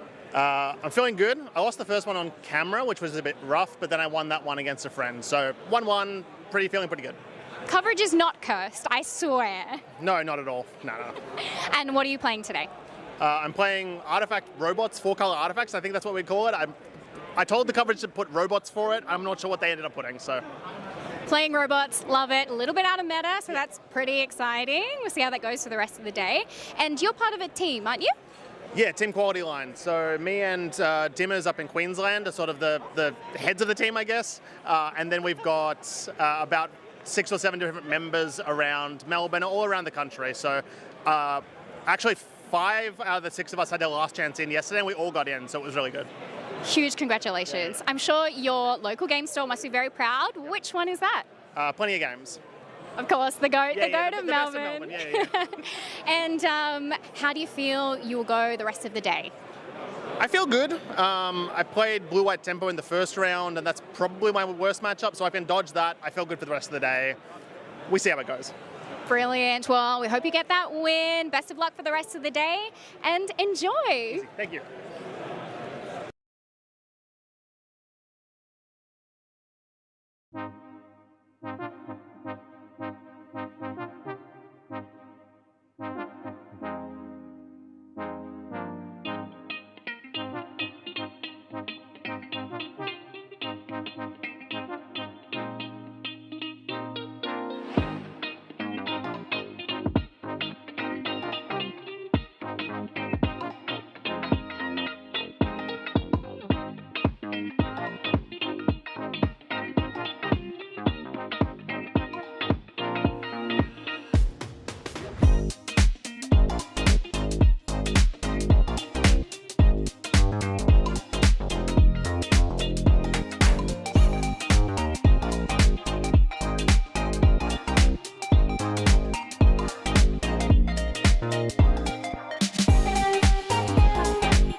Hello everyone and welcome back to coverage of the ANZ Super Series from Adelaide. My name's Riley Knight. I'm joined by Matt Brandwood. Matt, good to be with you today. You as well, Riley. I'm super excited to be here. As we get underway with coverage of round number 4, you've been keeping a close eye on the tournament so far, Matt. What are some of your impressions of the standard format? What have we learnt so far from this tournament? I've learned that, honestly, that the things that I expected to win have not been winning, and the people have brought some very interesting approaches to matchup. You know, last round we saw a Rao ultimate on like turn 4. And, you know, that's a really good way of getting over these super aggressive landfall decks. Yes. There's a lot of different approaches, as you say, that have been taken to address the boogeyman of the format, of course. Is it prowess? Nearly 20% of the field here in Adelaide. So people have come ready to rumble, and we're going to get into our next feature match area. It does involve an Is It deck, although it's not Is It prowess. We're going to be getting stuck in with Is It Elementals. The Spelementals deck will be coming your way against my personal favourite deck in this current format, the Jeskai Splash Black list. Dark Jeskai, we used to call it many years ago. But this is a classic list. This is the typical Jeskai Revelation build. It's got lots of interaction. It's got counterspells, card draw. It's got all sorts of stuff. Building towards that big revelation, or hopefully you're following up the first one with multiple others in order to win the game. On the other side of things, though, we've got this Elementals deck. Yeah, definitely an interesting sort of take on the Is It shell. And we see already a card that we've not seen on the feature match area in a while. Cavern of Souls, likely naming Elemental. And the first threat is also going to be played with the Ashling Rekindled. Yes, Ashling, one of these cards that sets the Spelementals deck apart. There are, of course, some core similarities, right? Like there are a lot of Is It cards that are just very, very good. Burst Lightning is a great example of that. Although there's not a huge amount of overlap between this particular build and the Is It shell that we would see with prowess. Yeah, I was looking through the list before from Daniel Zhao. No, we usually see Storm Chaser's shell in everything that's running blue, but no copies of that. Has 3 copies of Roaming Throne alongside all of these Evoke Elementals, and so we could see some really interesting disruption on the side of Christopher Turner. Has just played land, and just gone and just sort of set up the way you want to be setting up. Tablet of Discovery is, I had a look at the numbers, it's in every single one of these 4-color control decks. Every single person bringing this 4-color control deck has chosen to play Tablet of Discovery. That's not common. No. Like even with the Jeskai Revelation, which is a 4 of in most decks, not a 4 of in every deck. I mean, it's a 7 drop, so I suppose some people are going to go into the 3. But some of the other, consult the star chart. Only a 2 of in this list, for instance. There are plenty of other lists that even stock up something like that. They're not playing the full play set, but Tablet of Discovery is in every single one. Crazy. Matt. Crazy. Such a powerful card as well. Just really allows you just to hum along, mill a card at the start, and then just ramp yourself up just a little bit. So there's not a lot of mana on the instance for the 4-color control deck that doesn't pain you, but it doesn't really matter because of the tablet. We'll see here a second copy is going to come down. Tablet into tablet. How do they do it? Let's go. And I think that's a Braid that's actually going to be binned. A Lightning Helix also in the graveyard off of that mill. And any deck that's running Lightning Helix, I'm happy about. That's a beautiful turn. That's a really, really nice little turn there. The tablet into the Abrade, getting good value out of that, killing the Ashling. But the thing where tablet's really important is we see that double red activation, especially when you're looking to cast multiple copies of Jeskai Revelation at 7 mana. That's not cheap. Tablet can get it out of turn, or even 2 turns early here, as we're seeing. And we talked a little bit before about the implication of an open deck list, and we see off of the Surveil land as well, this Lightning Helix being put into the bin knows I don't really need the Lightning Helix in this current matchup. 22 life is currently the play, has dealt with the Ashling, and suddenly 8 mana available for the side of Christopher Turner coming into this next turn. But this is a really, really good start. Your opponent is sitting on way fewer land, well, much less mana than you, an empty board, no creatures for you to contend with. I think I saw the Jeskai Revelation in hand. 2 Great Halls of the Biblioplex as well for extra threats if you need that. You've got your tablets, mana set up. This is exactly where you want to be as the 4-color control player. Vibrance on the other side of the battlefield. I mean, that's going to. What are we going to do here? We're getting a land. Yeah, most likely. Has but the 2 lands that he actually tapped don't naturally tap 4 mana, so it's a little bit hard to tell. But yeah, has found another copy of Cavern of Souls, just off of evoking this card. But again, we don't have a threat currently for the side of Daniel Zhao, and so Christopher Turner, he can resolve this Jeskai Revelation right now. Yeah, but I don't think you do, right? You wait. Yeah, you don't have to get some extra value out of it. What are you worried about? Spider Sense? I don't think so. We'll see the untap. Okay, we're going to see a Flame Kindler here. or Flame Braider, excuse me. Another useful piece of acceleration, this time on Daniel's side of things. But, oh, here we go, main phase. The mana will be tapped. Activation. Going to take a life as well. Needs the colored mana. And, you know, there is a spell that he does have, and he is just going to send it as well. Jeskai Revelation initially targets the starting town and bounces it alongside the threat being destroyed. And suddenly, this is a huge tempo swing. Maybe you wait to see if you want to, quote-unquote, counter something like Remanded or whatever. But then bouncing a land is just so powerful. You get your monks on the battlefield as well, a bit of a threat. But, yeah, no, Jeskai Revelation on what is this, turn 5? Turn 5? Yeah, sure. Absolutely. With mana left open. And importantly as well, the land he bounced was the starting town. So it doesn't even, he has no way of playing that card again untapped. So it is really a time walk in this instance. And 2 Cavern of Souls, sure, I'm not going to counter any of your things, but if I'm casting 7 mana spells on turn 4. I don't think Jeskai Revelation even counters it, does it? No, it just bounces it. Yeah. So even if someone counts even if someone uses a Cavern of Souls, you can still bounce a Revelation. All right, we're going to see, I think we're going to see, this is going to be the Thoughtseize mode here, surely. Yeah, absolutely. And yeah, just discards a flashback there, so isn't able to just chain another Revelation. But if you're on the side of Daniel and you see him discard the flashback, that he can flash back the Revelations, that you're probably pretty afraid. Yeah, exactly. And now Chris was in a position going to try to turn the corner with these monks, start to put some pressure on a stock up. Oh, just what we wanted there. Beautiful. There's so much, like, really powerful card draw in Standard at the moment. And stock up, just a card that finds you whatever you need. And Christopher Turner at this point is so comfortable knowing that there's no threats. And it's not like we're versing some of these other decks where they're singular turn. He's just so much time and has the. I wouldn't be surprised to see if we get in on offense here. Oh, of course, absolutely. Yeah. This is an easy attack here, and we're going to see the monks get in for 4, and the clock begins. Daniel on notice, and now it's up to him to find something to get back into this game. I don't know what it is. I don't know what there is that does it. Yeah, I'm not 100% sure. Because even hard casting one of these elementals and getting a decent amount of value off of that, I mean, Chris has got 2-3 cards in hand. Some of them are off the stock up, so they're going to be pretty good cards. And also, like, every single draw for Christopher, like, with the exception maybe of lands, just offers so much value. Yeah, there are very few dead draws here. And there's also the Great Halls. Let's not forget about that. The Great Halls can be woken up. Once you've got this much mana, you know, you can start to turn some of these creature lands on and get in there as well. Although I don't know how much Chris was worried about putting a clock on. This is not as you said, this is not a deck that's super explosive. It's a deck, the Elementals deck is one that needs to build up incremental value over time. And we actually saw just an ill-timed explosion just to filter in this instance. Just fires it off, plays the starting time, is completely tapped out here. 25 life for the side of Christopher Turner, and Daniel sitting at 16 with no threats currently.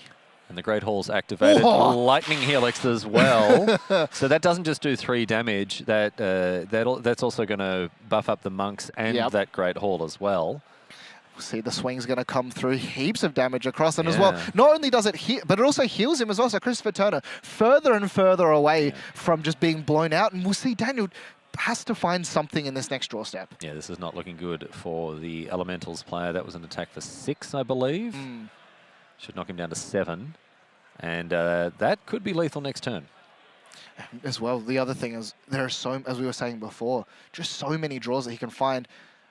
Hasn't immediately conceded, which is always a good sign. So Daniel has found something, 2 starting towns, but that's the thing, his land base hurts him. The 3rd copy of Cavern of Souls now, I'm assuming still naming Elemental. Yeah, you'd think it'd be traditionally pretty good against a control deck like this, but this is much more of a reactive control deck. Actually, I don't think there's no more lies. There's a one-of, the highly scientific one-of.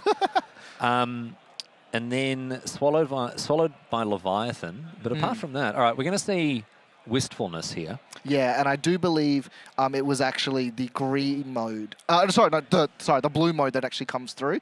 So it's going to draw 2 cards and then discard a card. So it was both. The tablet is of course, yeah, absolutely.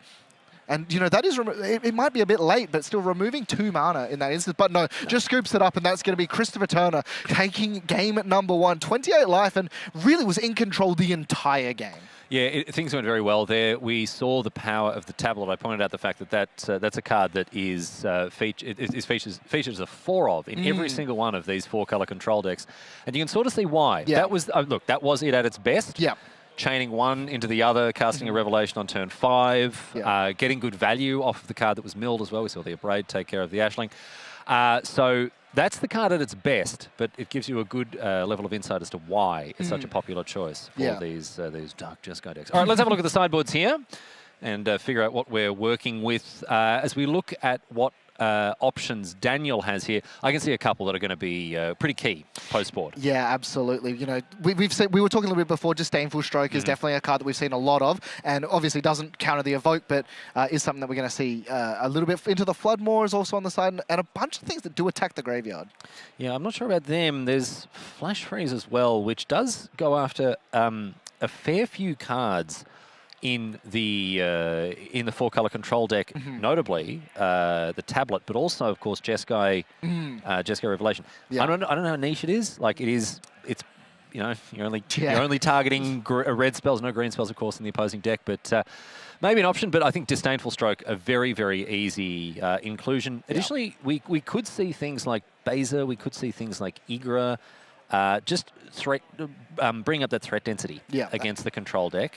Having must-answer threats that you know, don't rely so much on building out a board, what have you. Exactly, just the singular scary threats that, if left unchecked, and force them to have it. Now, if we have a little bit of a look at Christopher Turner's sideboard, now, we obviously saw that deck go as well as I guess it can. But there are still definitely some really interesting key cards, and you will notice that there's a lot of one-offs in his list. Yes, a lot of cards that, you know, again, because you've got cards like Stock Up, because you've got cards that dig very deep, you've got a fair bit of card selection, consult the star charts, whatever else. Having a broad range of answers is very useful. But there are a few cards in the sideboard we can see here that may play a role in game number 2.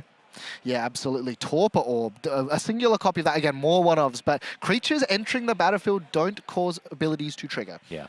Seems pretty good. Seems pretty good, yes. We've also got Flash Freeze, which I think is a great inclusion against. There are a lot of green and red elementals in the opposing deck there. Otherwise, what are we looking at here? Get Lost for some more creature interaction. I don't think Pyroclasm is necessarily it. I don't think most of the elementals are too big. Yeah. Right? There are a couple that die to it, but no, I don't think so. Well, we'll see what adjustments these players are going to make as we get stuck into game number 2. But again, on the face of it, you'd have to think the control deck, lots of removal, efficient threats as well at the top end with the Jeskai Revelation, what have you. Good ways to end the game quickly. The elemental deck, I think, even post-board is going to struggle. Yeah, I think so too. And it's one of these things where this is why you would bring the 4-color control deck just in general. But importantly, Christopher is actually going to 6 in this matchup.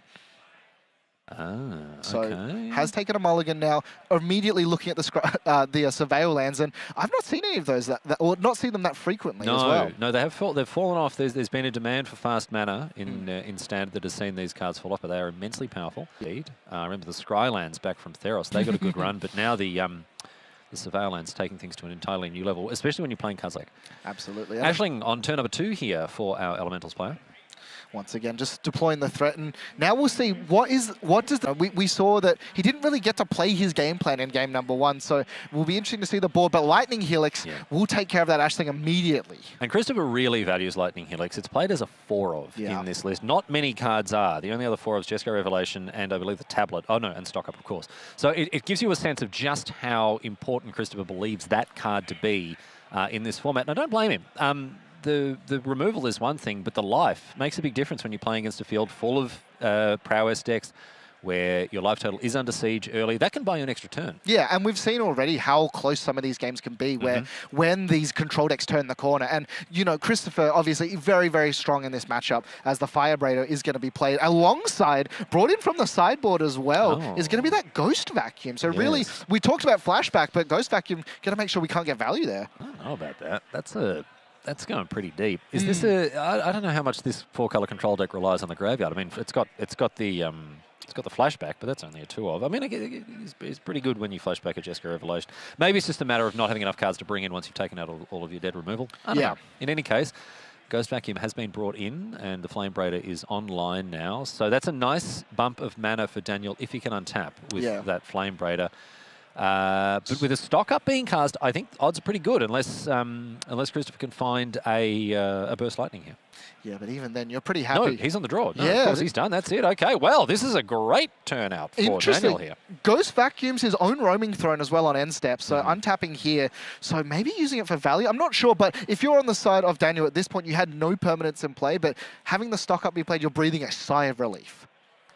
Yeah, this is a turn that presents a lot of opportunity here for Daniel. Opponent tapped out. Not a whole lot going on. You've got a bunch of mana with the Flame Braider, and we're going to make the most of it here. It's going to be a roaming throne. Yeah, and roaming throne, you know, an incredibly powerful. No, not going to go for the roaming throne. No, again, the Baser, there it is out of the board. Yeah, so pulls in the sideboard card instead, and Baser's going to be the choice, but does have roaming throne in the hand as well, which means we have some very scary single card threats that are available before we've even seen any of these evoked cards. And this is what we were talking about, having a threat density that can go up against the 4-color control list. But the important thing here for Daniel is to not overextend, to make sure that the this doesn't turn into a blowout where you go, right, I'm going to really put the pressure on, I'm going to try to get as much material on the battlefield. And then you just get blown out by a Day of Judgment. That's not where you want to be. Yeah, and we see the tablet coming across on curve, and actually mills over an inevitable defeat. So not going to be able to play that one out, but still, just once again, taking the time to set up because he's at 19. But we've seen how the lightning helixes and everything else has for the side of Christopher Turner. Even choosing to shock the Hollowed Fountain here. I think, yeah, this game relatively evenly poised, I would say. The momentum for Daniel, certainly, but, you know, this is the sort of untap, play a land, and cast Jesco Revelation. And, you know, that completely turns the game attack. So, what can the control player do here? Let's have a look. Is representing on the side of Daniel, though, does have plenty of mana available. Didn't play a threat, just played a tap land, passed it back, and so you've got to be a little bit hesitant to play just an unguarded Revelation in this instance. That is true, and this is what I was talking about when it comes to overextension, right? Daniel hasn't smelt blood in the water. Isn't like, right, I'm gonna commit a ton to the board here. It's just like, no, okay, I've got my threat set up. I'm you know, got my opponent on a decent clock here. But Christopher shocks. Yep. So it's 4-5 mana. Leaving 2 up as well. 5 mana here, or 4 potentially. Is this a Day of Judgment? It's Ultima. Okay, Ultima. So they're effectively the same. And we'll see, is there a response from the side of Daniel? But in particular, no, just gonna let it happen. And yeah, the roaming throne stays in exile alongside that ghost vacuum, and suddenly the board is cleared. But 11 life, not a huge amount to play with, is still representing some interaction on the crackback for Daniel, though. Doesn't have those caverns available. And a real cost paid in casting that Ultima, losing your own tablet there. You didn't get the value, right? Didn't cast the inevitable defeat.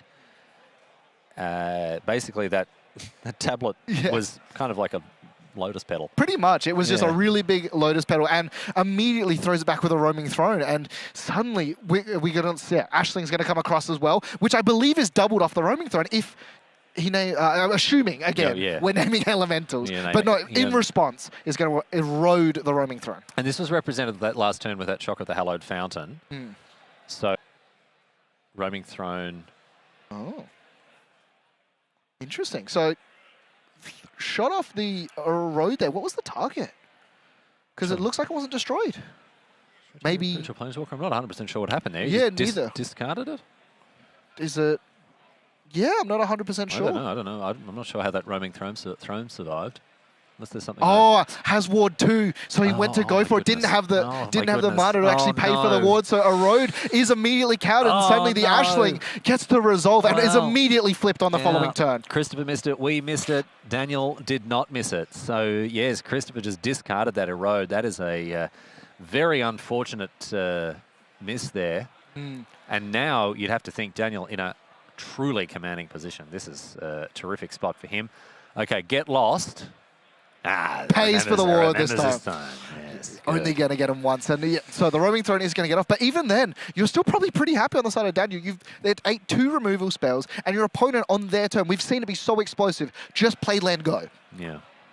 Yeah. And now the Ashling Rhymebound as well, uncontested at this stage, can provide a huge amount of mana as well. Although at this stage, I think Daniel, without a huge number of threat. Oh, there it is. Igra. We mentioned this. We mentioned this coming in from the board to improve the threat density. Both Beza and Igra have been brought in here by Daniel, and you can see that he's very happy to keep that on the top of the library. He's happy to see threats like that.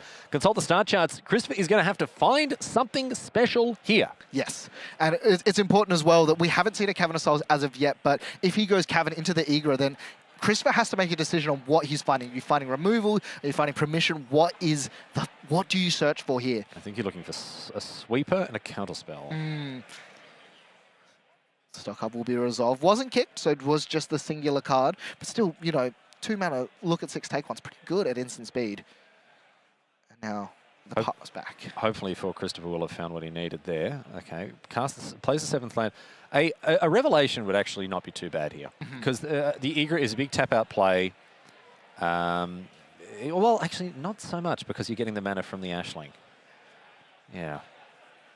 Important is, Igra does have ward along the side. You have to sacrifice a food. Let's not forget about that. Let's not forget about that. But yeah, Igra very, very difficult to get rid of when you yourself don't have any creatures, unless you've got something like a sweeper. Now, there is Day of Judgment in this list. Let's not forget, we've already seen an Ultima as well. Ashling's going to flip back over. The Ashling dance here. Flip one side, then back again. Yep. Discard. Oh, I thought he thumbed the Igra there. No, like, no way, right? No, no, dude. And he's just going to jam. Yep, going to cast the Igra, Eater of All. And Jeskai Revelation. So Jeskai Revelation will bounce the Igra, presumably kill the Ashling, and amount of breathing room here for Christopher. Gain a bit of life, draw some cards, make these monk tokens. The key play here. Yeah, and importantly, return target spell is written on Jeskai Revelation. That's why I can bounce it while it's on the stack. Similar, not all bounce, but we are going to see the Ashling is going to swing across and just not declare any blocks. No, it doesn't. Oh, did it have counters on it for? Oh, sorry, no, it had 2+2. It had 2 counters on it, so therefore it didn't die to the Revelation. Excuse me. Yeah. But even so, still bouncing that Igra. But again, it is not counted. It is bounce. No, it's meaning that just the next turn is going to be able to play it again.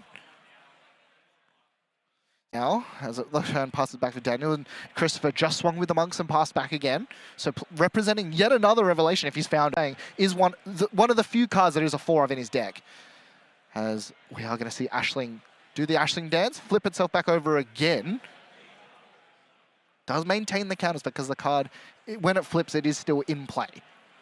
It's not like the old werewolves back in the day. So, just considering, oh no, not going to go for it. It's actually going to play hard casting the Deceit. Yeah. So that's another Jeskai Revelation. That's a really, really key card here. It's very good for Christopher that he had that in hand. Yep. Although not a permanent solution to the Deceit. Although enough to put a bunch more pressure on. Yeah. 4 more damage, more cards, more monk tokens, more pressure. I think the monks also are like really key at this point, because you're kind of in this situation where you know that Daniel's hand is just bomb after bomb. So you are just ready just to start racing at this point. And that tells us why the attack was made with the monks last turn as well. Yeah. And 2 cards as well with the Jeskai Revelation. That's also really important. And when we think about the card quality of the 4-color control deck at this stage, mana's set up. You're either drawing lands is not great, but you're either drawing action in the form of removal, or you're drawing card draw. Yeah. Which is going to let you find more removal.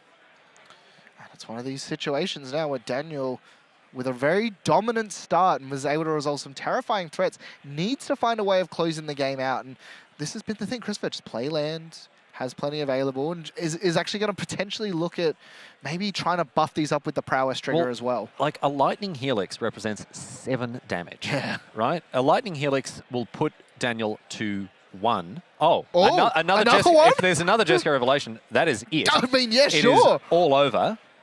Bounce a land, deal 4 to you. And then activate the prowess on all of these monks as well. So suddenly, you know, we talk about Lightning Helix. This is Lightning Helix's big dad. It's the 3rd copy, and back-to-back Revelations is a great way to seal out a game. And this is how this deck wins games, because this is an attack for 12. Yeah. Well, sorry, it's an attack for 8 after having put your opponent from 12 down to 8. So these monk tokens come in. The prowess on all of these means that they are all 2-2s. And we're going to pack it up and go to game number 2.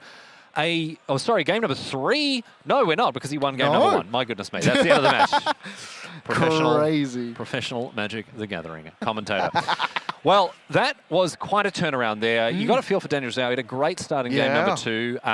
We saw him make some judicious sideboarding decisions as well, bringing in the baser, bringing in the Igra, but not able to leverage those threats despite their potency against the interaction that Christopher had. And I think it comes back to that ultimate turn. Yeah. Recognizing that even sacrificing your tablet, it was necessary because of the Flame Braider, because of the pressure that was being put on by the fact that the baser was coming in.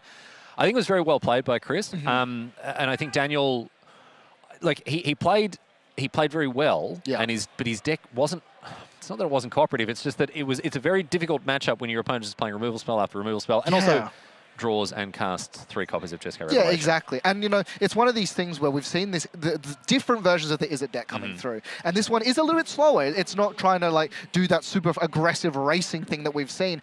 And I think if you're a control deck, having a little bit more time, an extra turn or two, we saw triple ultimatums back to back to back. Well, I say ultimatum. It felt like an ultimatum. It does, yeah. Absolutely. But just having that little bit of extra breathing, all of these singular cards, he dug, particularly game 1, he dug through so much of his deck constantly to find the exact right thing and then turn the corner really consistently. And this is why you see all these little, these one-offs, because this deck does have such velocity, it is able to churn through cards with stock up and start chart and what have you.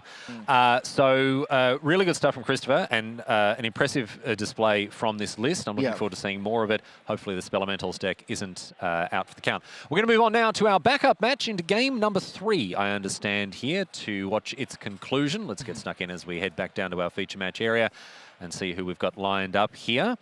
It looks like we've got a Mardu aggro deck here versus Selesnya Rhythm. So Magnus Mungo here on a Selesnya deck that looks like it's playing Bright Glass Gearhulk, excuse me, Uraboroid, and of course the titular Nature's Rhythm. On the other side of things, a discard-based aggro deck. This Mardu discard deck has, just slowly just been getting better and better and finding just these dense threats. And looking over at the game already, we see Scott Ashton did kind of what his deck wants to be doing. He wants to play those Moon Shadows as early as possible as that threat, but Magnus Mungo did have the dreaded turn 2 version of that Badgemol Cub. Badgemol Cub, yes indeed. And we've got Inti. No removal for the Cub. We're going to see Inti trigger, which means that the Moon Shadow will likely grow here into a 2-2. I love Moon Shadow. I think Death Shadow is a really cool card, and I think Moon Shadow is just a really awesome new updated version of the card.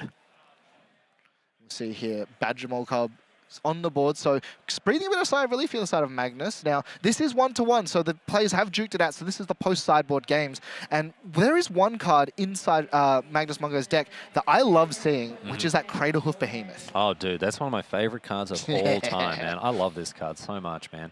First printed in Avacyn Restored. Doesn't look so much like a frog anymore. It looks like an elephant or a mammoth now. It did used to be rather frog-like in its appearance, but it seems to have changed. Another Badgemol Cub here.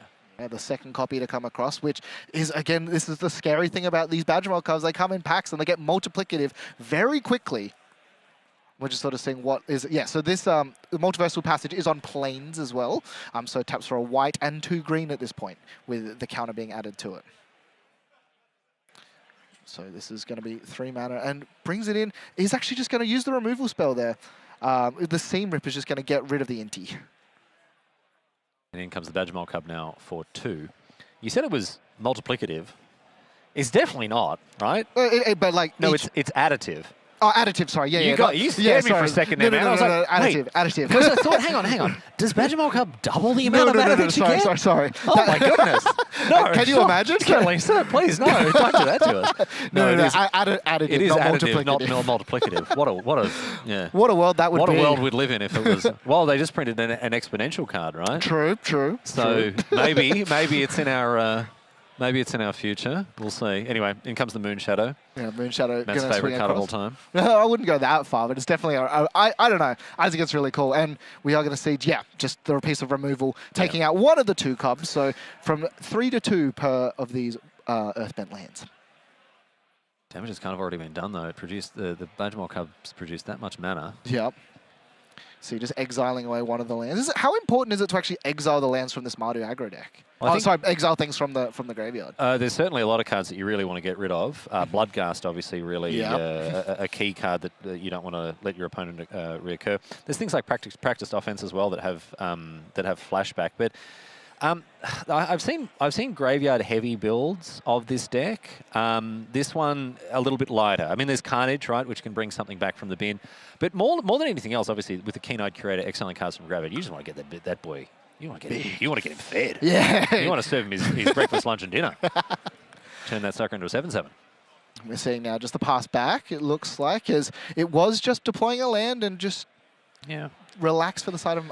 For Magnus, leaving plenty of mana open as well to activate the abandoned air temples if need be. And another big threat, that's Tessa. Is that... Tessa Light Shatter. Light Shatter. Yes. And this is another card, actually. This is another reason to keep the graveyard under control with the Raccoon. Because if it has Threshold, essentially. If you've got 7 or more cards in your graveyard, then you get to play one of them. So the Raccoon definitely is a pain in the bum there. But all the same, 3 mana, 3/3 haste. They've got a powerful pedigree in constructed magic. And we'll see as well, this Moon Shadow constantly ticking down, so the threat getting bigger and bigger. And Magnus, as we sort of said before, it is a post-board game, but also this version of the list isn't on those big landfall things, so it's really... Now just a full swing with the team and threatening with discard as well. The Iron Shield Elf constantly just being able to give itself indestructible and also trigger any of these discard strategies. Iron Shield Elf. Like, yeah, of course, obviously. What else are you going to make your shield out of? I guess steel? Steel, I maybe. guess. I don't know why this elf's so proud to have an iron shield. Like, if that were my elf, it was fine. Yeah.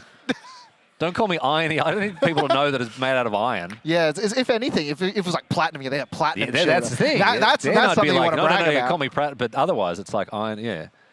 And we'll see here. So declaring blocks with the lands, but then activating to give a +1 counter to all of them, just so even if they do end up trading, still getting value off of it. And as we've seen before, the lands will come back, just not as creatures. Considerations for the side of Scott now as a block has come through, so needs to decide if he wants to discard. We'll call it the Shield Elf. The Shield Elf, yeah. We'll liberate that one. Yeah.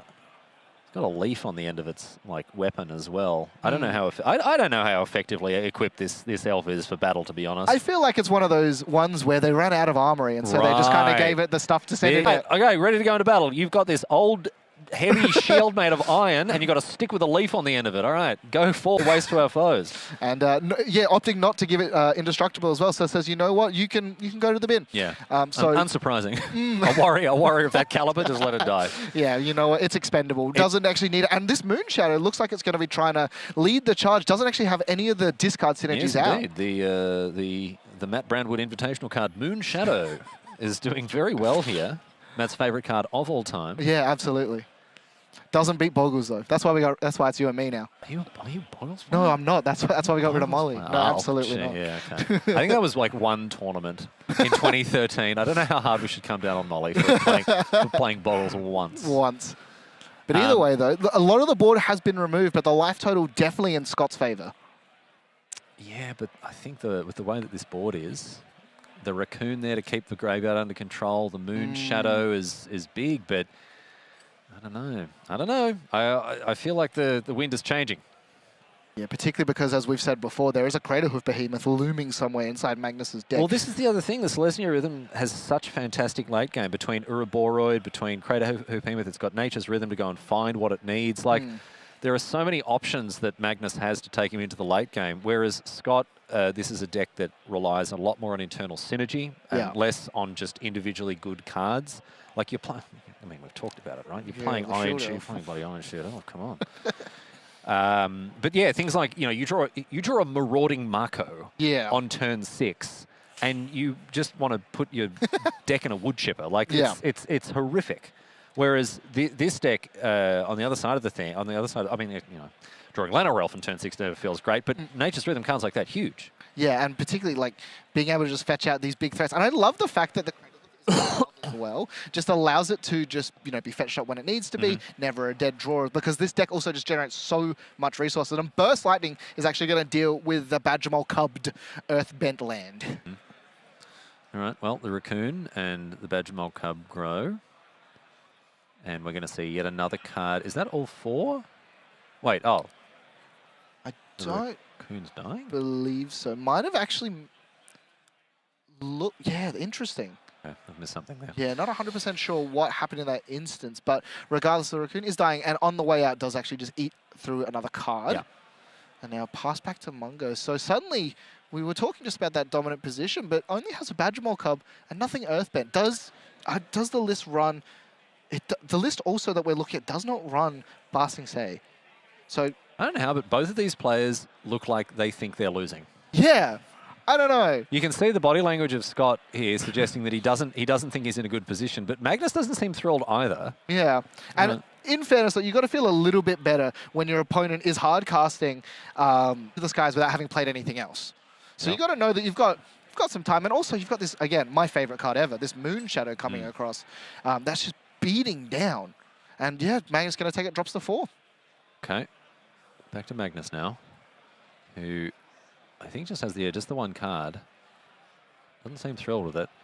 Maybe Scott's just playing a close hand here. He's got 2 cards in hand at least. Yeah, I think at minimum, but importantly, no land drop. Has been stuck on 3 lands. Really good point, yeah. For a long time. And in fairness, so this discard deck, it's not sort of, it's very low curve, but Carnage, as we were talking about before, 4-drop, and wants to be able to double spell pretty frequently, but just trying to ride this single mana threat to victory. And, Magnus isn't on a road main board, might have brought one of his 2 copies in off the sideboard, but even then, it's just going to start eating blockers at this point.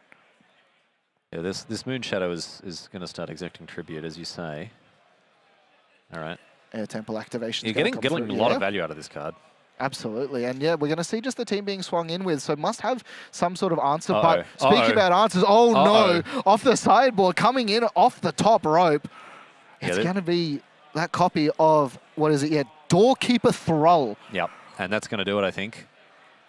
As we see here, these players are packing things up. The Doorkeeper Thrall flashing in, blocking, and then there was no way to defend the from the Moon Shadow counterattack. I believe that's what happened there. Yeah, I believe so. It all wrapped up very, very quickly, but it looks like this Mardu aggro deck was able to take things down with, as far as you're concerned, the greatest card of all time, Moon Shadow. I think so, particularly standard legal, which is pretty crazy. But yeah, no, just ever. Yeah, ever, of all time, all time. Buy him now. That's what he said. That's what he said. But importantly as well, another version of this Selesnya deck. We've seen the landfall versions. We've seen now this kind of rhythm version as well, and then we've seen stuff in between. Of the versions that we've seen now and that are in the field, what's your favorite? It's got to be one with Cradle Hoof, right? Yeah, well, yes. On a more personal level, yeah, I love to see. I love to get see people getting hoofed. But I think, look, in all seriousness, the landfall deck has shown that it's resilient. It's very powerful. It can be explosive as well. You start with a little chocobo on turn number 1, and it can grow out of control very quickly. It's good to see people doing well. I mean, let's not forget, Magnus is 3-1 with this list now, so still doing exceptionally well. 3-0 at the start of the round. 3 at the start of the round, undefeated. So it's good to see people rumbling with different types of decks here. But no, look, I don't think we saw. I think the analysis that I'd have coming away from this is we didn't see either of these decks at their best. Yeah, we didn't see either of these decks doing what they do when they're firing on all cylinders, operating. We didn't see them really enact their key game plan. Yeah. And so that's kind of hard to draw a real a detailed conclusion as to how good they are or are not, particularly in a sort of more fringe matchup like this. I think more information required. So hopefully both these players will continue to do well, and hopefully we'll get to see them in the feature match area as coverage of this event continues. But that is that for round number 4. Plenty more Magic coming your way, of course, so do stay with us. We're going to take a quick break, get everything set up for round number 5. On the other side of this, we'll be back from Adelaide with more from the ANZ Super Series.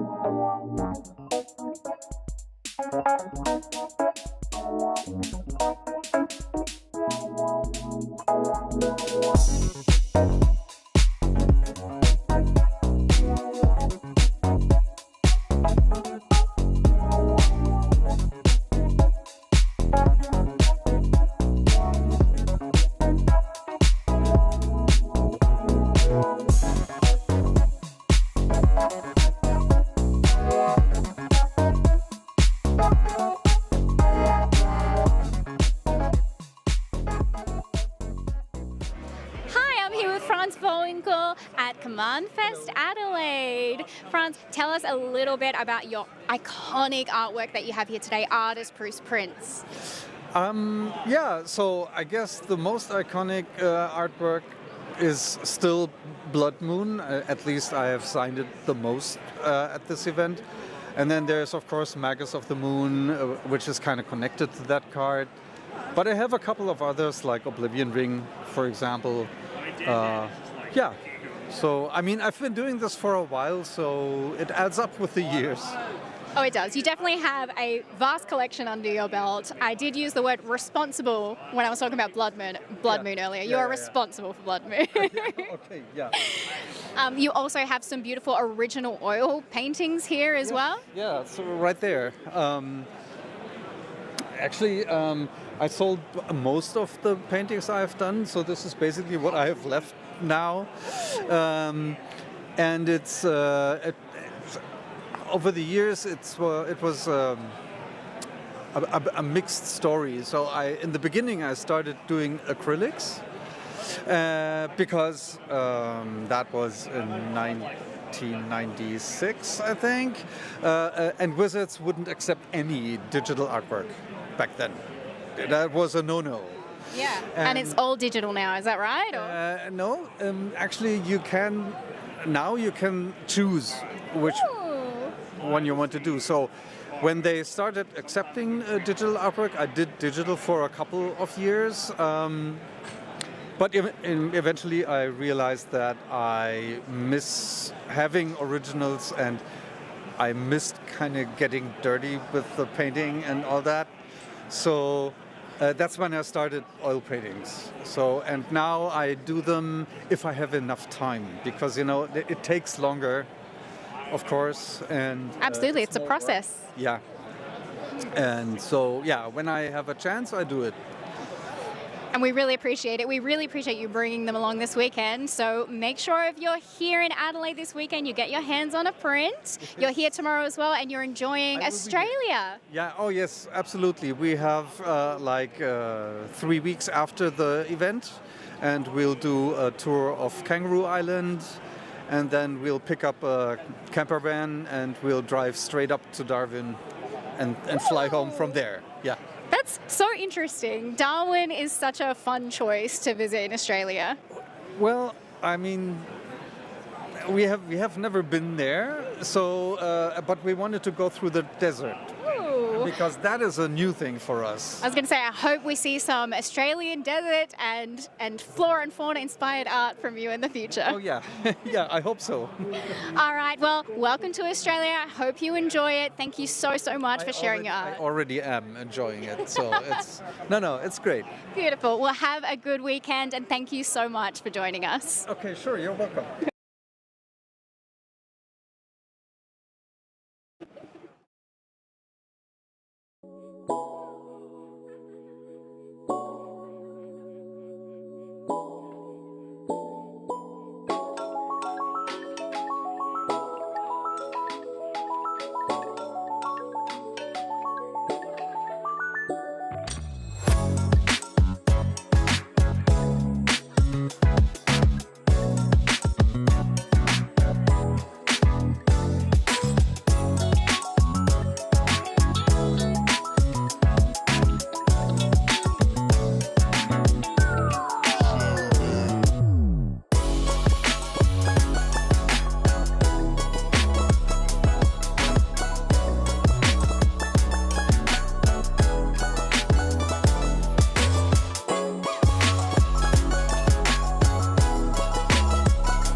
Welcome back, ladies and gentlemen, to the ANZ Super Series Regional Championships number 12. My name is Matt Brown, and I'm joined now by the lovely Mr. Tom Anderson. Tom, round number 5. We're starting to see a little bit of a meta sort of bring itself together, but we've got something a little bit spicy to play up on next, don't we? Yeah, it's crazy. The meta is so varied that we're 5 rounds in. We're still seeing plenty of new decks. We haven't even got time, I'm sure, to show all of them today, but we're going to show this one off. Temur Omniscience. It's not completely unknown to the standard meta, but it is one of the real niche decks in the room today, and Hanbin Zhou is just killing it right now. Yeah, I believe coming into this one 4-0, and I'm going to be so honest with you here. Like, I love this deck. I think it is so sweet. I love a combo deck, but going up against Alex Humbly on something we've seen a little bit already, the Is It Spelementals list, as we are going to bring you into game number 1. And interestingly enough, when we are actually looking over these lists, it's if you're bringing Spelementals, you're probably not teching too much for the Omniscience decks. This is a matchup, I think, that if you ask the players and they're being honest, they just say, look, I lose that one. We try and dodge this deck. It's not a big presence in the room.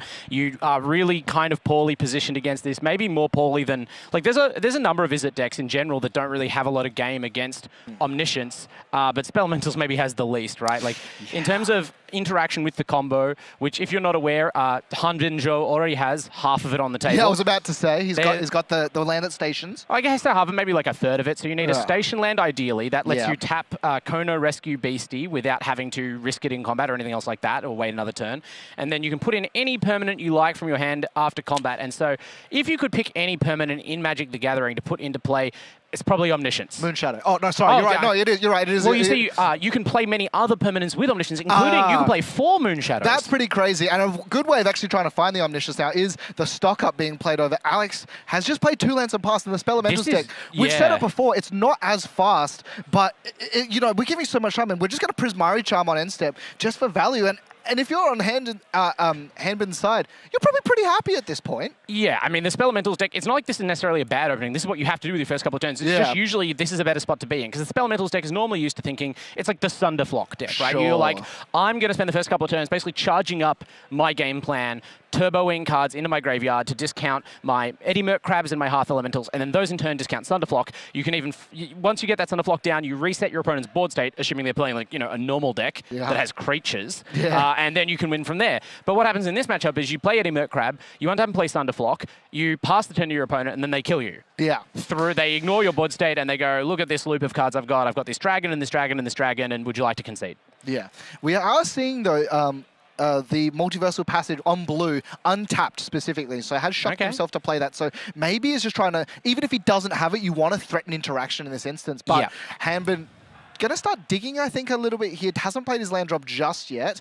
And just consideration. And do you go for it in this instance? Do you have 2 blue available? No. He's actually just going to play out the Ashling Rekindle that we've seen before, and immediately is just going to get Spell Snared. Yeah, I mean, I think if you're Alex, you're very happy that that Spell Snare finds a target in this matchup, right? Maybe not the most relevant target, but there's not a lot of 2-cost spells in Hanbin's deck, so any opportunity to fire that off. I did like that Alex shocked there, because having 2 blue mana represents your get out, which I think is like by far the most relevant piece of interaction you can threaten to have, because that counters Kona. And without Kona, Hanbin's deck does very little. I mean, you say you like combo decks. For me, this is... I like some combo decks. This isn't it for me. This feels like gambling with high stakes, right? Or this feels like rolling the dice, crazy style. Because if you play this 4-mana, 3-toughness creature, and they kill it, what do you do? There's not really, you don't have extra mana, you don't have really any spells you could play to protect that. If you don't have that in play, you're not casting Omniscience. But importantly, so Hearth Elemental was played due to the discounted cost, but we are going to see, interesting, so Cavern of Souls was played, but just the hard cast of the Northwind Avatar is going to come across instead. I do love that this deck gets to play Cavern of Souls, either to protect Kona, but also all of your other creatures are dragons, so you can kind of this is as close as you get to like a fair play from Hanbin, and it'll be interesting to see what comes out of the sideboard here, because a lot of the sideboard cards are kind of hugely expensive, weird cards you wouldn't play anywhere else, because the assumption is you're only playing them after you already have Omniscience on the battlefield, and the mana cost is irrelevant. It's almost like a Living Wish board. Yeah, exactly like that. It is a wish deck. We haven't had one of those in Standard for quite a while, but in the context between wishing for a card when you don't have Omniscience and wishing for it when you do is hugely different. And we're going to see Prismari Charm in the return, a permanent, which is interesting. Giving them another wish, but I mean, you can't leave that blocker on the battlefield. You need to get in for damage as Alex. Yeah, absolutely. And we are going to see completely tapped out, but knows that's in hand now. And another sleight of hand just to start trying to dig again and again, further and further into the deck. That Hearth Elemental does have access to the Stroke of Genius, but probably don't want to be discarding the hand because it's actually pretty stocked up on the side of Alex Humbly. Yeah, I feel like that adventure, I mean, it's nice that it has it, but it is a real plan D kind of thing. You have a lot of other spells to draw and discard. You'd only pitch your hand if you were certain it would lead into something good that turn. And we've still got more relevant spells in the hand to play. Yeah, we fire off a... What is that? That's one of the... it's one of the older arts. Yes. Having a quick little sus. I thought I knew it. Winter Night Stories, is it? It is Winter Night Stories. That's what it is. I was like, I was like, is that stock up? No, not. It's the Tarkia frame. So we're going to... Winter Night Stories has fallen off a little bit. It was huge in Standard just, I feel like, a few weeks of big events ago, but that's how fast the metagame has been moving. And at least here, we're going to get to take advantage of it with our Elemental in play. That's part of why this Elementals deck is so scary, is once it gets one big creature down, once it manages to start discounting them, it tends to snowball out of control really quickly, because not only are you discounting your other Elementals, you're discounting your Winter Night Stories with Harmonize, and you're able to cycle through your deck, find that Sunderflock and win the game. But there's a different scale of explosiveness for Hanbin. Yeah, and I think the thing as well, and here's my question, is how much does Hanbin actually care about his lifestyle, particularly because the second Cavern of Souls, so if he did name Dragon off the first, you know, you can just now name, well, Beast or Survivor. What do you pick, Beast or Survivor? I would say Beast. I like Beast, but I feel like Survivor is the meta call. Usually I see more Survivors named on coverage thus far. Sure. Yeah, I don't think it matters deeply. There's no other Beasts or Survivors in the deck. And, you know, we were talking a little bit about it before. Usually these are played off of Omniscience, but just hard casting Moran River region. It's really interesting. This lines up actually insanely well against the Spelementals deck, right? Like, you reset multiple expensive permanents to hand, and the deck doesn't... It's not like the Prowess deck where you reset their cards to hand and they play a hasty Slickshot Show Off and kill you anyway. Yeah. Like, this is a huge setback, and even if you flash back in a Crab or something, like, Hanbin isn't trying to win through combat. Every turn he buys is hugely valuable to draw the resources he needs to actually combo off. I assume right now we're missing the Kona, but we might be missing the Omniscience, and if you... Because if you don't have that Omniscience, there's not really a reason to risk your beastie. Yeah, exactly. It's just presenting it as a removal target. Particularly because he's like Hanbin's had just so much breathing room. He's been able to just get to 5 mana, play the Northwind Avatar, followed by the Morang River region. And it's important to know one thing with this Morang River region as well. There's actually only 3 in the main board because the 4th copy is sitting in the sideboard. Yeah, it's interesting that there's 3 in the main, but I guess you only need the 1 in the side. It is pretty important to the combo. So if you need to be able to access it off the Northwind Avatar, but it's cool that it's another card that it can just also draw and even cast fairly. It's nice that, you know, I guess the effect you need is on an otherwise playable card. Yeah, and we'll see just from the side of Alex Humbly here, just plays out both of the Hearth Elementals and just passes back. Is sitting on 2 mana, particularly 2 blue, so is representing, again, that get out. But we have 2 Cavern of Souls sitting on the side for Hanbin. Yeah, that's the problem, right? Like, this is why I feel like it's not universal. All the Prowess decks are really different, and the Spelementals deck, you know, the other Ezra decks play different interaction again. But the Spelementals deck feels like the most restricted in what its choices can be, and very few of them are playing cards like Bounce Off, right? Which I feel are, they're not optimal in a vacuum, but in a context of this current metagame, it feels like the instant speed, unconditional interaction for creatures is really important, and Omniscience is one of the decks you need it for.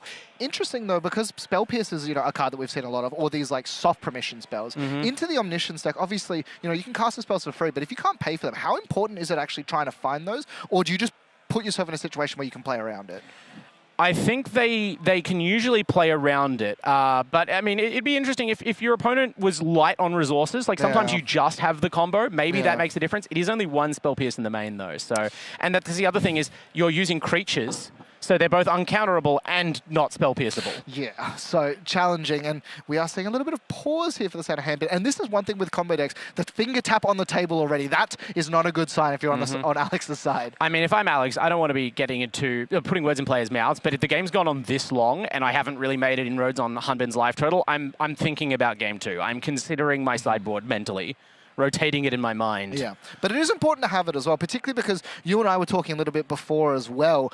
With these Omniscience decks, they don't always run the same win condition. So seeing how they win is important. Yeah, I mean, usually it's academic because if they start going off, it's like, if you were going to stop me, you would have stopped me sooner. Ooh. But you do make, you know, it's the classic Magic story from the earliest days of like the Pro Tour and like the Prosbloom deck. People, you want to make them show you your their win condition. At least let them do you that service of proving they can win the game. Don't just, you know, be intimidated by Omniscience itself. I love Spider Sense. I'm glad we got to see that card because it seemed like Hunbin might just ride dragons to victory. This guy on the Crab, which is really important. That's the big reason the Crab is one of the most played cards in Standard, and Hunbin chooses to preserve a blocker because, you know, 16 feels like a lot of life, but the Spell Elemental's creatures are pretty big. Yeah. And as a result of that, we're just going to see a pass back. And Alex, in the tank at this point, well, just trying to consider what it is because, you know, Hunbin, he cannot win an instant speed. That's like the important thing. No. But just trying to consider what does he go for here? You got to be considering a 2-turn lethal, but I think in doing that, the math, Alex, here is what does Hunbin have? Like, there's 4 untapped lands. You can't discount the possibility of further interaction. And you want to put on as much pressure as you possibly can right now without getting your creatures killed off in a way that would turn off your clock. I think you... Okay.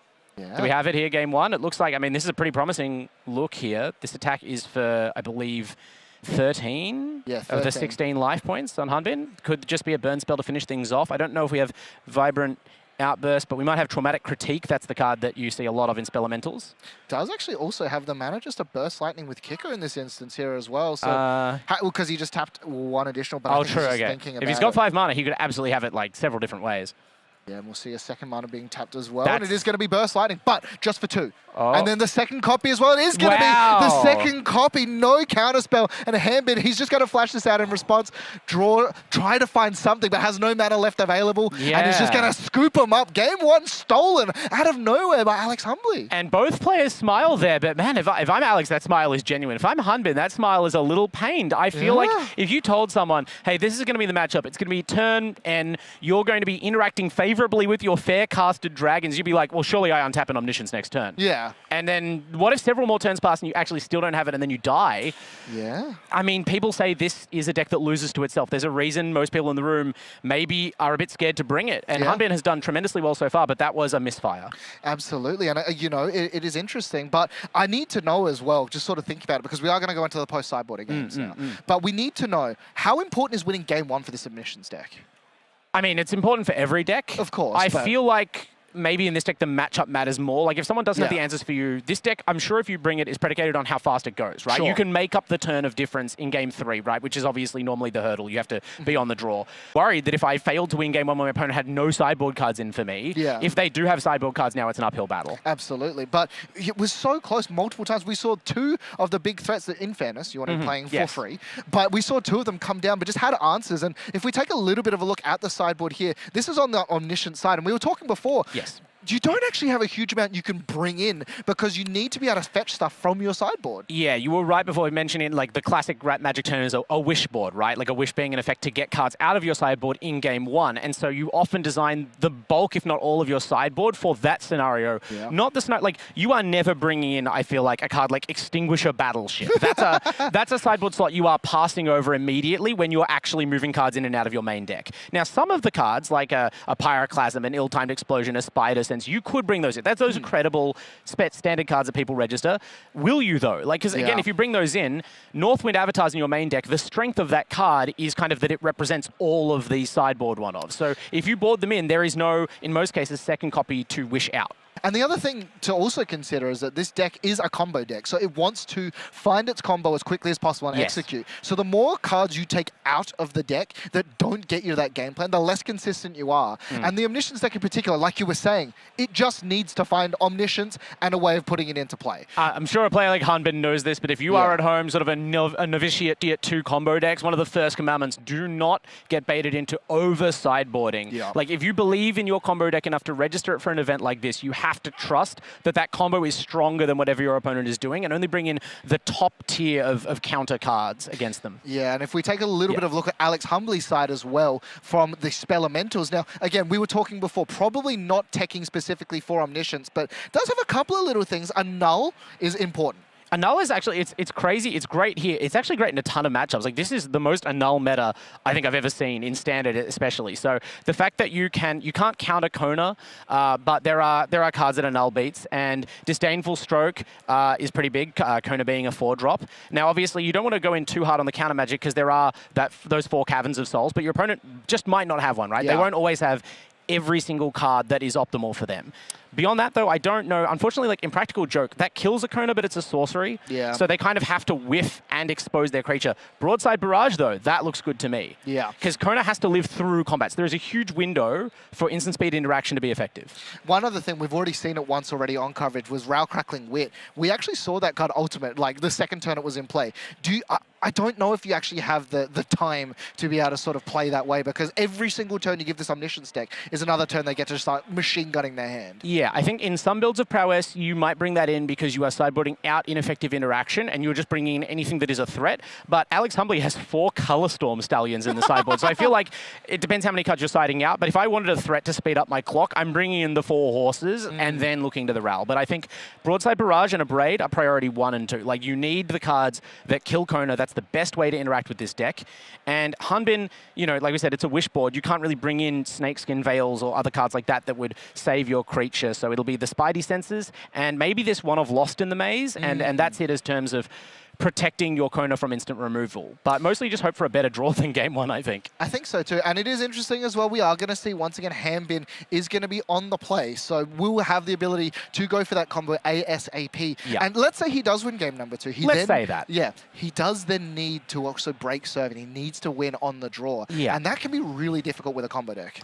It depends. I think with Spell Elementals, that'd be this is like the matchup I want if I have to be trying to win game 3, because they don't deploy a threat early. Yeah. So they can't do the thing where they get a threat down. Maybe with a Stallion you could, but you can't get that threat down and then just sit on them with counter magic or instant removal. They kind of have to spend their mana without putting pressure on your life, and you have a big window if you draw Kona fast to put that in play and win. Yeah, but we'll see here now as we go into game number 2. Hanbin on the play, looking to try and just combo off as quickly as possible. And we see both players look like they're keeping full hands on. Once again, step number 1, play a card that has Station. Yeah, now granted, that is probably the easiest. There's a bunch of them in the deck, and so you'd be a bit worried if you had a hand that you kept and it didn't contain a station like cover on, but good to have it. And now we got to see, you know, can Hunbin follow it up? And at least if you don't have Kona in your opener, right, the deck does also play for Ashling, which helps you loot, and for Formidable Speaker, the Jean-Emmanuel Depraz card, which allows you to tutor Kona from your deck. So the deck's pretty consistent. Yeah, speaking thereof as well, I do believe it is going to be a Cavern of Souls naming, once again, what we kind of expect. And is that the first sideboard card we're actually seeing as well? Yeah, I think we may have had to name Human there or Bard, because otherwise we needed a white source, but it's probably worth it to get down Voice of Victory, right? Your Cavern of Souls is saying, please don't counter my spell, and then it's tagging in a creature that says, please never interact with any spell on my turn, actually. That would be fantastic. Yeah. Doesn't mean we're not presenting a green source yet, so hopefully next turn is green land Kona win the game. Yes, and we are seeing already the sideboard tech, those Color Storm Stallions have been brought in, and just the beatdown plan has begun. 3 damage coming across, and we know for a fact that Voice of Victory is never being blocked with. No, that's an enchantment with toughness for your opponent's sake here. And there's the green land, so step 2, step 3. That one is Kona Rescue Beastie. All these fancy cards for Hanbin. Look at these blinged out showcase treatment options. You can tell when a player is like happy with their deck choice, because they've got all the fancy stuff. And that is a pretty fancy card right there. Omniscience, a terribly expensive card normally, but Kona Rescue Beastie says, I don't care how much cards cost. You can just put a permanent card from your hand onto the battlefield. It survived combat. Alex did tap out for that Stallion. I'm sure if he felt that he had interaction that was worth holding up into Cavern of Souls, then he would have held it up. But with Voice of Victory unable to be removed, you kind of just have to hope that Hunbin bricks again. No bricking in this instance, though, as we are going to see now the Omniscience coming through. Now, this is the challenging part. How do you actually win? Cards being drawn up here because it is just ill-timed explosion. Yeah. So normally, okay. There it is. Okay. So that's the most clean line for Hunbin would just be go Omniscience and then play the Northwind Avatar. We didn't have it, but it looks like ill-timed explosion drew whatever cards Hunbin was missing. 2 Northwind Avatars is all all but over for your opponent because you can wish for 2 cards out of your sideboard. One of them can be Meringue River Regent. You can cast the Meringue River Regent, and it has an enters trigger that returns permanents to their owner's hand. Last game, we actually saw it in the removal mode, bouncing the opponent's board, but it can reset your avatars, and then the avatar goes and gets Omni-Changeling, which enters as a copy of another creature. That'll enter as a copy of the Regent. It bounces the Regent and the other avatar. You've now demonstrated a loop that lets you get whatever cards you like out of your sideboard, and then typically you get cards that allow you to win the game in pretty short order, like Tyrant of the Peaks or the Shock Artifact from the Thunder Junction bonus sheet. Yeah. Legion Extruder. Yeah, and in this instance, actually just flashed over the Extinguisher Battleship that has actually come across, and as a result, just packed him up, went, you know what, even though you're not killing me right now, it's a 10-10 flying trample that's going to come through in the next turn. You can play every single card that you want at instant speed, and so just scoops him up. Just goes, you know what, I got combat out, it is what it is, I'm going to beat you on the play. Yeah, it's interesting, because in some context, if you had a board state or whatever, depending on the kind of deck you were, if you were a rival combo deck, if my opponent has not actually presented lethal, I might be tempted to sit in that seat a bit longer. But the Spell Elementals deck, you look and go, well, I'm not Sunderflocking next turn. You have like 100 power on the board. Yeah. And an Omniscience still that I'm not answering. Like that didn't get that can't get annulled when you put it in a playoff Kona. I don't have any way to bounce it. Let's just go game 3. Yeah, exactly. And I think that's the important thing, right? Like, there are some decks that are just going to let you play it out, because if it is just a creature-based damage race that we're going to do, there are things to do it, but not in this instance. But game number 3 is going to be where we're really going to see if Alex Humby can try and just string it together and beat, because it's the first time in this match he's been on the play. Yeah, exactly. Real test. And we'll see here a little bit of sideboarding. And it is interesting as well. There might have been some sideboarding that is, you know, play draw dependent. Maybe so on Alex's side. I think as we identified, Hunbin probably kind of hands tied in the sideboarding, but you know, the Voice of Victory did sterling work in game 2. I think, you know, those are probably staying in regardless of whether you're on the play or draw. Yeah. I don't know if any of these cards are good enough against Spelementals to bring in as like genuine interaction. Maybe the Spider Sense, just because that is kind of this all-purpose sneaky way to preserve Kona, but I feel like that's more there for cards like Inevitable Defeat out of 4-color control. Yeah, and we'll see. Just starting off with sleight of hand for the side of Alex Humbley. And once again, Hanbin, not only is he playing that station land on turn 1, but it has actually been Cavron every single time, so maybe he's found a favorite. Yeah, maybe. I mean, this, yeah, okay, you do. I was just double checking. It does have the other ones, right? Who throws Titanic Godcore as the other option, but, you know, in the end, other than being able to play your spells, depending on what other lands you have in hand, it doesn't really matter which one it is, and it doesn't really, you're never getting that fully stationed effect. But it's cool, I guess, that these cards have found a way to see standard play, even if it's not for their kind of, like, most obvious usage when you read the card. Ooh, Soul Guide Lantern. Land. Never mind, we do have some tech. Yeah, Soul Guide Lantern coming in off the sideboard, just interacting with the graveyard. And how important is that actually into the Spelementals deck? Because I know in the Lessons deck, super important. Arguably as important in this deck, if not more. I actually think that the Lessons deck has showed greater staying power in Standard because it is obviously very hard for it to beat cards like Rest in Peace, but even lesser graveyard hate, it can fight through, and it can still fight through Rip. This Spelementals deck, if they exile your graveyard, you are casting 7 drops, and it feels pretty awful. Yeah. Now, granted, against some of the creature decks and stuff, you can try and play a fair game and work your way up to a Sunderflock. If you're Hunbin, you're like, I would take having that much time to do my thing every game if I could. So I think this is why the Spelementals list has not fully ascended to dominate Standard. It remains a kind of like meta call, and this is the part of the meta you don't want to see if you're Alex. If you're on the side of Hanbin here, when do you crack the Soul Guide Lantern? Are you counting to see it's like, oh, you're 1 away from being able to cast your Hearth Elementals, I'm going to crack it now? Do you do it in response to the first one? Like, where is that moment? It maybe depends on what other interaction you have. Like, if you have a way to counter or reset the first Eddie Merc Crab, you might wait until that happens and then reset the graveyard, because even if one crab resolves at instant speed, then it's too late in some senses. They can play the crab and then they can play the Sunderflock. So you want to stop the first elemental coming out ideally. It's all about momentum for Spelementals. Cut them off immediately where you can.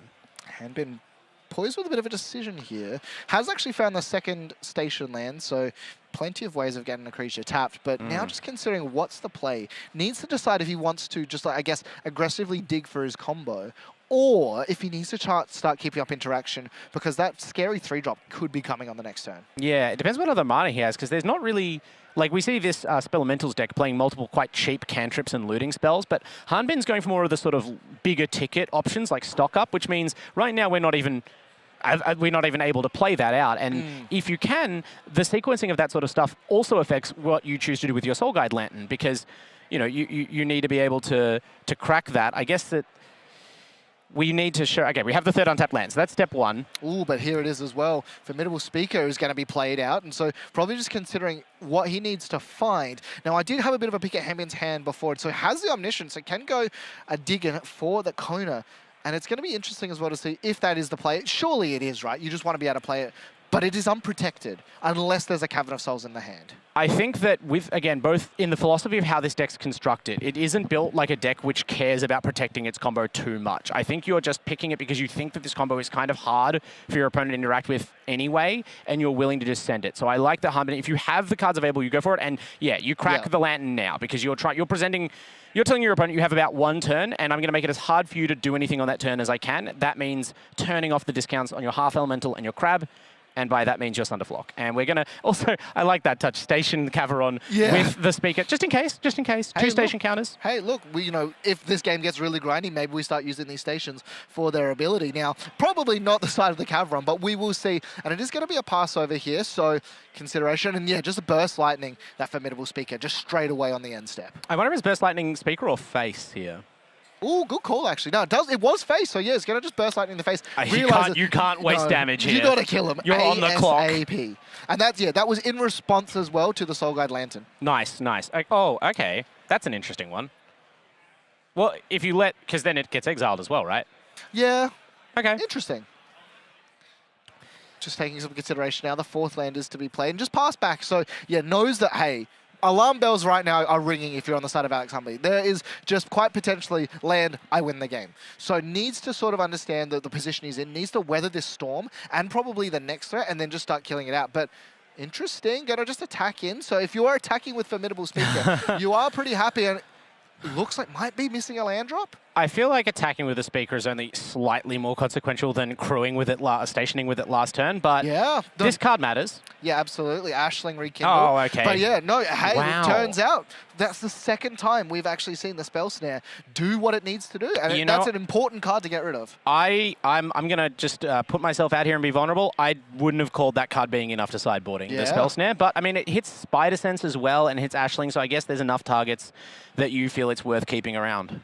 Did end up having the Reading Pool as well. Plays it in untap, so shocks that one in. So leaves up a little bit of interaction on his own step. So could have just ripped the combo in that instance, but he might not have the spells to dig once the Omniscience is actually there. And that's the other thing as well. Yes, you can play the Omniscience out for free, but if you're not casting anything with it, it's kind of no point to do so. Again, I'm being sanguine about this because Hanbin is crushing it with this deck. It has a great record and it's performed well in sort of with individual pilots at various other events. So it's clearly a credible standard deck on a good day.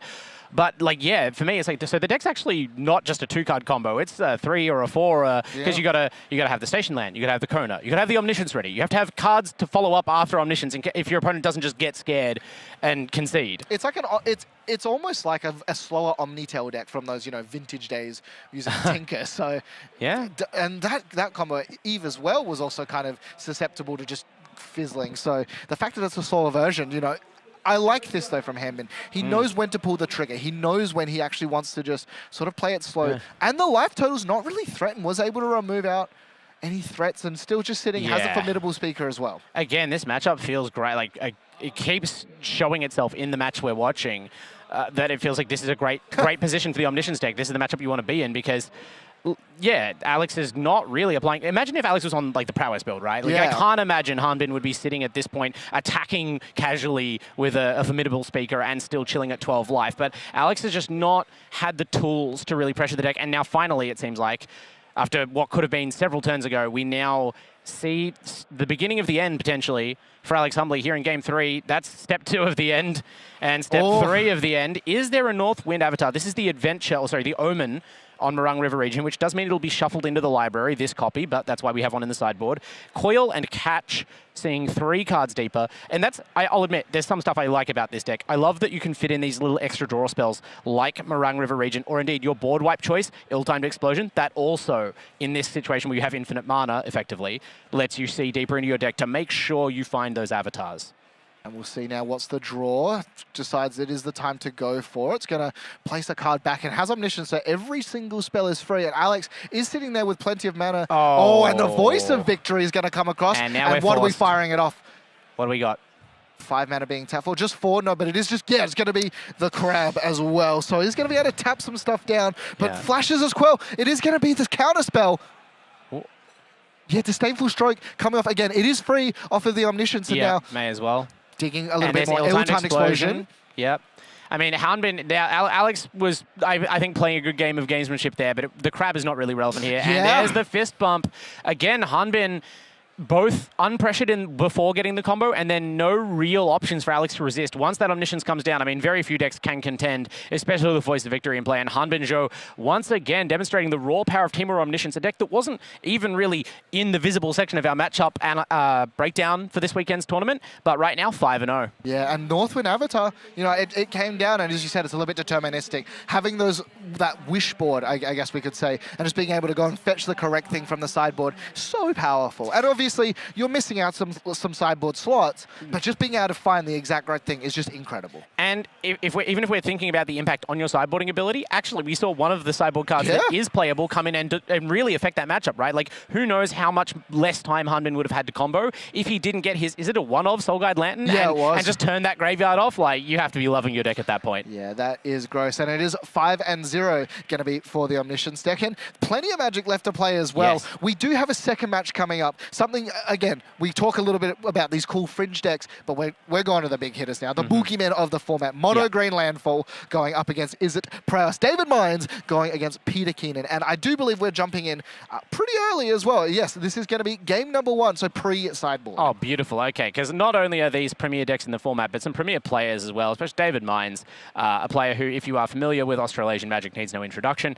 You can see here repping one of the big heavy hitter teams, Heavy Play, and a World League Council. And yeah, the business order to start off with, that's not bad. Cool, Llanowar Elves from Peter Keenan, not doing too badly either. Both of these players 4-0. And I'll elaborate a bit on what you were saying, Matt. As you implied, these are kind of the most standard decks that we have right now. This is level 0 of the metagame. I think if you asked most players in the room, you don't know who your opponent is, you have to just pick a deck. These are the 2 raw power-having decks. Now, that also means they have a huge target on them, and for weeks now we've been seeing their success kind of falter as they are heavily targeted by the tech choices of other decks. Even the whole deck choices players choose to bring to this event is predicated around beating Mono Green and Izzet Prowess. And yet, here these 2 players are showing that if you are a good enough pilot with the deck, they're just able to overcome all odds. Yeah, and we saw the classic, the play that has given this deck so much notoriety, which is that Storm Chaser's Talon on 1, followed by Boomerang Basics into Storm Chasers again. Has 2 orders, 3 damage came across, no blocking with the Llanowar Elf, and we are going to see no Badgermole Cub though, just going to be a Sarz's Chocobo into that all-important Keen-Eyed Curator.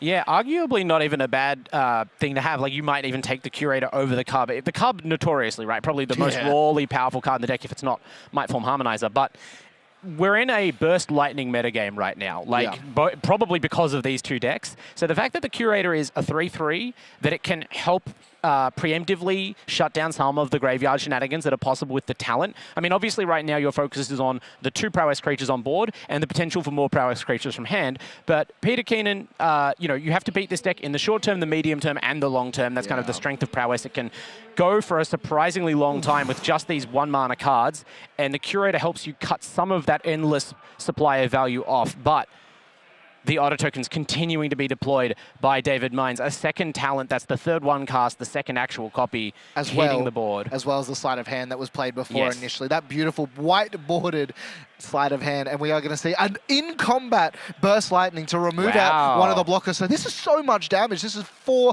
from each order, so 8 damage coming across. The Keen-Eyed Curator probably not going to get behind, and suddenly the life total cuts it home. So far, we've only seen these blue-red decks play this slow, methodical game, but this is what gave it notoriety. Its ability just to explode out of the gate. Yeah, I was watching Prowess play in round 2 against Sultai Control, and it looked like it was a control deck as well. And unsurprisingly, it lost that matchup because this is what you want the game to look like. Your opponent has like 2 lands in play, and they're mostly dead. And Peter Keenan, I mean, this green deck, if it has a weakness, it's not got the most interaction, especially the mono-green list. There's a reason why, in the last couple of weeks at least, the green-white list has kind of risen to relative prominence. Now, there are matchups and situations where mono-green is better. It's more consistent. It has a better late game. If it's playing Sapling Nursery, it can be more explosive. But here, you would love to have an Erode. Instead, you're probably just drawing to Melt Strider's Resolve, and it even seems a bit too late for that to save you.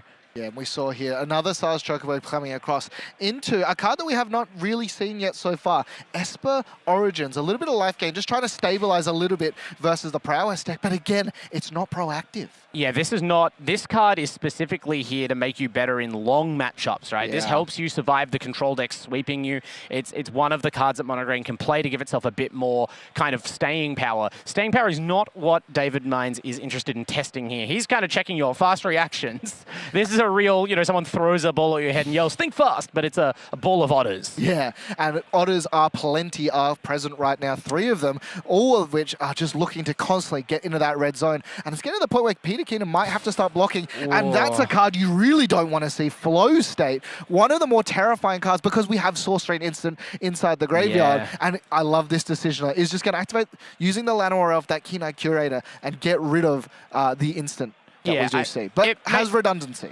And also, I mean, you can't stop the prowess trigger, but even if this game ends up going against Peter Keen, you see him crossing his arms there and taking a deep breath. That's a composure play from a young player. Like, you are not sitting here staring down their board. It's a pretty nutty start for the prowess deck, and you are keeping your head about you. You're like, I can still take actions in this game, and maybe they don't change the outcome, but maybe they do. Like, if you just completely take your hands off the wheel and start thinking about game 2, you don't make that play with the Keen-Eye Curator in response to Flow State. I also love the blackboarded. It might be alpha or beta, whatever it is, Llanowar Elf. It is so pretty. Yes. And it's so great to see them, these resurgence. The team's getting swung in, though, here by David. It is just going to be 2 per otter. So can block should he choose, but it's also really scary. And I will say, one thing with these mono green versions of the deck is that, yes, they don't have access to some of the interaction, but they still have that explosivity, particularly with the Mightfall and Harmonizer, which could be played next turn with a fetch land. That's a lot of damage. Yeah, the reason this is a notable standard deck, like basically the whole reason, if you ask me, Mightform Harmonizer, they might as well call it mono green Harmonizer. Yeah. Like, that deck, you can win without it in some matchups by just fairly using Sars's Chocobo, but the majority of your wins and all of your opponent's counterplay, I guarantee you, that's the card they're thinking about. Even the other cards in the deck that are good because of how well they set up Mightform Harmonizer, and that card alone means you are always in with a shot. You could warp it in here with 3 mana, and with your last mana you could make a play that generates some landfall triggers, and that's a lot of damage. But importantly, Peter not only played his land for the turn on this instance, but also actually had to use a fetch land to do so. And is actually going to replay the Esper Origins. Interesting. So when you flash it back, it actually does have extra properties. It's going to enter the battlefield transformed as a Saga creature. Terra's dad, I think. I am not a Final Fantasy enjoyer. Esper Marduin. I believe the context in the game, because I looked it up one time, is that she has a vision in the middle of Final Fantasy VI of her parentage, which is actually, an Esper, a magical being. So that's Marduin right there, and that's why you sort of go from the fetal pose dreaming to this cool guy who otherwise is not referenced on the front of the card. And also, importantly, gives you a 4/4 body, as well as gaining a bit of life. It does a lot. Has 2 surveil triggers as well, so is trying to stabilize. And importantly, there's only 2 otters left. But we were talking a little bit about it before, right? Yeah. Peter's at 7. And this is after gaining additional life, and is going to just, draw that card up. Yeah. But importantly, is that David Mines doesn't need to just pump the gas. He can sort of take a little bit of time, has plenty of burn in the deck as well. Well, that's why when you were like, oh no, for the flow state before it might be a bit of a mind trick for people because that card doesn't do any damage, right? That's almost like, well, thank God it's not a slick shot show off. True. But it kind of doesn't matter what they play. If they play the slick shot show off, you probably die. When they play that, you die inside because you're trying to live through what's on board and your opponent just cast Ancestral Recall. You're like, I'm never getting out of this hole. Speaking of, because one of the cards they draw is probably slick shot show off.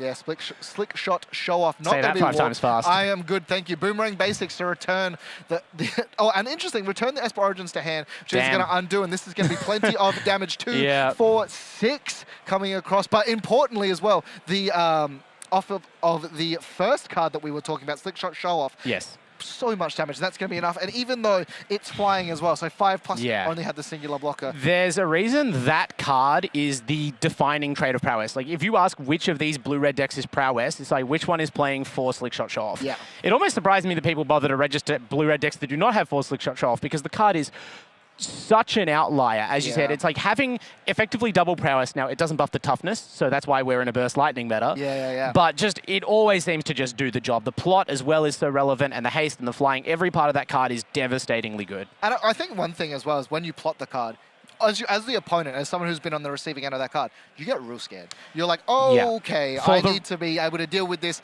ASAP. Yeah, it's like if someone announced, like, by the way, there's a sniper outside your house, or like there's a bomb in your backyard. Like, you would just be so on edge. Even if nothing happens to you immediately, you can't. All of the rest of the actions you take are just dominated by the thought of, but what if they show off next turn? How much damage could they have? How many cards are in their hand? Do I know what they are? Yeah, and as we've seen already, even if there's only like a couple of cards in hand, they have so many ways of just being able to dig and find more and find the relevant cards. And, you know, we've even seen versions of the list, you know, the lessons version where they can also just, hey, 1 mana, I'm going to draw 3 cards instantly. Now, let's talk sideboards. Because if you are sideboarding for this event, probably most of, if not all of your sideboard is actually looking at beating these 2 decks. The only reason, Matt, that you would not have sideboard tech for this matchup is if you had pre-sideboarded and all of the tech, which, like, that is literally true of some lists today. Yeah. Some people go, I'm going to play my normal deck, but I am going to put all the sideboard cards of prowess in my main deck, and then I'll just de-sideboard them when I'm not playing prowess. Yeah. Now, I don't know if that'd be a good call this weekend. It's only like 20% prowess in the room, but something people are compelled to do because this deck is so strong. Now, taking a bit of a look at the sideboard here, we have once again the 4 copies of the Mistborn Hydra. Now, Peter, probably in the same situation, doesn't want them in for this matchup. That's why they're not in the main, and as a result, probably not going to be seeing it coming across. But Surak, Elusive Hunter, that is a scary card. Yeah, it's sort of like you want a mix of cards that are good against their interaction because they have a lot of it, but you also want cards that can interact, like that can interact with them. So it's interesting, like. Depending on which list, now some prowess lists have a bunch of instant speed bounce that can target the opponent's cards, like bounce off. There's only 1 in the sideboard here, so I don't know how afraid you have to be with cards like Royal Treatment, right, that save your creature from interaction. But I do like the look of Paw Patch Formation, which can instantly destroy a flying Slickshot Show-Off, no matter how big its power is. I like the look of the Glorious Decays, perhaps, which also kills a flying creature. And yeah, as you said, Surak looks really good as well. The Eumidian Terrabotanist, that is an interesting one. I mean, that's a mouthful. Yes, it's got landfall gain life, and it's a decent blocker for 2. Yeah. I think the life gain's the most important part, because I've noticed there's a lot of different decks that people have chosen. When you ask people to say what deck beats prowess, there's a lot of responses. But the thing they have in common is the ability to block or deal with flyers and the ability to gain life, because they do have a finite amount of damage in their hand, and even if they can reload with flow state, etc., it takes some time, and that lets you get back into the game. Yeah, and there's definitely plenty of lands that we have as well. Now, jumping into the opposite side, David Mines bringing in what's in his board. We are seeing a decent amount here on that side too. Once again, we're seeing these niche counter spells and a copy of Wan Shi Tong. This is the matchup for Wan Shi Tong. Like, its main deck, it's good against a lot of people, but think about how often and how many times a turn even the green deck has to search its library for a card like Fabled Passage or Escape Tunnel. Its best lines involve cracking a ton of fetches, playing an Earthbender Ascension, just searching for lands over and over again. Wan Shi Tong draws like half your library in those scenarios, so that is absolutely coming in. Iroh's Demonstration and Slagstorm also really good here. You can clean up those Earthbent lands, mop up those Mana Dorks if they're available. Beyond that, Spell Snare is it's a conundrum to me, because like you could, if you think it's good in this meta, you're like, whoa, it counters Badgermaul Cub, it counters Slickshot Show-Off, it counters all the cards in Izzet Lessons. It's like, well, could you be mainboarding it then? Yeah. And some people are, but you know, if you don't like Badgermaul Cub, then you could bring in that one of here. And I definitely also think as well, it's one of these things where we are seeing a lot more of these Selesnya deck versions of the Landfall deck, which means they're a little bit less reliant on the Badgermaul Cub because they have different threats at different mana costs. So, you know, you're caping a spell slam. We've seen them where Badgermaul Cub is the only 2-drop in the deck. But it's a pretty key 2-drop. Yeah, of course, absolutely. But I mean, it's definitely challenging. Now, it is going to be interesting because these players definitely, not only in this event would have versed these decks, but they would have tested this matchup time and time and time again. Like the number 1 matchup. Yeah. So it is going to be curious to see how this is manufactured. And I'd be curious as well on David's side. We saw a really aggressive out-the-gate kind of go. Is he forced into playing a little bit more of this control, slower pace format, particularly on the draw? I think your game plan, especially with this build, like there's different, the prowess builds tend to be divided by their threats. Like obviously you also see a variety of interaction, but your threat selection defines how you approach different matchups. And when you have the crabs like this and the show-off, I think your game plan is you find a window to kill them as early as possible. You're not trying to become a control deck here, especially against Mono Green with Mightform Harmonizer that's able to just blow you out from almost any position. Yeah, and speaking of Mightform Harmonizer, didn't even see it, but maybe it will rear its head in game number 2. We are jumping back in now, and we are going to see it is going to be David Mines on the draw with Peter Keenan going to be on the start, and that's kind of what he wants to do every single game. Yes. Yeah, I think we saw maybe one Mightform Harmonizer hit the graveyard for Peter, but that's, you know, a bit of a sad ending to the game. You'd rather see it out there dominating the center of the battlefield, and, you know, it starts off Escape Tunnel. decent to see, especially if we get to one of the other key cards in the deck, Ice Till Explorer, then you're happy to have found this early game. Otherwise, it's just a sort of inconsequential start. And we are seeing on the pass back as well, shocked in, as per standard, every single game they've got at Storm Chaser's talent and fetching in response using that escape tunnel. So doesn't have, maybe, there's plenty of fetches in the deck, but immediately not using that, losing a little bit of that explosivity. And if you're on David Mines' side and a player of his caliber, thinking about it too. It's interesting to see that the Storm Chaser's talent stayed in here, actually, because it's not uncommon. Maybe it sounds weird if you haven't played the deck much, but it's not uncommon for Prowess decks to trim some of their threats. And some people take out the Storm Chaser's talents against the green creature decks just because there are so many blockers on the ground specifically. Yeah. They have cards that they can track. Like, you don't want to have to find a turn for your Otter to attack through, random animated lands and mana dorks and things. Like, the chances for it to get in good damage are just not that high. But David, for whatever reason, this build, maybe it's just light on other threats to bring in, or he likes his interaction, or he just loves this specific synergy too much. It's pretty great. No complaints. Kraken for 2. Interestingly, though, so Sarge Chocobo was discarded off of the Esper Origins. Is there another? No, doesn't draw the land off of the Boomerang Basic. So and this is sort of what you hate to see. You're playing the Boomerang Basic, and as a result, no land available, and it's going to be the terrifying Earthbender's Ascension, the card that you think should be the namesake of the deck. Well, I think Harmonizer, but this wouldn't be a bad choice. You call the deck, Earthbender's Ascension, as the archetype name, because this card, it doesn't look like it does a whole lot compared to the explosiveness of a Harmonizer or a Cub, but the trample it gives and the ability to, if this resolves, that means it usually stays in play.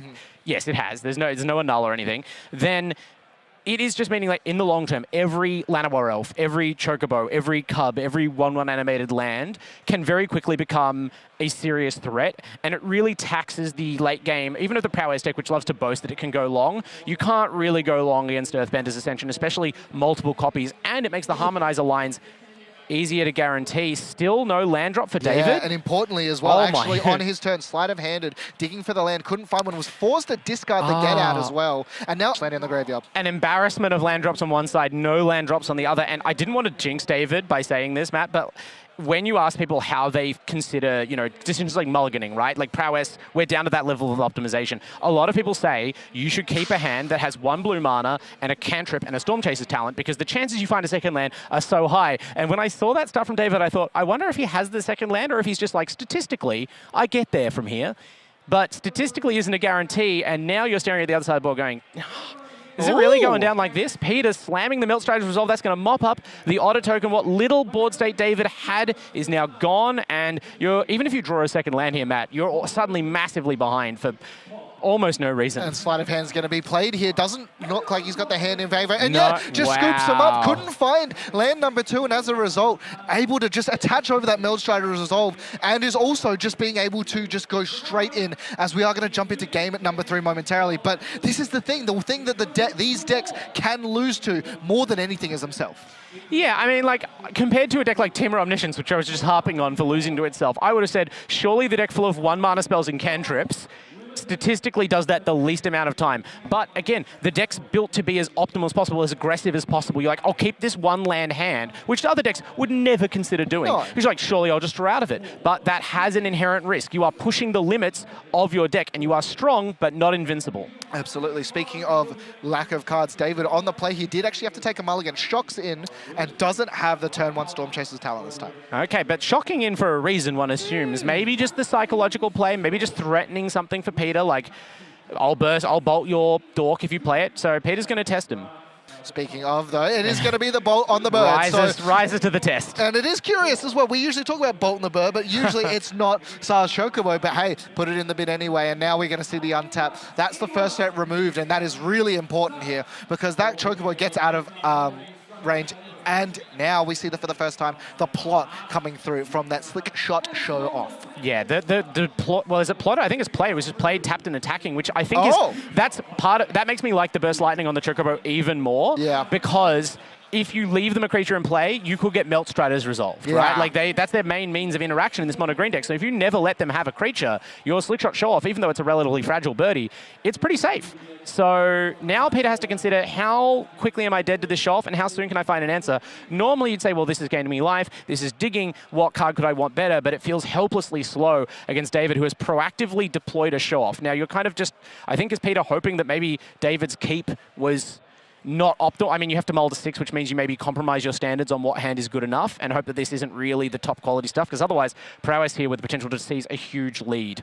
Yeah, and it's important too, though. We have actually seen on turn 2 every single time he has actually gone for that Esper Origin. So maybe deciding it is actually super important in the testing. Sapling Nursery, I believe, is a card that was actually placed into the bin off of the Surveil. Kept a singular card, but now we're going to see that Storm Chaser's talent pumping up the Slickshot Show Off as well. Land to be played, and just 3 damage cracking through. Peter is below the starting life total, but it is starting to hurt. Yeah, we didn't go into the Sapling Nursery during the sideboarding because it was only a one-of, and I wasn't 100% sure it would come in here but if it looks too expensive for the matchup, the affinity for Forest means it can come down in a relevant time frame, and having the reach, it provides reach blockers. 3-4 reach tokens are actually huge obstacles to specifically Slickshot Show Off. So Peter, I think when that hits the graveyard, you know, it's not always going to save you, but that is a card that you were kind of hoping to be able to deploy this game, right? It would already be down to a mere 4-cost card with 4 forests in play, but I don't think there's a way to get it back easily from the yard. So instead, we're going to be leaning on Earthbender's Ascension and this animated land and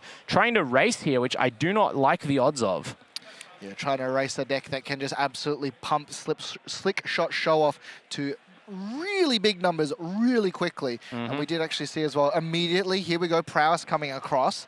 Did find the Earthbender Ascension, so does have the ability to do stuff. Nothing in combat here, but is just going to decide to actually level up the Storm Chaser's talent.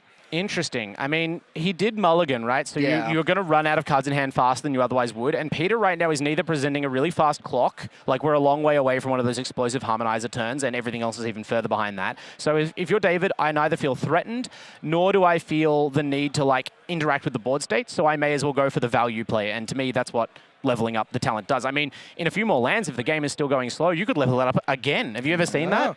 Not commonly, but I mean, hey, if, you know, when we talk about bringing in sideboard cards, your threat density might change a little bit, and so playing a little bit slower. And it is one of the cards where, you know, we don't talk about a huge amount, but whenever you cast an instant or a sorcerer, you make one of these otters. That's crazy powerful. Yeah. I was going to say, you start to just kind of spew it out, and I'm curious to see, he does actually have Rao in the sideboard, so but I wonder if maybe that's also a plan that we could be looking at for the side of David Mines. I mean, I have seen at least one Prowess player whose main deck, like, threat choice wasn't any of the common ones. It was 3 Valley Flood Callers. Sure. From the old, like, not including the old Infinite Combo people used to play, just because it's a flash threat that buffs otters. And it's like, my otters are going to go absolutely ham. So the otter typal sub-theme in Prowess, very real. We also saw immediately Esper Origins being played once again, flipping over. So 4/4 body on the battlefield. 2 counters onside that Ascension, but it does give David plenty of room. Going to start by the opting the card once again back off of that, off of the Storm Chaser Challenge. If I sound negative about this card, it's not because it's not good here. It's actually arguably the best thing you could be doing here if it wasn't like winning the game, right? If you're not proactively winning the game with like a card like Harmonizer, this is a body that blocks well, it draws a card, it gives you mana advantage on your next turn, and it gains you life both times you cast it. So really, that's everything that you can do to defend yourself from Prowess. It just feels like Prowess is so strong that defending is not good enough. You can't hope to hold up forever against David Mines. So that's why I'd rather see a proactive play. I'd be threatening to kill you on your turn, make you think about it. But, you know, it's better than nothing. See the Opta resolving here is a card placed back on top and drawn, I believe. And so immediately, and we see the dice off the side, that 1 is the Prowess triggers. Yeah, so every time we cast an Opt, even that inoffensive 1 mana instant, 3 damage added to this turn's attack. Thank you, Slickshot Show Off. Yeah, and it's going to be curious to see if he actually gets over the 5 for the Otter to be able to swing through as well. It doesn't have a huge amount of mana available, so maybe not. But regardless, Boomerang Basics looks like will be the play. And that, hey, that's a great way of adding a little bit. But no, instead's going to opt to actually Boomerang Basics this back because the Saga side does flip back into that innocuous Surveil to take gain 2 life. Yeah, this isn't really a deck that, unless you hit it with a lucky mill from Ice-Till, you can't really skip playing the first part of Esper Origins, so it's relatively expensive mana-wise to get Marjuin back on the battlefield, and you were hoping to get 2 extra mana from it next turn. So you kind of step back a lot, as well as, you were talking about how hard it is to get the Otter up to a big enough size to go past the 4/4 blocker. What if we just didn't have the 4/4 blocker there at all? In fact, what if we didn't have a 2/2 blocker there at all? What if there were no blockers? And suddenly this attack is terrifying. That's 9 damage in prowess triggers alone. Peter only on 16 life. I don't know if David has lethal right now, but things are immediately looking grim for Peter once David untaps and swings again. Yeah, so 9 damage going to come across. Oh, He's going to burst lightning as well. 2 damage to the face, another 5 added across here. So what's that? Still not so 2, quite 4, 6, lethal. 8, 9, 10, 11, 12, 13, 14 damage. Yeah. And he's sitting at 16, the burst lightning. I do believe the life totals have been changed. Oh, okay.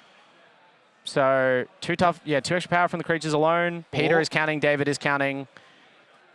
Sorry, the burst lightning hasn't actually been coming to effect yet, so Peter should be at 14 here, and it's the exact season. The handshake is extended. I think that's what David's showing him right now, is that with the burst lightning and the base power of my creatures, I have 16. Do you have any plays? But I mean, it's mostly academic. Peter was tapped out, and there you go. Did you need a demonstration of the prowess deck and why it is still the boogeyman of standard? You have it there. Yeah, and that's exactly what this prowess deck wants to do. And it's interesting as well, because the one time we saw it lose, it was to itself. But it is scary to think what this, we've seen both sides of this matchup at this point win this weekend. We've seen the landfall decks just dumpster over the blue-red shells, and then in that instance there, what can you do? There's nothing he could have done in that instance. I think it shows that if there's 2 tier 1 decks, a large amount of it's going to come down to how those actual games unfold. The mulligans, right? Like we saw game 2, right? What could David have done differently there other than maybe not keep that hand?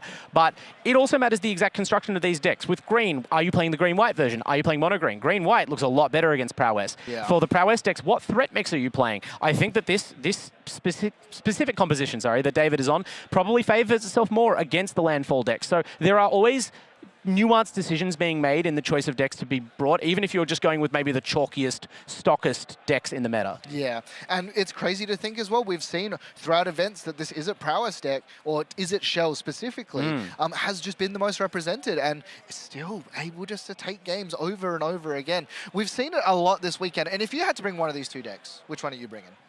I think I'm bringing prowess, but I'm one of the other players in the room, I think. If I had to be honest, I would be bringing one of the control decks, because I feel like I'd be interested to see whether the initial dominance of the room of Is It Prowess makes it all the way to day 2. How many copies are in the top 8 tomorrow? Now, a lot of the best players in the country have registered prowess, which says something about the quality of the deck and increases the likelihood there's going to be some of them there at the end of the day. But important as well, team heavy play, all on prowess. That's right, absolutely. So every single member of that team is on the same 75 from what I've heard. And those players have a very strong record at this level of events in this region, regardless of deck choice. So, you'd be brave to bet against prowess making top 8, but there's still a couple more rounds of Swiss, Matt, and anything could happen. Exactly. So do not go anywhere. We're going to take a short break, but after that, we'll be back for round number 6. 6 of 8 as well. We're getting to the Make It Super Series Regional Championship number 12.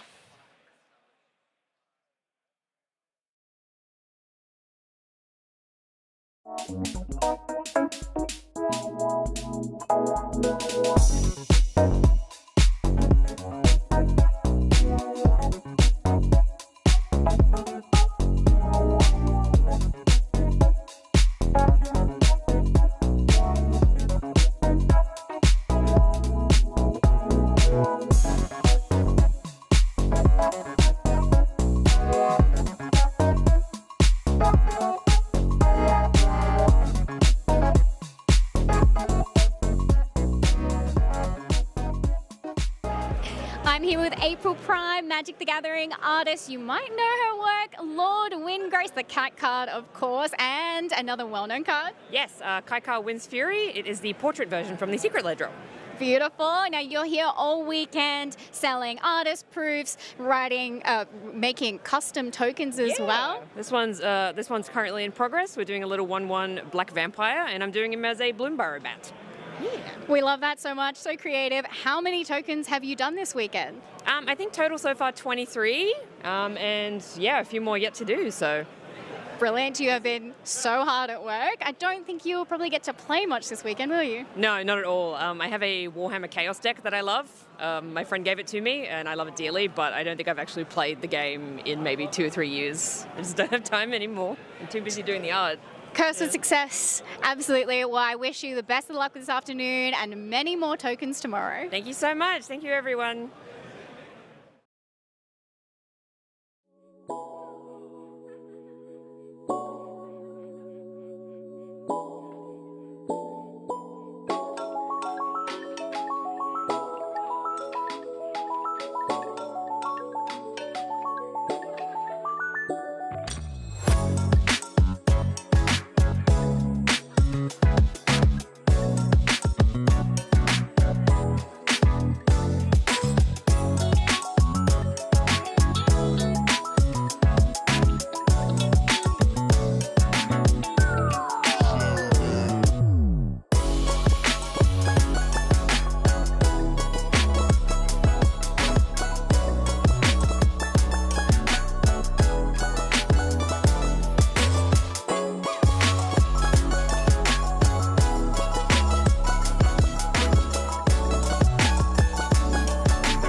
aka Kellogg's Loops at Commandfest Adelaide. Hugh, tell us a little bit about what you've got today. So I've got an assortment of things. We have some prints, we've got play mats and some pins and a bunch of stickers that we're giving away to anyone who wants to come by and say hi.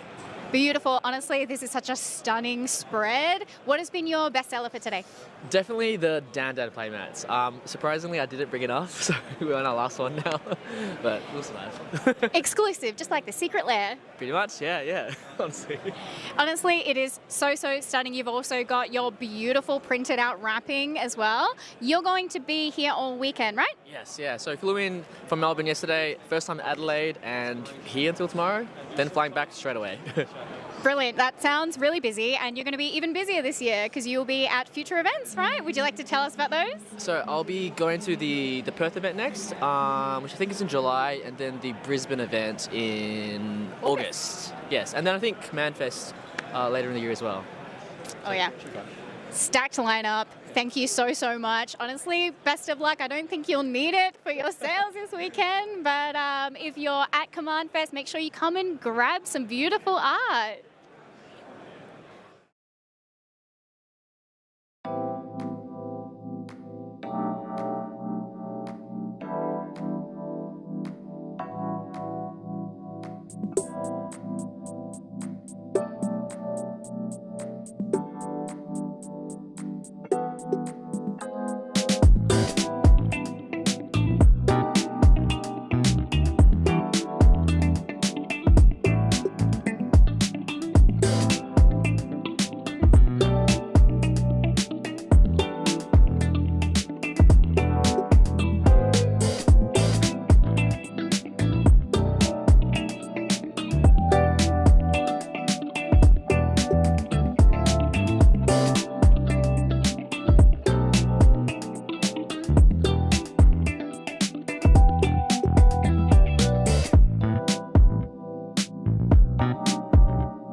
Hello, exalted viewers around the world, wherever you are. Thank you for joining us here at the ANZ Super Series, coming to you from Adelaide, the city of churches. My name's Riley Knight. I'm joined by Molly Rowe. Molly, good to be back with you again. Time to get into round number 6. Yeah, I'm super excited. We're about to hit round 6 of 8 of Standard here at the ANZ Super Series Regional Championship out of Adelaide. We started the day with 190 players, and we are about to find out who gets the 10 coveted PT invitations, as well as the one and only spot at Worlds. Yes, indeed. These will be determined tomorrow. Well, actually, no. I guess the 10 World Championship, the 10 PT invites today, but World Championship tomorrow. As we get stuck into our top 8. Can't wait to have your company for that as well. Huge cash prizes on the line as well. Absolutely. Not just here today, but also for all of our upcoming events. Let's Play Games in Perth next month, and then Spotlight Series, the biggest event of the year, on your calendar for Brisbane, 28th to the 30th of August. Beautiful sunny Queensland. A beautiful time to visit, of course, the Sunshine State. Not too hot, not too humid. 22, partly cloudy. Certainly beats up miserable old Melbourne or is that why you chose it as Sydney. home? That is actually, unironically, why I moved to Queensland from Melbourne, because Melbourne is just too cold. It really used to annoy me when anyone who wasn't from Melbourne would bag Melbourne for being too cold. I'm like, it's not cold, it's winter, of course it's cold. And then I moved to Queensland, I was like, oh, actually this is I moved to Melbourne from beautiful. Queensland and spent 8 years shivering. Yes. So I am your biggest empathy fan of that. Yeah, absolutely. It is nice to live in a city where there are things to do. Anyway, we move on now. We can jump down to our feature match here and get stuck in to our first match that we're going to watch here. And so we've got Shannon Dan against Alex Humbly. Alex is rocking Is It Prowess, which we've seen several different times today, but we are watching the Spelementals version of it here in this matchup against Shannon Dan's 4-color Prowess. Yes, so both of these decks have a similar sort of core. In that they are playing, cheap card selection, opt, and cheap interaction in the form of things like Spell Pierce. But the overall thrust of these decks very, very different. This Prowess deck is this Fling deck, I guess we're calling it, Team of Fling. I don't know what we'd call it, but it basically involves not only getting a creature like Elusive Otter or Slick Shot Show Off really, really big, but then using something like Burn Together, the adventure of Colour Sellsword, in order to effectively double your damage for the turn. And you can see how important it is to keep the board clear here. Alex Humbly not wasting any time on the draw here, using a practical joke to get rid of that otter. And that's a one-off Impractical Joke there, so very timely for Alex Humbly, and we're seeing an opt in response. But yes, keeping the board clear of threats, not letting your opponent build up and have that explosive turn is going to be crucial to both of these decks in this matchup. Because while the Fling deck plays things like Full Bore and Ancestral Anger and Wild Ride, pump spells in order to get a creature to a huge size and then fling it at the opponent. On the other side of things, a slightly different approach with what look like very expensive creatures. Sunderflock, Hearth Elemental, Eddie Crab. Absolutely. It's been a long time since in Standard you're deliberately playing 7 and 9-drop creatures and expecting to pay mana for them. That's not to say anything about reanimator strategies, but it is, these decks are not playing full price by any means, but are looking to fill up their graveyards and then cast those big players for a discount. Traumatic Critique here. Is that just for the draw 2, discard 1 by the look of things? It does look like that, considering that the show-off has been plotted. Yep. So that is exactly what we just saw. Thank you, Riley. We are now looking at a sleight of hand. Yep. Sleight of hand. So this again, Is It decks do this? They have a lot of velocity. They'll churn through cards, try to find what they need, sculpt the perfect hand for the situation. But I would say the longer the game goes on, the more I like the Spelementals deck here. The Fling deck is a bit of a one-trick pony. I'm not trying to come down on it too hard, but it does one thing very, very well and not a lot else. Yeah, but we might just see that it does that thing incredibly well here in this matchup. A plotted show-off is a very real threat sitting there for Alex Humbly. The ability to take that show-off up to 10 power is not that difficult, and then all of a sudden, the ability, casting a spell to fling it will mean that that's 20 damage in that one turn. Alex doing a very admirable job here of filling his graveyard with spells that will make the rest of his deck cheaper. So we are seeing him develop his board in the way that the Spelementals wants to be doing it in this early game. Versus, sorry? The use of the Prismari charm in this way as well suggests to me that he does have a hand that is interaction heavy. It suggests that he's not afraid of the slick shot show off here, because using a card like Prismari charm, which could deal with a beefed up, usually a bounce spell of lessened effectiveness against a creature, obviously, but when your opponent is investing multiple pump spells in their creature, a bounce spell's great. You can still get a 2 for 1 or what have you. So this says to me that Alex has a hand that is filled with answers. Yes, I would agree with that. That read, I think, is correct. Definitely not showing any fear in the face of that face-up, plotted show-off.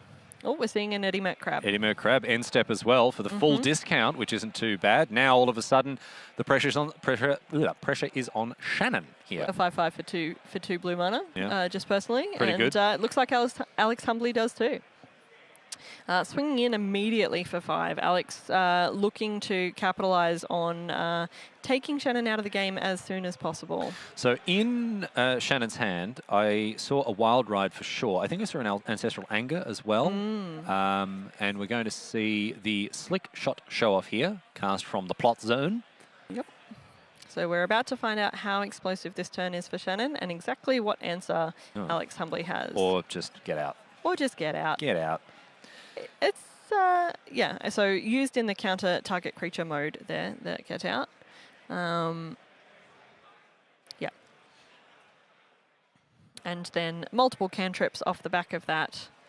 Just to, as you said so eloquently earlier, Riley, sculpt the perfect hand. Alex knows that he's currently not under any remaining threats from Shannon this turn. All Alex needs to do is make sure that any creature that Shannon plays doesn't hit him. Exactly. Which, when you're facing off against things like the Slick Shot Show Off or the Elusive Otter, not the most difficult thing in the world to do, given you've got a robust removal suite. I guess the thing to worry about is with something like Burst Lightning, that you cast it and then they don't prowess out above 2 power or 2 toughness to make it survive. So it's definitely relevant that a lot of the removal that Alex has is damage based, particularly when we're talking about something like this, which is our Drake Catcher, in a 1/3 body already, but with that key prowess trigger. Keyword, which would make it grow out of range, but we see another get out. So I'm not surprised to see, yes, the Essence Scatter mode of get out activated in order to get rid of this Drake Hatcher, because it's a... But then look, another Prismari charm. Yep. Just firing it off. Alex is a man who lives with no fear. No fear at all. Living on the edge, Alex Humbly. It's honestly unbelievable to me. I guess I would be so scared, man. I would be holding that Prismari charm. I'd be holding on to a dear life. I imagine it's so it was definitely end of turn for Shannon, and is just confident with what he's got in hand, is Alex Humbly. What has he got in hand? Well, currently 4 cards, so he's rolling with gas. He hasn't played a land in several turns. So 3 Lightning Bolts and an Acorn. What is going on? What is his hand that you're casting Prismari charm like that? Yep. Oh dear. All right. Ancestral Anger. Yeah, draw a card. Draw a card. Ancestral Creature. Things are never going well when that's the case. Yeah. Okay, we've got a Storm Chaser's talent here from Shannon Dan. So the ability to produce at least 1 more threat. We'll see. It does resolve. We have an Otter.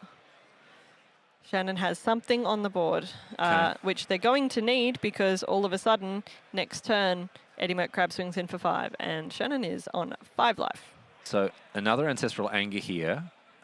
This will take the Otter to 4 power, or is it 5? Oh, there's going to be a Burst Lightning in response. But no, we've got another response to that. This is Secret Identity. Secret Identity. All right. So definitely pumping up that Otter far enough. We're now prowess of 3, I believe. We should get a prowess counter shortly. But the spell Pierce is going to put paid to the Secret Identity, and that will be that. Alex Humbly wins game number 1. With Shannon Dan unable really to find the pieces he needed for his deck to do what it does. I described it, it's not a kind description, but I did describe it as a one-trick pony. Look, I've lost to this. I've lost to this deck more times than I've had hot dinners. So I will say that. I'm not trying to disparage the deck. It does do what it does very well, but it is, I think, a little one-dimensional. I would agree with that. Yeah, it's really build that big threat and make it as big as possible. Get it at somebody's face. And if you're not able to do that, if your opponent is able to interact with you meaningfully and prevent you from finding the pieces that you need, it kind of just spins its wheels. It's a tried and true archetype, but in a metagame at the moment, like what we've seen all day of Izzet in its varying forms, be it spell elementals, be it prowess, there is a lot of low to the ground removal here today that can just prevent this deck from getting off the ground.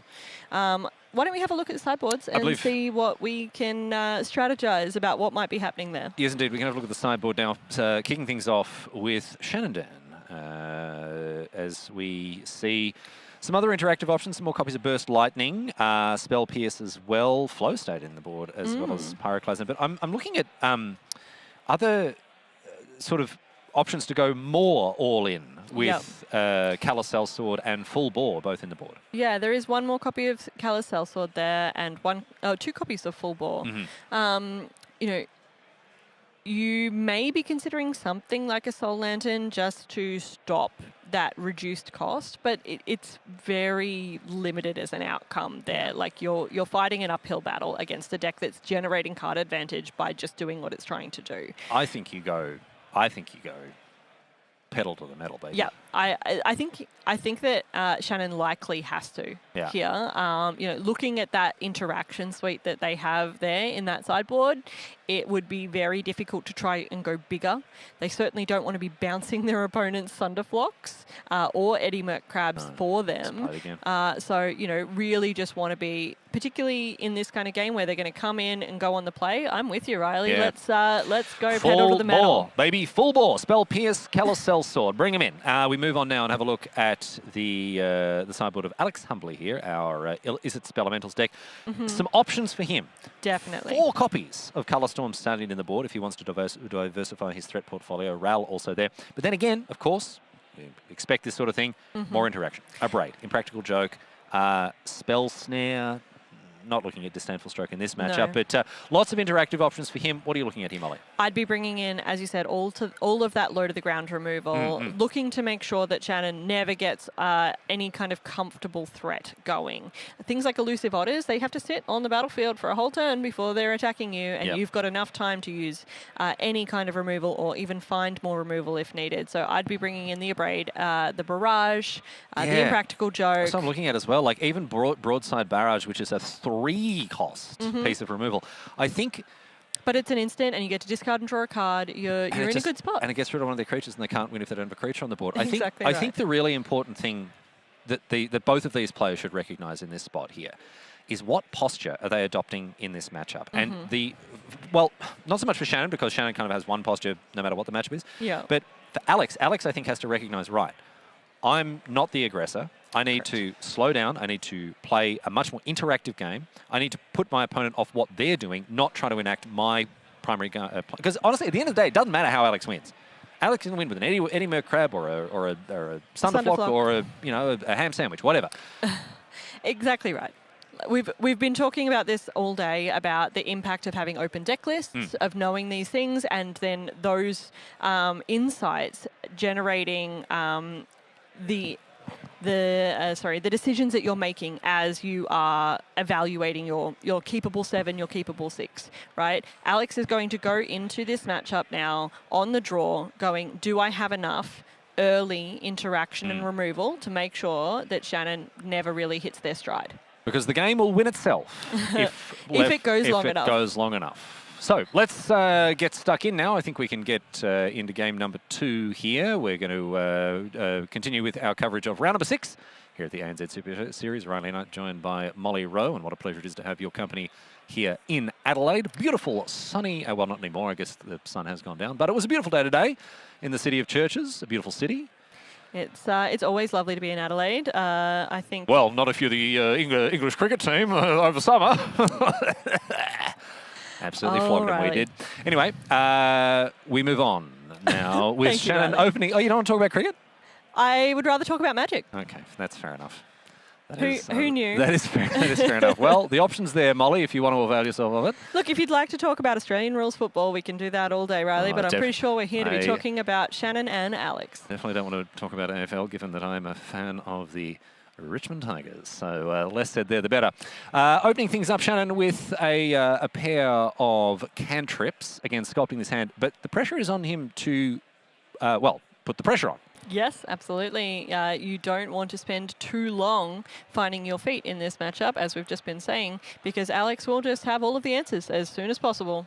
Nobody creature here for Shannon Dan. That's not what very much hurts. See. It hurts Shannon's strategy and really sets Alex up to be in a good position for this game. So I don't know if you maybe keep a hand that's got a couple of cantrips and a couple of lands. Think, well, I'm going to find a creature. You know, I'm playing 12 of them, however many. I'm going to find one, but it doesn't always work out. And this is playing right into Alex's hands here because the only thing he needs is time. And you can see, Molly, look at the interaction in his hand. He's got a hand full of removal spells. Oh, there's the Get Out. There's a Prismari Charm. Oh, there's dude, 3 Burst Lightnings sitting there. 3 Burst Lightnings. Wow. So it doesn't really matter what you play. Yep. It's either, here's the thing, Every right? creature is about to meet its maker. It either dies or you have to spend a bunch of cards to save it, in which case you're not using those cards to enact your game plan. Oh my goodness me. Yep. Oh dear. Interesting. Alex is, oh no, sorry, reflecting the starting town payment. I was going to say, not letting it get out of range yet. Has this resolved?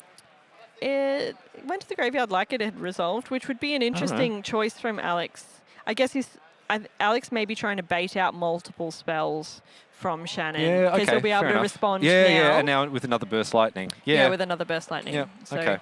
Really, like, knowing that Alex's hand is full of gas, he is baiting that additional spell to put Shannon out of resources faster. And that's a great assessment as well, because Alex can pretty confidently, if you're reading what your opponent's up to there, you can go, right, my opponent is long on either card selection, card draw, or pump spells, or removal. Probably not, because a lot of the removals come out. That one, the thing they don't have is creatures. So you might sit there and look at your 3 copies of Burst Lightning and be like, right, creature 1, 2, and 3. But no, Alex instead has been like, I'm going to trade this copy of Burst Lightning for an opposing pump spell. Get something else out of the hand. Really, really sharp play from Alex, and it comes back to what you were saying, Molly, about evaluating what your opponent has in hand, figuring that out, reading the play, and knowing the best way to get maximum value out of your cards. Absolutely. We're seeing double Wild Ride in Shannon's hand right now. So your evaluation there, Riley, was right on point. No creatures, all pump. And Alex led them to the slaughter expertly. I think this is something that people really should be taking note of when playing against a deck like Team of Fling. Alex has played really, really well here, because a lot of people would be like, oh, you played a creature, you played your pump spell, I'm going to respond immediately with my removal spell, get my value, right? And 2 for 1, though. It's a Storm Chaser talent. But Alex is going, no, I can do better. I can get, even if it's only a 3 for 2, I'm getting another card out of your hand with my removal spell that isn't going to have any other targets because you don't have any creatures. Exactly right. Yeah, really good. All right, Hearth Elemental here. A heavily discounted Hearth Elemental. Always a very bad feeling as an opponent watching a 2-cost 4/5 hit the battlefield, or 1-cost 4/5 hit the battlefield, and go, oh, why aren't you tapped out yet? You just played a big... Yeah.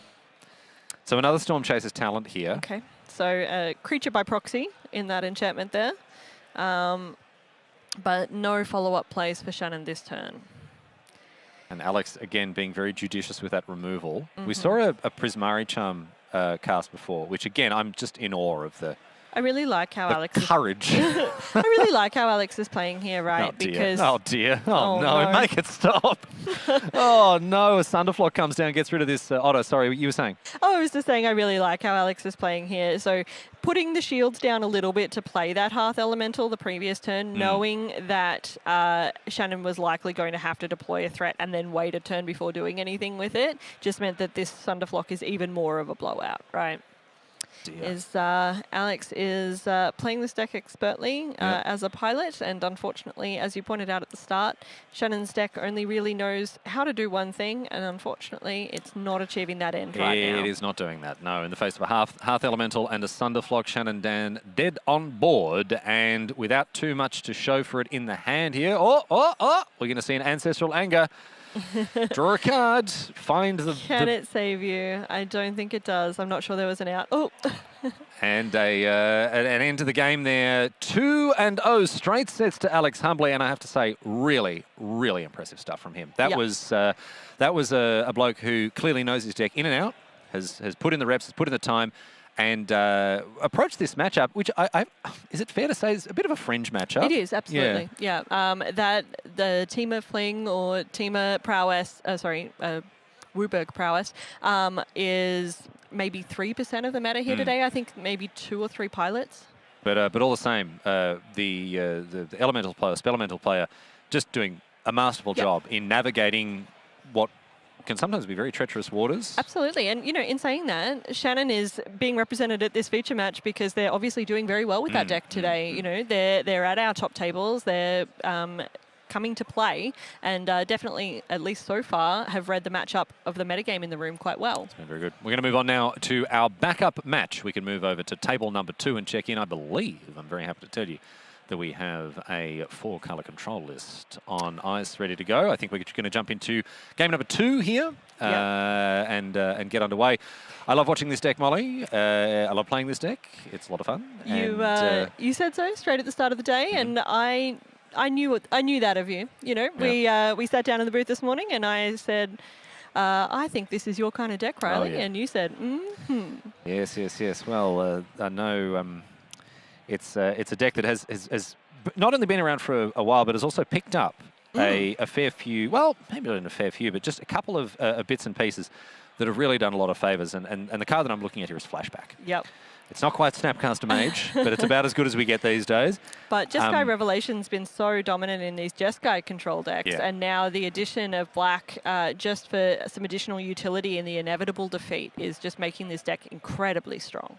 But Flashback giving you copies of Jeskai Revelation 5 and 6 is just massive when you can keep going. All right. If we're looking at this match, we've seen a turn 1 Llanowar Elf from Paul Holtzman, an incredible, perfect start for a Selesnya landfall deck into a Chocobo, but no follow-up second land. Yeah, that's We're now seeing that second land hit the battlefield on turn 3, which is a tapped Passing Say.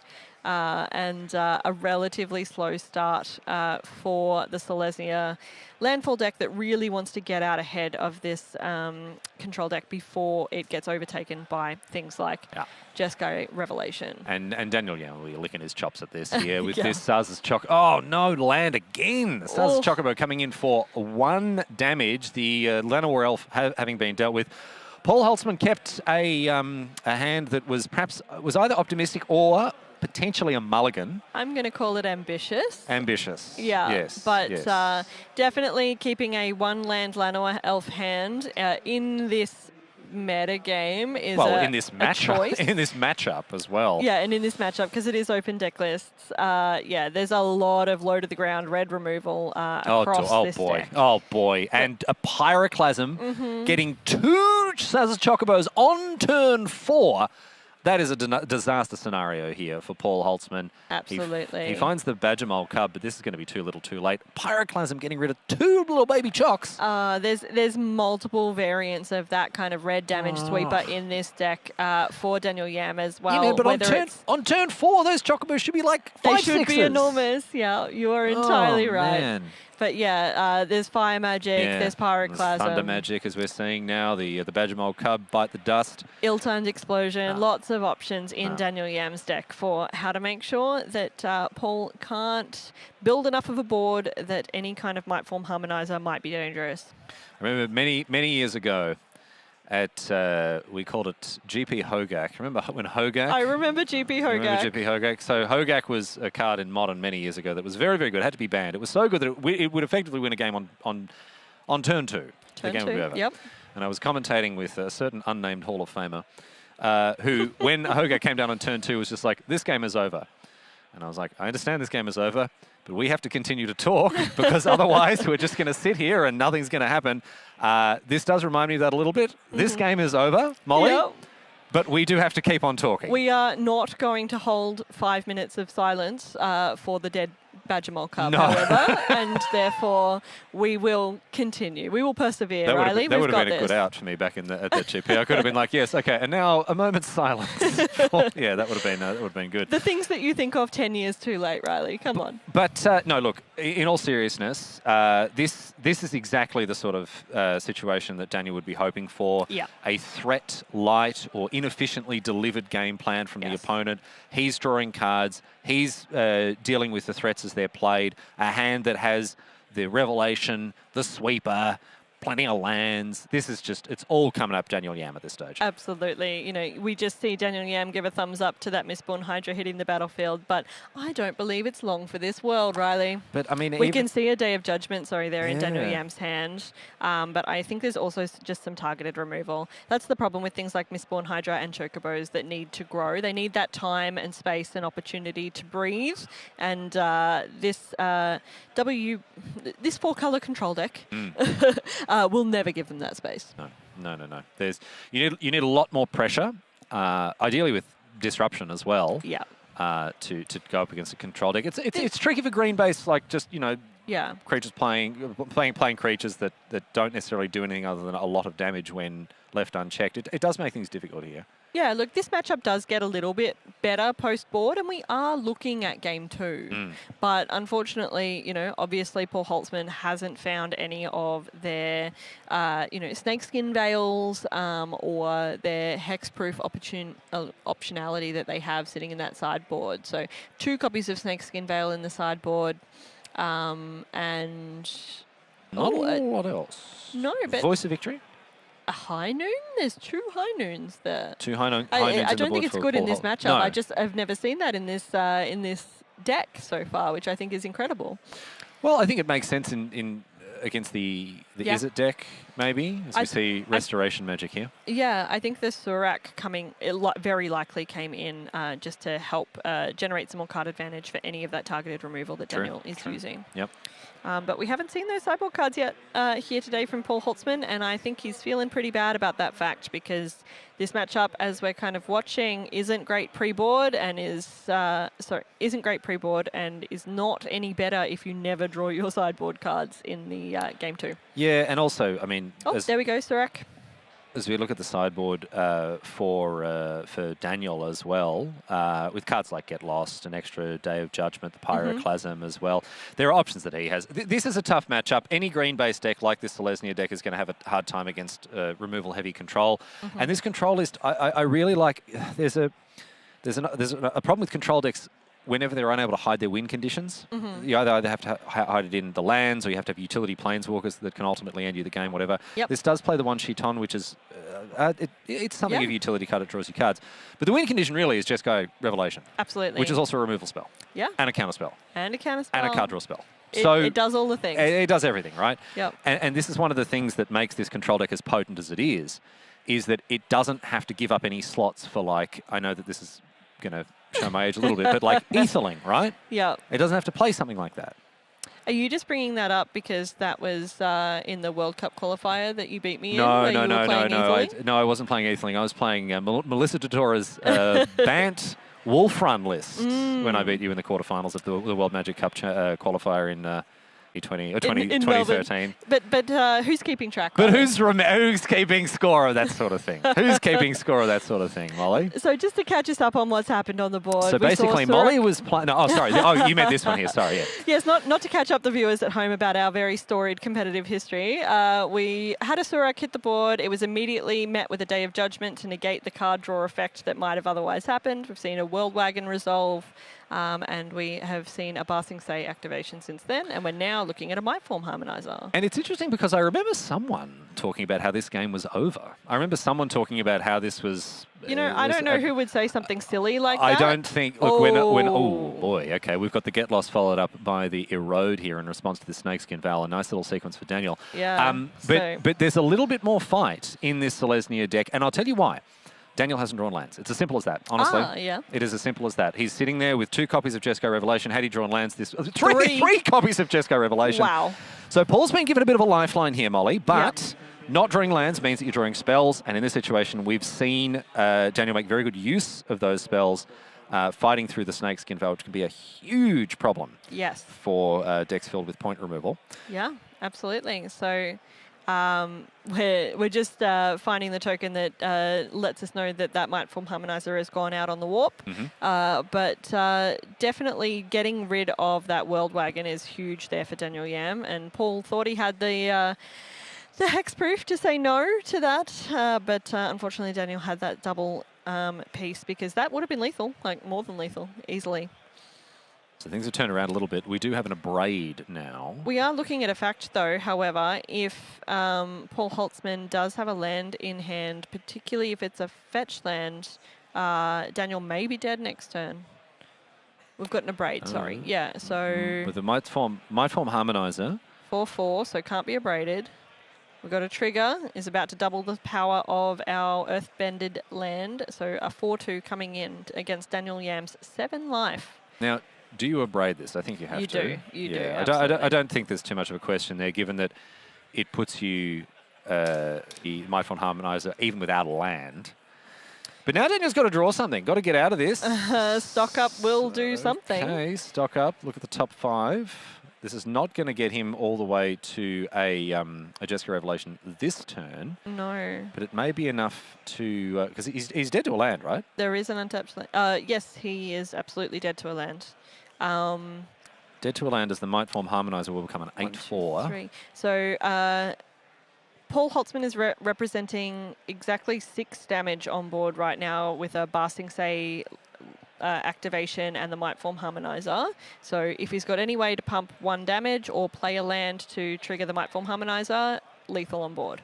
So just dead to a land. Yep, and dead to a land? Aware of picking it up. Yep. There we go. All right, so Game well, 3. I'm unfortunately, Molly, you're going to have to take over the broadcast here because I have to go and eat a big bowl of my own words. That one looked to be in the books. Yeah. That one really did. I do want to say that, a lot of that was the fact that the control player didn't draw lands. Yes. But having said that, I call that far too early. I apologise. Shouldn't have done that. Shouldn't have said that. It just looked like such a positive start for the 4-colour control player. I don't know.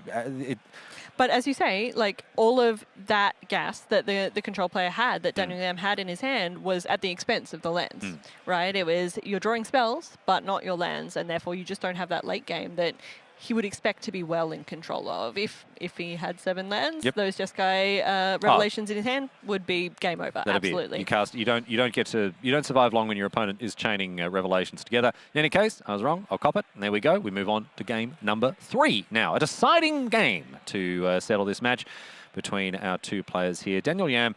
I would say, obviously, unfortunate that he didn't draw the lands, but his deck, I think, is still very well positioned in this matchup. Having said that, I don't want to make any predictions anymore. I'm not going to do that now. So I'm just going to use very cowardly fence-sitting language and say, oh, well, Molly, we'll have to see. Look, I'm very glad that we didn't sit in any minutes of silence. I'm glad that we managed to walk through that game because I think it was actually a really good indicator of how resilient this Selesnya combo deck can be. I was in the booth here with Matt Brandwood earlier today, and he asked me what I'd be playing if I turned up today at the RC, and I think it would be something like this Selesnya landfall deck. Oh, you're joking. No, I've done a lot of reps on it, and I think it is incredibly powerful. So we already know that you'd be playing 4-color control, Riley. So yes, and not very well either. What would have gone into you making that choice? Why would you select that kind of control deck? I just think that it does, like, the level, power, and breadth of removal that you can bring to bear with this deck, as we see now, a Badger Mole Cub. It lines up very well against what this format is doing. Whether it's Badger Mole Cub, here we go. Look at this. This is a perfect example of what I'm talking about. It brought the bear to bear. Thunder Magic, very good. Thunder Magic is it like any other card, Burst Lightning, what have you. It deals with so many different things so efficiently, and this deck just gets to play as many copies of that kind of card as you want. And also, you can configure this deck in any way that you want. There are so many options. There's Get Lost, there's Erode, there's Fire Magic, you're not really playing Burst Lightning in this deck, but there's Abrade, there's Lightning Helix. And what this deck allows you to do is to build a suite of answers that rewards you for reading the format correctly. Yeah, so I think that we're seeing the exact thing that you're articulating right there, Riley, and we've seen an alternate Art Surak go onto the battlefield. We've seen a response from Daniel in a stock-up where he found a Day of Judgment. Yeah. Right, and presumably the second white source that he'll need to cast it. I didn't see the white source. It doesn't mean it wasn't there. I just wasn't able to do that. We definitely have it. There we go. So we know that will be coming down. That'll negate the the draw a card ability of the Surak being targeted and just wipe the board and almost guarantee, There And we go. this is an unfortunate situation here for Paul, who plays out another creature into this day that's coming down. But Although this is a lot of damage we are seeing, so we've just seen a land trigger, so we're now at 8 power on the Surak. because the Surak starts as a 4/3. 4/3, Yeah. and so it's going to be 8 power, and then cracking this 16. Fabled Passage, coming in for 16, putting Daniel Yam down to 4, and that Mightform Harmonizer was warped as well, so it won't be cleaned up and out of play in the same way with everything else. If there's a Snakeskin Veil, though, if there's a Snakeskin Veil here, you could go for it because it would. No, doesn't get you there. No, never mind. Okay. No, righto. So down to 4, Daniel Yam, but he'll be able to clean up this this board here, get rid of the Earthbent Forest. Yep. Oh, 3 mana. What are we going to see? Tablet of Discovery. Nice. Yep. And then I like that. double red, double white. Yep. Into a Day of Judgment. But there is a looming threat there in a 4/4. But nothing with haste in Paul Holtzman's deck. And Jesco Revelation in hand for Daniel Yam. So if we've got a couple of key turns coming up here, but if Daniel can get through this little next bit here, then he'd be in very good shape. What it comes down to is how much value is gained out of that Jesco Revelation. Yeah, there's a key keyword sentence there on Surak as well of cannot be countered. So not depending if it's played out in this turn or whether or not it's played out into open Jesco Revelation mana will make it interesting. But spell cannot be countered is Surak, but it's coming down this turn anyway, so unrelevant. Yes, well, the Jesco Revelation can still prevent it from resolving because it returns it to hand. Yes. But the bounce, component. Yep. Yes. But it is good against. I mean, there's a 3 steps ahead to worry about that sort of thing. So yep, Surak does get around that. There is a robust board, however, sitting there now that Daniel Yam is staring down to make sure that he doesn't die next turn. Surak also has trample. Surak does have trample. That's the big thing here because this monk can jump in front of that bird all day long. Yep. But the Surak demands a more immediate answer, and so here. What is Daniel going to do? Do you cast? Do you spend? First of all, you let your opponent draw 2 cards. Yes. But so you're bouncing the bird and doing 4 damage to the Surak? Absolutely. Yeah. Reset the bird, for sure. Bounce is very good against this deck in general, and that's why we've seen Bant Airbending be such a popular choice in the meta as well. Just resetting the Hydras, resetting the Chocobos, those kinds of things is just even being able to remove land-bended lands off things acts as a time walk. Making you replay your land after you've turned to Badgermaul cubbed is really important. But this revelation wasn't as devastating as it so often is. Yes. Because it didn't pull Daniel ahead on cards. Yes. The Surak really did a good job of negating that card advantage by replacing both of the creatures that were dealt with on the board with extra cards. So not as backbreaking as it normally is, that play, but I do see in Daniel Yam's hand, he's got plenty of business, got plenty of action. Well, yep, 5 cards, and it looks like a Fire Magic or a Thunder Magic. I'm not sure which. I think it's a Thunder Magic. Yep. Which at this stage... Yeah, it can deal with... we did see an Earthbender Ascension come down, and this is in response to that by the looks of it, because the Chocobos haven't ticked up again. Yep. Yep, so that's resolving, fetching a land, and we'll trigger the uptick on the Chocobo now. Okay. All right.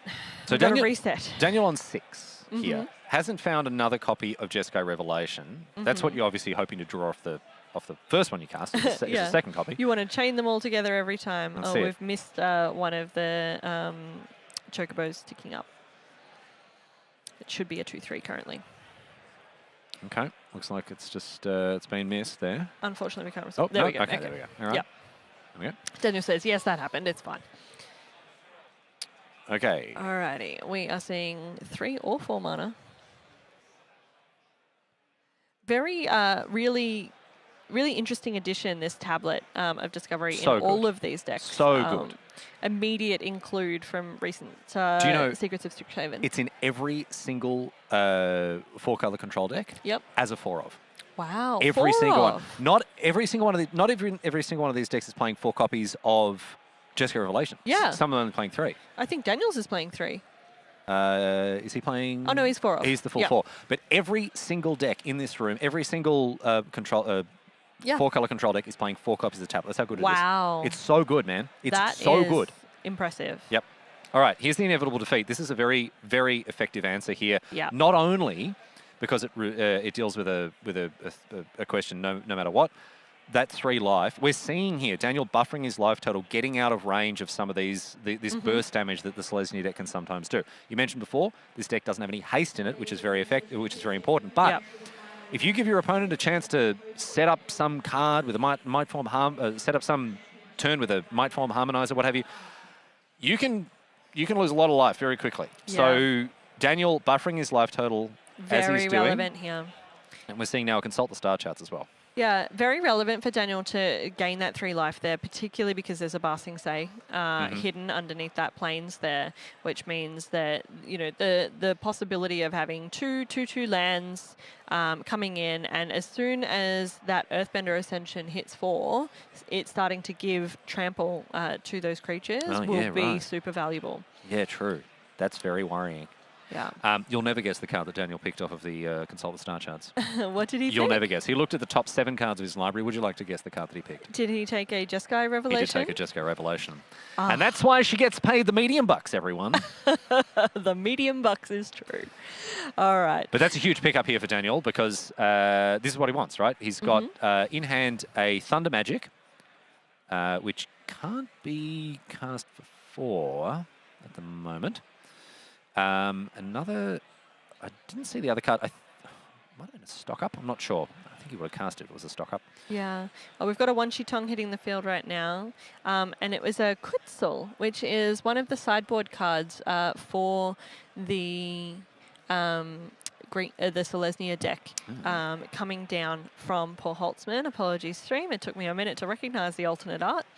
But a very powerful, effect there. Can't cast spells during your turn, so everything is all of a sudden uncounterable, and also, removal has to happen during Daniel's turn. But then also the ability for Mightform Harmonizer to help you draw some cards as you do things. Time has been called, so there will be 5 additional turns after this one. Basically, both players get 3 final turns to close things out.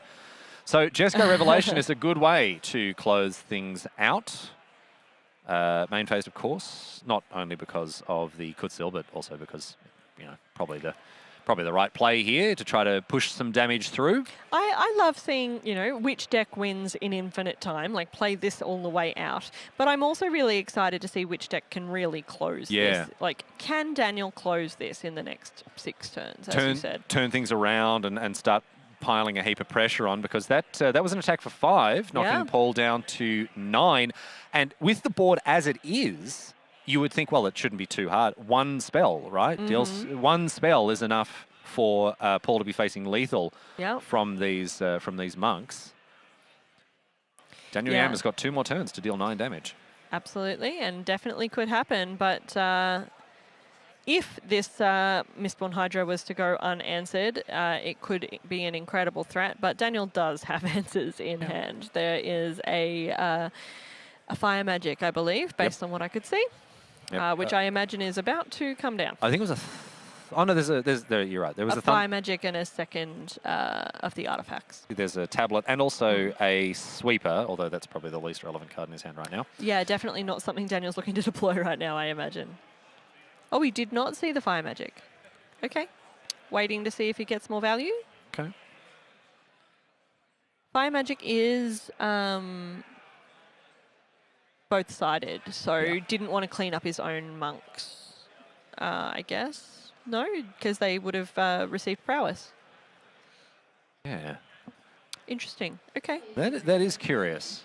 Yeah, I'd be really interested to find out from Daniel what the thought process was there. There might be something we're missing here. because the Mistborn Hydra naturally does have trample, and also the Earthbender Ascension is now on 3, so one more land trigger from Paul Holtzman will not only make a huge Hydra, but make sure that something's got trample, and the way that you stack those triggers is those +1/+1 counters go on your creature before its power is doubled, both from the Harmonizer and from the Mistborn Hydra. So that is a big beastie if we've got a land from Paul Holtzman next turn, if Paul Holtzman survives to next turn.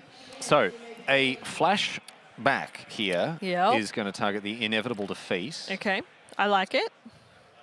I see the logic here from Daniel Yam. Okay. We've also got some very big monks, and Paul sees those very big monks. Yes, with a fire magic here, that's enough to get rid of not only the Llanowar elves as a blocker, but also power up those monks to get through for sufficient damage. So Daniel Yam, wow. Molly, you talked before about how Dex players are able to transition, right? To switch gears, to try to move into a different game plan when the need arises. And we saw Paul there do a really good job of recognizing, okay, time to hit the gas, turn things around, put a lot of pressure, and he ends up walking away with the win. Yeah, Daniel has done an incredible job all the way through that of being in control, thinking through all of those different plays, making sure that he was never at risk of just taking the explosive damage that Selesnya Landfall deck can bring to the table. Just super important there all the way through that matchup. Yes, it was great to see. It was a masterclass for those of us who are still learning how to play 4-color control. Myself and Riley included. Yes, of course. Well, eternal students, the two of us. But no, look, I said before about how a lot of the success that people have with 4-color control comes down to the individual builds. Yes. A lot of the time, decks are very set, you know, like there might be 3-4 cards that change here or there in various popular archetypes. But there's a lot of flexibility, a lot of options that you have in the standard card pool when it comes to building your 4-color control deck, how you want your answers to line up against the format's threats. And it seems like Daniel's done a good job of evaluating the format and figuring out what he wants to answer the questions that Standard has. Absolutely. So how long do you spend building that sideboard for that 4-color control deck, Riley? A long time, hey? A long time. Well, and the main deck as well, because the main deck is half a sideboard. I mean, it's got all these one-offs and everything in it. Anyway, that is that for coverage of round 6 here at the ANZ Super Series. It's been our pleasure to bring you coverage here from Adelaide, and there's plenty more where that came from. We've got 2 more rounds before we announce our top 8. So we do hope you'll stay with us as coverage continues. But in the meantime, we're going to take a quick break. We can get things set up for round number 7. And we'll be back from Adelaide in just a few moments. Thanks for joining us.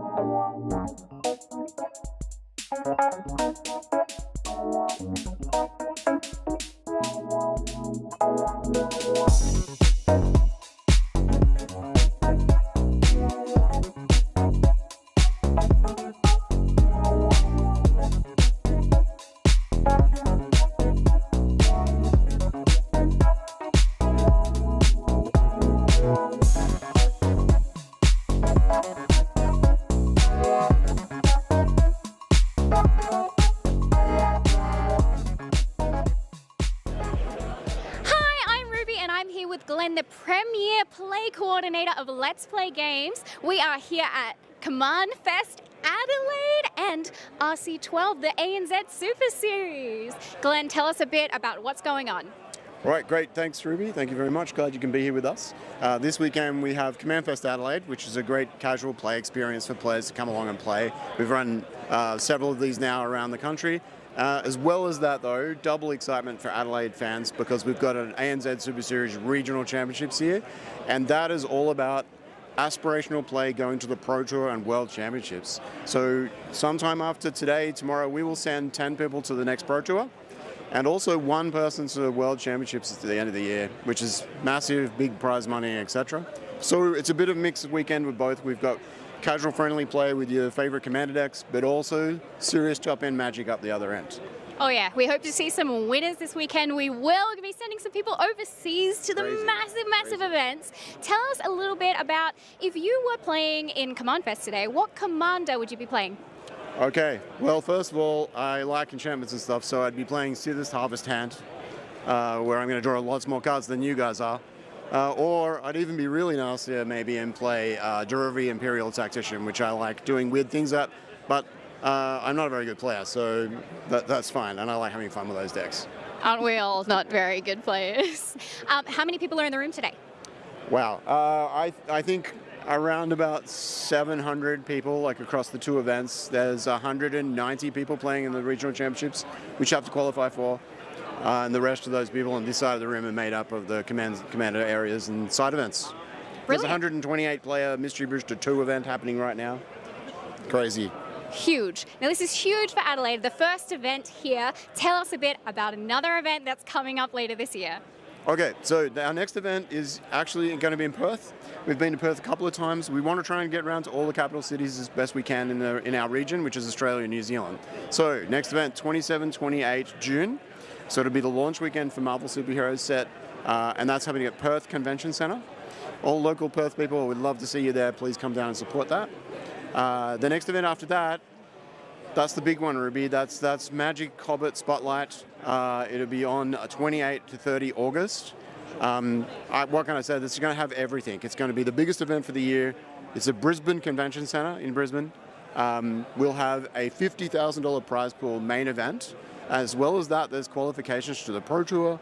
And then we have events that qualify you to the Limit Champions Cup qualifier. Massive side event program. There'll be heaps of side events. There'll be heaps of artists coming along to that and content creators like yourself. And yeah, look, that's going to be really exciting. I can't talk about that enough. You can sign up for both of those events right now. Yes, make sure that you head down this weekend. Make sure that you catch the future events, Spotlight especially. It's going to be amazing. Yes, we'll see you there. See you there. Bye.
Good evening and welcome back to the ANZ Super Series Regional Championships number 12. My name is Matt Brand. We're joined once again by Thomas Anderson as round number 7 is what we're about to bring you. And my God, it has been a great day of Magic. It's insane to me how fast the Swiss rounds go by once you're actually like in the event. The energy in the room is high. There's so much great Magic happening. You know, the event, as fast as you unfold the narrative, it feels like you run out of day one, right? Yeah. And it's not been a terribly short Swiss day. You know, these players have been on a journey and only a few of them have made it this far, Matt, with their hopes of a Pro Tour qualification or even a top 8 day 2 finish still alive. Yeah, and you know, we've been talking a lot about the boogeyman of the format being these landfall decks and these Izzet decks. Yes. But we've also seen some really interesting takes on how to beat these decks. Yeah. And I think one of the more impressive ones and what we're going to have in our feature match area today, right now even, is this 4-color control deck. Yeah, 4-color control, that's something I was really interested to see how that would go. Because obviously, control decks always contain a lot of player expression, both in how you build the deck and how you play the deck. And this deck has a great, really solid win condition. Like some control decks really take a while to get ahead in the game. They don't have a decisive finisher. Jeskai Revelation, that finishes games, especially when you flash back and cast it a second time. Yeah, but in fairness as well, we've also seen some of these takes on these aggro decks, and we're actually not going to have the traditional Izzet. We're looking at a Teamer aggro deck instead. So splashing a little bit of green in there. Yeah, only a little bit, but it's funny how much of a difference that can make, and it's the threat selection as well. That green comes, I believe, from the adventure of the elusive otter, and it's like that threat it went up for a time in standard, and then everyone got off it, and now people are starting to sidle back towards that kind of faster shell, combined often with the Color Storm Stallion, and you kind of go lower and faster than, say, the Eddie Merc Crab build of prowess, which we've seen a lot today. Yeah, lots of Eddie Merc Crab, but there's only one way to find out who's going to make it through to the next round as we jump into the feature match in just a moment. But odds on, what are you putting? Ooh, yeah, I think I like the control deck, but that's the thing about prowess. It can always steal one. Absolutely, but round number 7 is being brought here. Christopher Turner going up against Dylan Kikawa, I believe is how you pronounce his name? Yes, Dylan Kikawa, their name. They are a real repeat contender here in Australasian Magic, often here at the business end of the Swiss. Always with different decks as well. I'm really impressed by the kind of player skill, just saying like, what's good in the meta right now? What do I think the best deck is? I'll play it. I'll sign myself up to do well with anything. Yeah, and we see Christopher Turner returning to the feature match area. We saw him a little bit earlier on in the day, starting it off once again, just with a Surveil land, decides, you know what, I want to keep the cards. So it's simultaneously kind of bad because you want the value off of the Surveil, but also really good because you want the card on top. Followed, of course, Dylan, they find themselves a Storm Chaser's talent. It would be a real like Magic player type mental trap to Surveil away a good card just so you felt like your Surveil land did something. But this isn't a deck like, there is some graveyard potential, of course, 2 copies of Flashback as described, which make cards in your graveyard live. But not as much, not nearly as much as other decks in the format. But the 4-color control, I mean, it's got a lot of different interactive spells in it. At the same time, if you've seen a control deck in Magic, you kind of understand what's going on here. Let's talk a little bit more, Matt, about this Teamer aggro shell, right? Because we've seen a lot of prowess today, but there are quite a few different card choices here that change the tenor of the deck. Yeah, and we'll see, just speaking of, though, currently looking a little bit like those Izzet shells as the Otter came in for 1, and then just deciding, you know what, let's take a little bit slowly. I'm going to actually plot this Slick Shot show-off for a later turn. Yeah, and we've talked about the explosiveness of the prowess archetype in general, right? Mostly thanks to that show-off, I mean, just the way that prowess works generally. This is the prowessiest version of prowess. Like in terms of actual prowess creatures and sheer density of 1-mana spells, like this deck has the largest individual turns. You know, the Otter is an additional 1-drop with prowess that is very difficult to block. You have a lot of more 1-mana spells that don't just add prowess triggers but actually pump your creatures, like Wild Ride and Secret Identity. So Dylan, in many ways, this is a better matchup against the control deck because all your threats are either very cheap or resilient to removal. That Color Storm Stallion has Ward and, of course, Haste as well. And you're kind of trying to catch the 4-color control deck at any time when it appears to be weak in terms of represented interaction and just end the game on the spot. Yeah, but speaking of representing weak, Tablet of Discovery was the play for Christopher on turn that's not number 3. Weak at all. No, that's actually showing, hey, I'm never going to be weak at this point. Ramping all the way up to 5 mana in regards to instants and sorceries. And so, Dylan, they have to find something here. I'm not going to put words in your mouth here, but for me, I'm a little bit surprised and impressed at how much power Tablet of Discovery has turned out to have. It's crazy. Of all the cards in Secrets of Strixhaven, this one did not leap off the page for me at first look and go, this is going to change what decks are viable in Standard. Yeah. But it has. you know a card that has also changed what decks are viable. Boomerang Basics, we see here 2 prowess triggers as that, the classic, as we've seen all weekend, Storm Chaser's talent being bounced, returned, another auto joins, but importantly, a second actual activation and a second prowess trigger here, just off of essentially 1 card. It's card positive, you make another creature and you gain prowess triggers, what more would you want? It's crazy how difficult it is to capture everything that little sequence generates for you off just 2 1-mana cards. Yeah, so we've added multiple bodies to the board, multiple prowess triggers off just 2 cards. We've also replaced one of those cards immediately, and of course the other card can buy back the first card in the first place. Was it really even a 2-for-1? Okay, Christopher has decided that that's enough of just playing the passive role here and intervenes with a Seer. That's a big removal spell for a smallish creature, but when you consider how much damage the Slickshot Show-Off can generate and in such a hurry, any removal spell is good enough when you hit it. Yeah, bit of damage coming across from that auto, but it's definitely a lot less than if that Slickshot Show-Off did connect. And as well, it was played, it was free this turn, and it's sticking around, so it's not like it's been warped. But we've seen this from Christopher before, just slow 1-for-1ing them until they can eventually ramp themselves all the way up to that Jeskai Revelation and just steal the game away. But has to face down an actual army of otters approaching on the other side. I mean, that really is the name of the game. This Jeskai control deck, no creatures. And like that's not just a choice by Christopher. Pretty much no version of this archetype runs any creature cards at all. It is all in on Jeskai Revelation and like very quietly maybe at some point activating that Great Hall of the Biblioplex, but mostly Jeskai Revelation. Opt being played across here, but Flashback going to be used off the tablet, so a singular red mana floating as well, and it's going to be once again that's here. Just removing the otter now just while it is still in a situation where it's not going to be overly ramped up, and I really like that decision. Yeah, this is a card that I think it was immediately obvious was going to impact how decks are built instead. Like we all, if you're a paper boomer like myself at least, you remember Snapcaster Mage and how influential that card is in almost every format where it's legal. This is pretty close to that. I mean, you don't get a creature body out of it, and that affects how you can recur it or toy with it. But just being able to say for 1, effectively like kick a 1, I can replay any card in my graveyard. In an era of Standard where decks are so broad in their tech, there's so many 1-ofs and 2-ofs in all of these lists, and now you get to choose the exact right spell for the situation from all the cards in your graveyard and have that spell again. And the prevalence of this card is probably why we're also seeing sideboards bring in their graveyard hate, even into a deck that's not traditionally super graveyard-centric. We're cutting off those options and making that card dead, as we are going to see Dylan. They, I do believe, actually played off one of the other cards we've talking a lot about this weekend, a Flow State. Yes, that card, I mean, you could easily have it in the conversation for best 2-mana draw spell, you know, ever printed. People call it Ancestral Recall for 2. I mean, we do have one of those in Standard already, which is kind of crazy to say. But yeah, Flow State, undisputed power, some requirements on it. And as you say, it's another card where kind of gets incidentally dinged by your opponent's graveyard hate, becomes a lot worse. But, you know, this is game 1, and Christopher is just fighting what's on board. You kind of have to let Dylan have the card draw. At some point, you hope to just kind of go over the top of all of this small ball value with Jeskai Revelation, but until then. I think the fact that, you know, people compare this card very specifically to from the previous Strixhaven.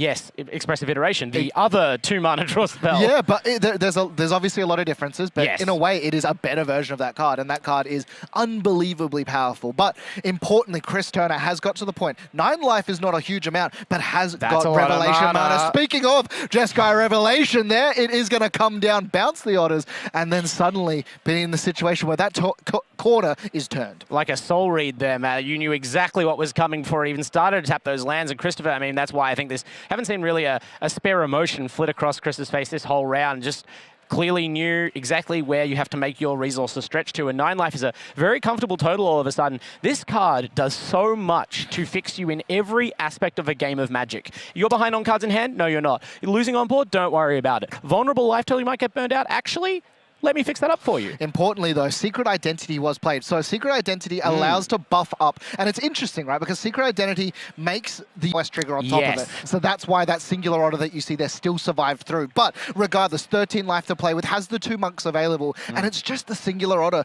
for the side of it, Dylan Kikawa. Yeah, ideally, like Secret Identity, that's one of those, that's the reason why that's kind of a signature card of the Otter build of Prowess, because you're playing smaller bodies with Prowess more than other builds are.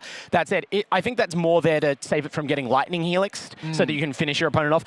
Playing it in the face of a Jeskai Revelation as just a defensive trick only is a sign of weakness from Dylan. I mean, there's still a lot of cards in hand, a lot of Magic left to be played. Chris needs a few more Revelations to feel fully comfortable, but that is a huge step in the game. If you get to this point as full color control, you are looking great. And that's...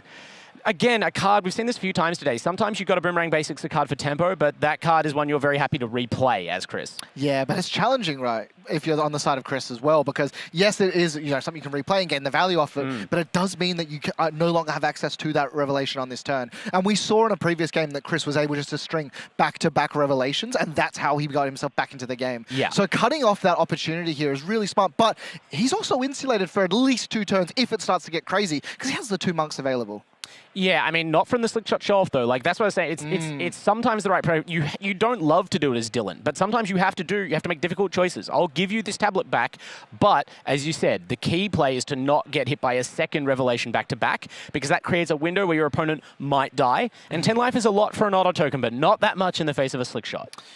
And now we'll see Christopher having to decide. And this has been an interesting point with the deck building. We've seen a lot of these surveil lands, which obviously gain you incredible value, but drawing them in the late game can sort of be incredibly detrimental. And I think just to start off with is just going to replay the tablet, see what's on top. Yeah, I mean, it's only costs you 1 mana, assuming that you can still play your other, and here it costs you no mana if you assume that there wasn't another land drop for turn. It gives you 2 mana back and just earned you a land drop. That's part of why the tablet is so strong. It's almost free in the right deck. But I liked your point about the surveil lands. There is, even in this current standard, which has a huge pool of lands, and you can really make even this quite complicated 4-color mana base work for you, there is some cost. Yeah. You do give up a little bit of consistency. And so now, Chris, we're passing back the turn. Obviously, does not mean Chris is dead in the water. This build plays how many Lightning Helix in the main? 4. 4. So pretty good odds, actually, that you have a great spell to interact with Slickshot Show Off. But does Dylan, in turn, have a card to save that or to pump up the Otter? A Secret Identity would be wonderful to have here. 3/4 toughness, very specific. Even for the Slickshot Show Off, which does not, notably gain any toughness from its little version of prowess. And now we're going to see just once again, just deciding I want to have the most amount of options. Another flow state, finding another one as well. So flow states galore available for Dylan. Yeah, but does decide to actually place it on the bottom. It's almost like the blue form of fire breathing, right? Yeah. The red ability, you pay 1 red mana to get a pump. It's like, well, I can tap a number of blue to just chain ops and flow states to pump my creatures just to draw more cantrips. Hey, fire breathing is pretty good if it also draws you cards on the end of it. And importantly, we also see a copy of Burst Lightning in hand, which we've seen a lot, remove these scary threats. But it also does burn for a lot of damage. A second copy of Flow State being played, really just digging, trying to set it up. And importantly, we have not seen the Slickshot show off this turn. So setting up to try and find that one giant turn, probably with protection from Secret Identity, to push this last 10 damage through. It's a little, obviously we're not going down on resources because these spells are card positive, or in the case of Opt, like card neutral. But it does surprise me a little bit that, as you pointed out, that was a tempo play to bounce the tablet last turn. That bought you 1 turn of not getting Jeskai Revelation. I would have thought, this is my window and I must win now. And I have a lot of mana and a lot of spells in my hand. If, as you say, that show-off is not on the table, that's a tricky way, that's an extra challenge for yourself, it seems like. But Dylan does have 18 life. Does have a lot of resources, maybe in this for the long haul. And also, we've seen... It's also scary as well because we've seen Flashback already. There's one in the grave. And so this Revelation, even if it's the only one currently in hand, Flashback represents it again. And we're about to hit that turn where you can do Flashback into Revelation. An Otter did attack both, but just going to be blocking with a Monk token. They are a little expendable. We are going to see, once again, continuing to dig. Sleight of Hand finds another Sleight of Hand as well as a land. So 1 mana left remaining. A post-combat Sleight of Hand. Okay, this is advanced prowess gameplay from Dylan. This is not just like, I'm going to send it and tap out completely to generate the biggest attack, leaving up Spell Pierce mana. And look at this on the end step as well. Coming across to actually cast off that inevitable defeat. Important line of text, cannot be countered. Yeah, it is truly, like the name says it all. This is inevitable. Your card is exiled. It can exile any type of permanent, and this is uncounterable. There is unfortunately a way to beat it. Spider Sense kind of gets this card good, but like the vast majority of standard interactions, this card does get its man. It kills the card. And again, it's one of these things where it's a tempo play. We're removing a body from the board, but importantly, it's a 6-life swing. Steam Vents tapped is going to come across. So knows for a fact now. Well, actually, no, sorry. He still can actually do the flashback play. Yeah. That's 8 mana. Tablet is so good. Tablet is incredible. There is only 2 main deck flashbacks, and we've seen one already. So, but you know what? There's 4 of. There are 4. Like that extra copy of flashback is the 4th revelation, so to speak. So there's decent odds. Certainly, the way that Dylan's playing indicates that Dylan thinks Chris has another revelation. You're respecting your opponent's deck to have given them 2 copies of that card. But I think at this point now, Dylan decides, you know what, if you've got it, you've got it, because it is going to be the Slickshot coming out of plot here and starting off with sleight of hand. Does find double action as well. Slickshot show off, it is from the Thunder Junction set, and it feels like the climax of a Western. You know, you can hear that soundtrack going, they're coming out for the fight. When that card actually hits the battlefield from the plot zone, everyone knows it's going down. Clean out of the main street. Yeah, exactly. The gunslingers are here. Get out of the way unless you want to get hurt. This card can really apply some hurting, but look at Chris. That's the picture of the Outlaw standing in the middle, waiting, ready to draw. All mana untapped. This is a deck full of interaction. If Chris doesn't have an answer here, then Dylan will have earned the victory. And we'll see Boomerang Basics is actually going to bounce the Monk as well. So it has so much action in hand, doesn't need to actually bounce back and use on his own cards. So he's going to remove a blocker, so has to have something here. And Chris, you know, again, representing a lot of mana, but does he actually have the correct answers? Yeah, I love that though, because now you mean that Chris, maybe you were like mentally kind of putting that Otter to the side because you had a blocker for it. Now you don't anymore. So there are 2 prowess creatures you have to worry about. Obviously, one of them you have to worry about a bit more. And Secret Identity is in the hand for Dylan as well, so lots of interaction. Really scary. Also a Burst Lightning doesn't have enough to play it with Kicker, but still heaps of damage and representing, again, every single time it's a prowess trigger as well. Yeah, we need to find 5 damage here, I think, from what, if we've already got 2 prowess triggers resolved, we've got a 5 damage Slick Shot and a 3 damage Otter. That Burst Lightning by itself represents effectively, you know, another 5 damage. So really depends what Chris has here and then how Dylan plays around it, which is why Dylan is trying to prompt the first move from Christopher Turner.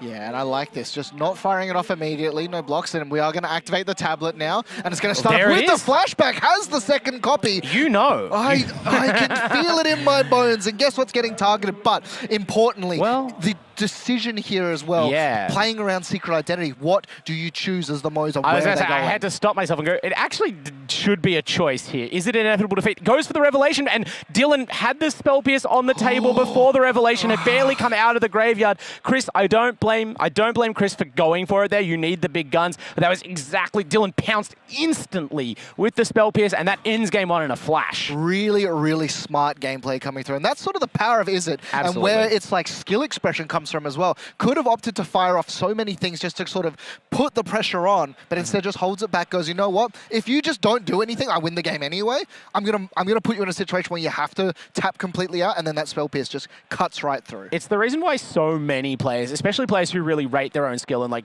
rep the game a lot, really like these Izzet decks with a lot of cantrips and 1 mana spells. Yeah. Because the more 1 mana spells you have, you can always play your cards. And so you'll always maximize your number of choices. Think of how many different options Dylan had there just for interacting around that combat step. And you have to pick the right one, so that is the skill testing part. But if you do, the rewards are there for a skilled player. Incredible. But let's talk a little bit about sideboards here, because we've seen already that these Izzet decks can be beaten. You know, they are not impenetrable. And this 4-color control deck is likely designed to actually sort of play into this. Now, in fairness as well, a lot of the card choices from what we see in these 4-color control decks have Izzet in mind. It is something that they are fully aware of, but there is definitely a couple of things that can interact, particularly with this Teamer version. Yeah, it's really interesting. It feels like the 4-color deck isn't the best against prowess, but it is really good at beating the decks that people are playing to beat prowess.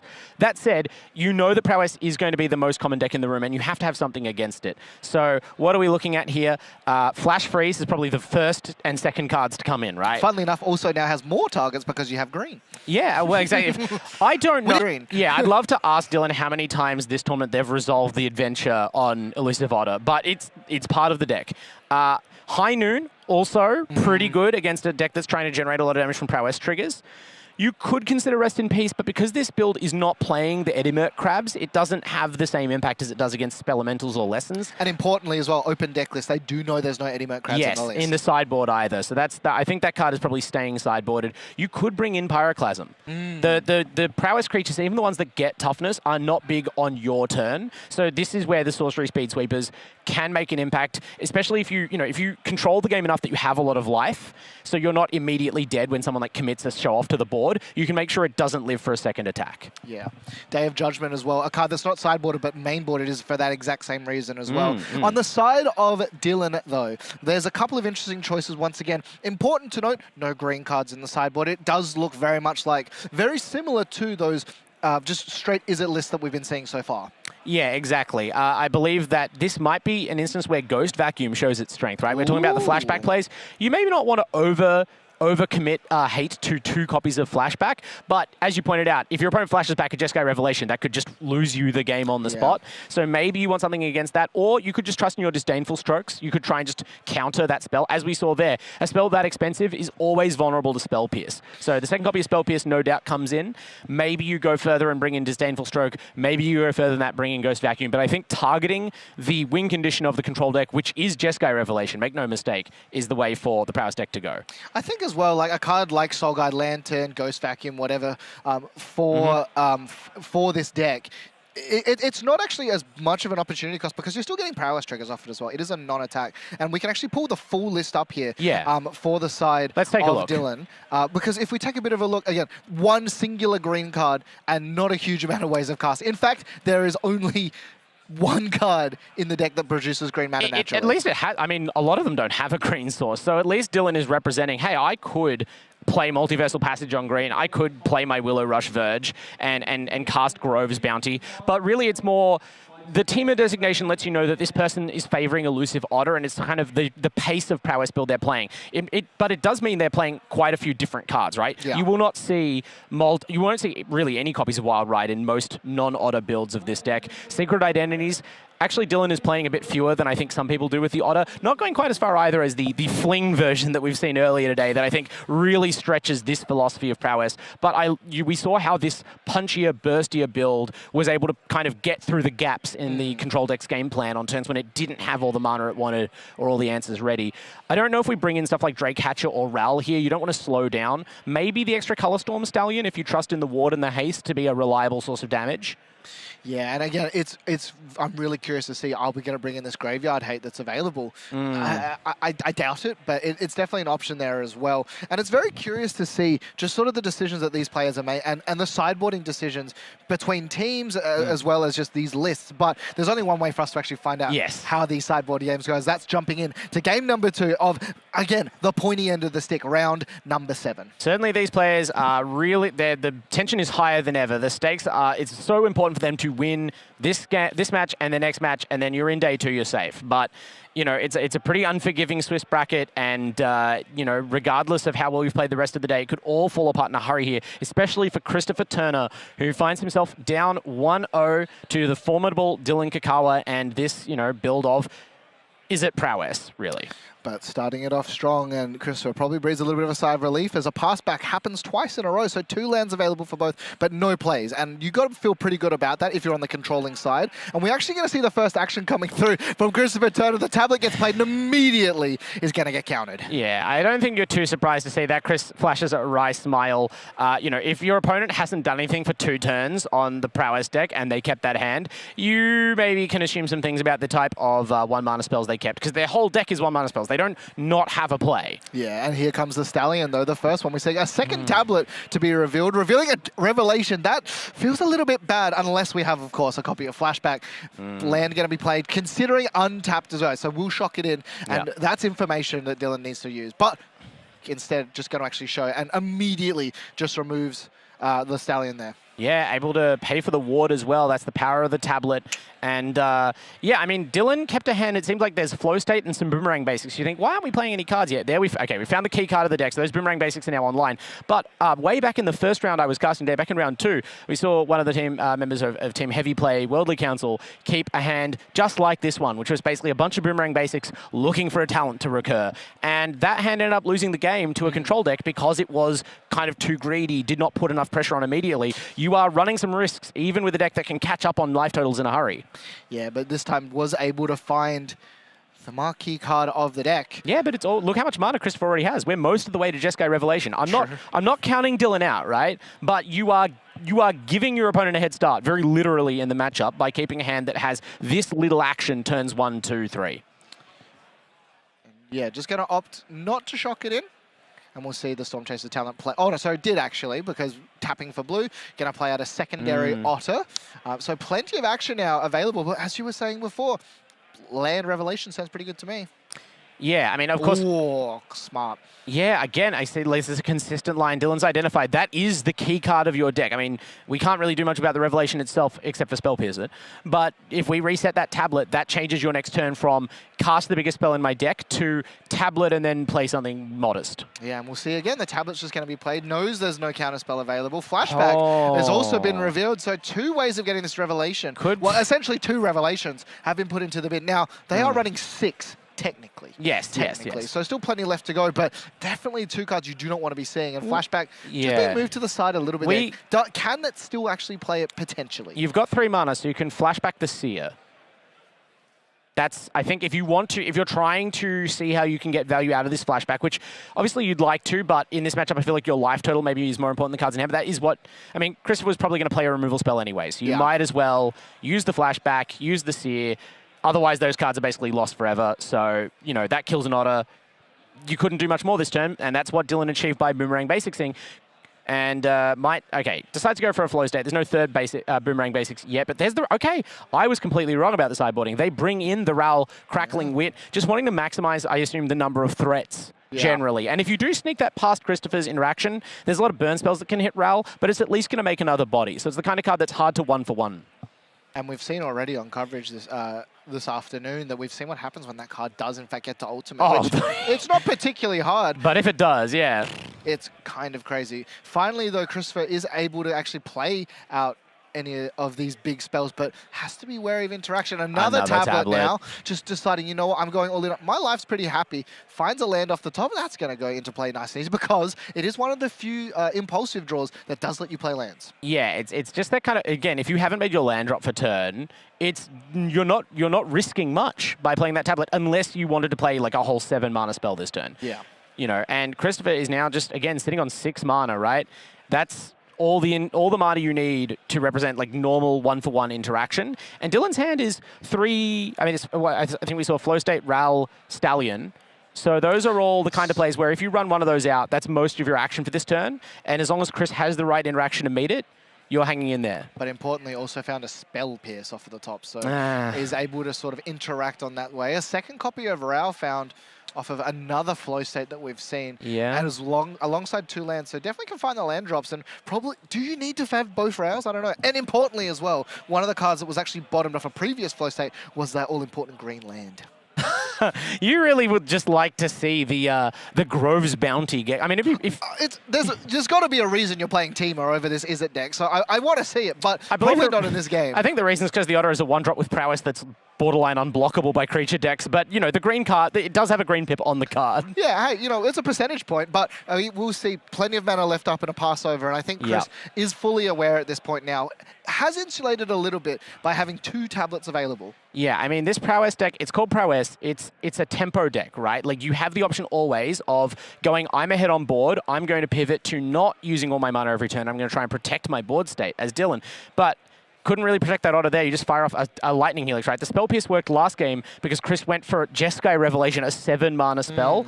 Chris has like 11 mana. Now, I'm not counting. That's a huge exaggeration, but... I mean, it is 11. It is 11 mana. It is exactly 11. Never mind. It is actually 0% an exaggeration. It was exaggerating to say it was exaggeration. How do you Spell Pierce someone with 11 mana up? You don't. Yeah, no, you don't. And also, using that Lightning Helix as a really great trade removes it. Ral, though, finds a bit of safety to be played. 2 mana floating, so can also counterspell back.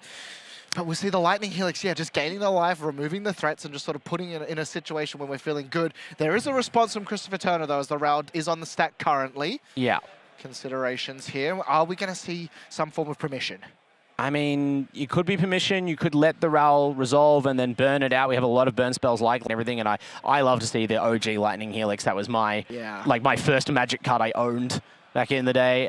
Big fan of the Boros Legion showing up here, and hopefully blunting the aggression of Teamer aggro. Consult the star chart. So we're kicked as well. So importantly, activated 2 lands alongside the tablet. So 2 cards to hand here, and probably just digging either again for permission or a way to let it resolve it and then actually do something with it. Again, I don't want to jinx Christopher against a deck that can like win as handily from any spot as Teamer aggro, but these are confident plays. This is a favorable spot for control. You have all the resources you need. You've got all this mana. Now you're converting the mana into looks at cards. The chances you don't find favorable interaction for your opponent's threats is very low, just statistically.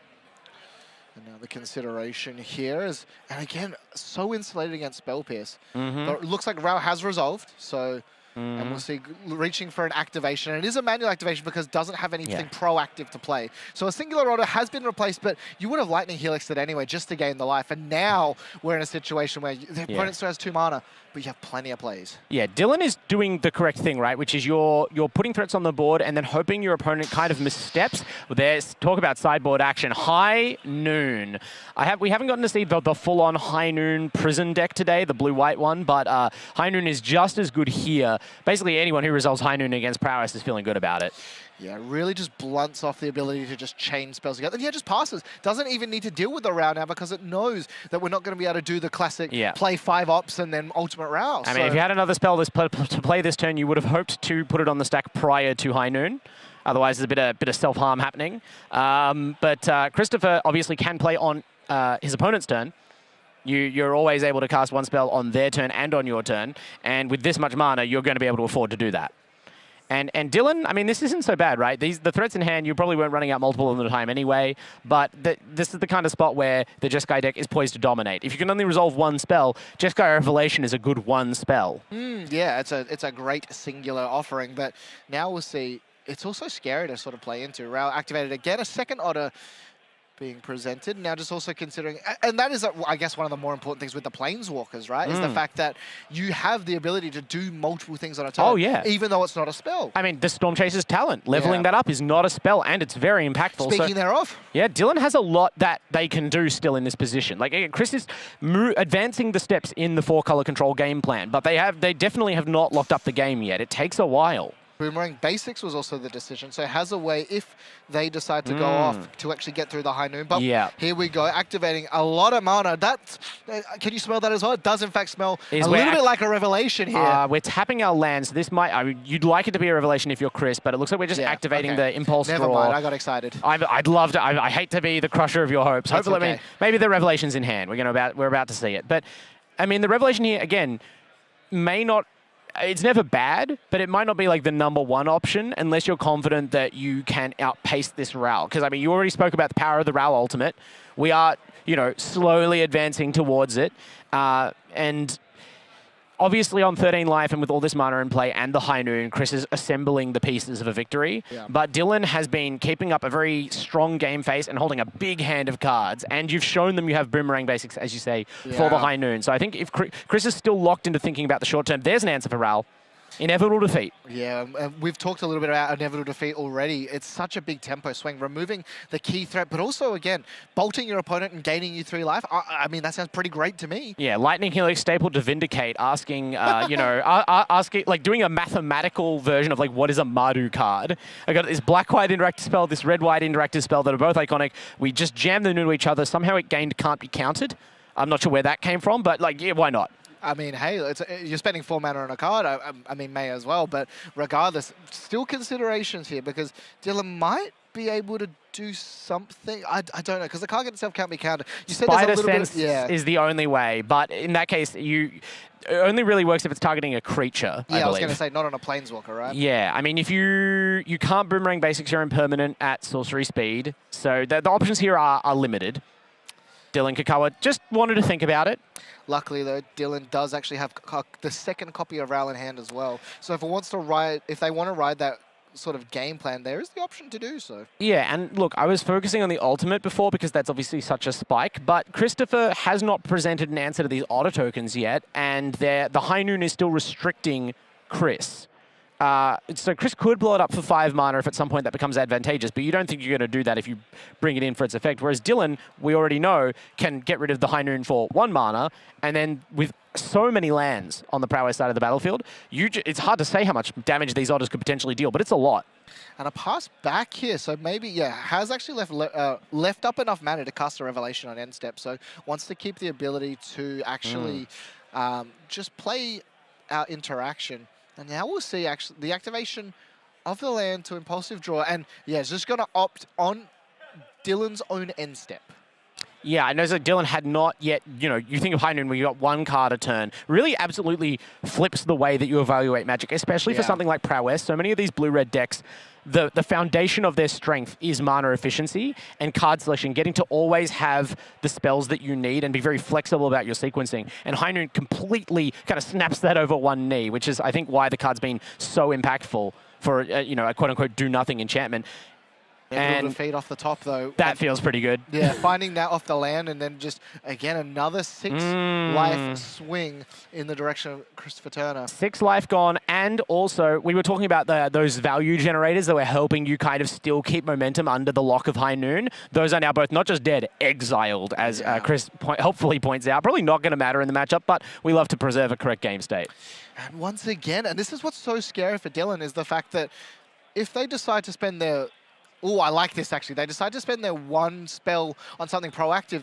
They can just get Revelation in response. But really in smart here, on Christopher's end step, Dylan is going to Burst Lightning with Kicker Face. So just, again, get the life total low. I mean, you have all this mana. You can only play one spell a turn. You might as well go for the most expensive, biggest play you can.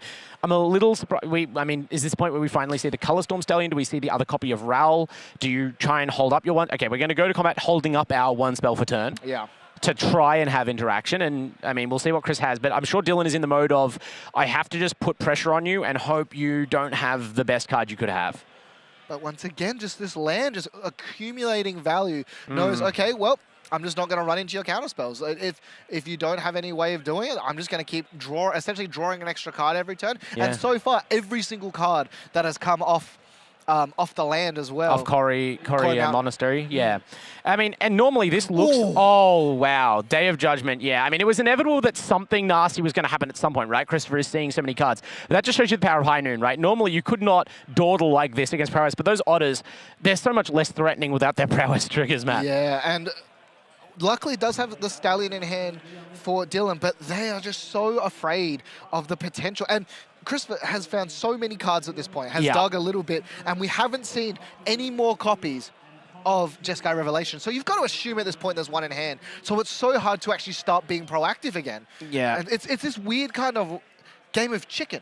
This is Chris's game, right? Yeah. Dylan is trying to play it, but I mean, you build a deck around a card like High Noon because you know you've built it to be better in the High Noon game state. And now, Dylan, unfortunately, you might have been trying to play defensive before, try and block your opponent's next play. Now that your board's been wiped, you can't really just sit there as the Prowess deck. You'll have to spend your spell this turn, I think, committing another threat to the board. But no, never mind. Dylan knows better than me, but they are playing a brave game right now.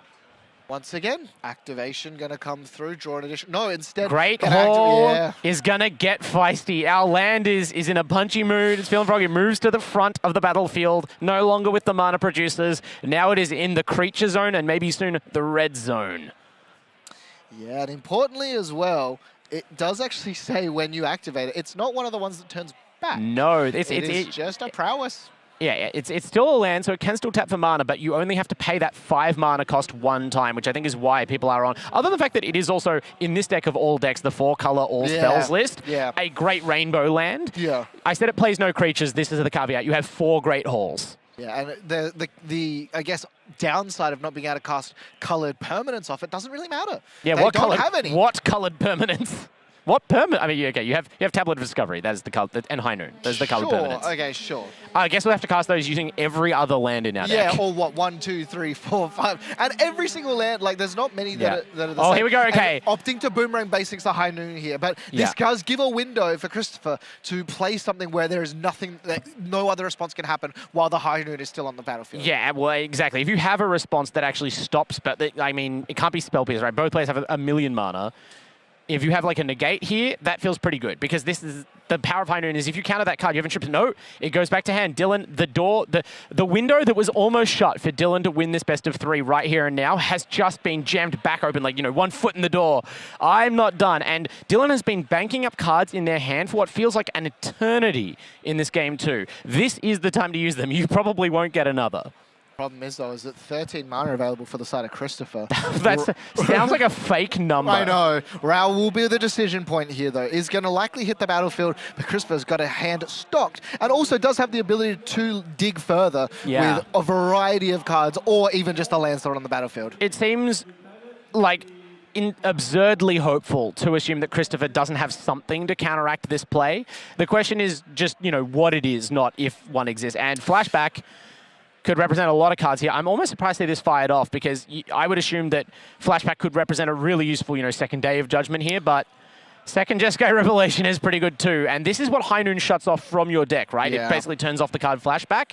But now that your opponent has helpfully removed your High Noon for you, we're going to go for it. In particular as well, because this is on Dylan's end step, meaning that Christopher's going to untap afterwards and can just redeploy the High Noon. So just getting the value while it's not on the battlefield. Target, and we're going to see, is actually going to come through with Disdainful Stroke. Was that a bait? Because I feel like Dylan passing turn there, having saved up for so long, having held out Boomerang Basics, could have theoretically gone Boomerang Basics, just Raoul pass at any time. Yeah. But it felt like that's a setup. Oh, I'm desperate. I guess I'll do this. And leaves the door open for the Revelation play intentionally to then cash in that Disdainful Stroke. Now, maybe because you've seen that play off, do you feel more confident in resolving your threats? I'm not sure. But Chris has more cards in hand, also has been saving them up. And there's action. A Braid wipes out Raoul's Otter token. Great Hall now has a straight beeline to the Planeswalker if you want, or even to Dylan's face, as the life totals are now about even. And also so much mana to work with. Disdainful Stroke is a sideboarded card, so we do know that that's been brought in as well. But if you're on the side of Chris, there's not huge many Lightning Helix. Targets is going to be important. Are we looking at the Planeswalker at this point? Are we going face? And this is important to start tracking the prowess triggers for the side of the 4-color control deck. I would love to go like Lightning Helix, Flashback, Lightning Helix. We'll see. Charge up the Thunder Cannon. Christopher Turner has so much mana. Commander players are jealous of the amount of mana this standard deck right now represents.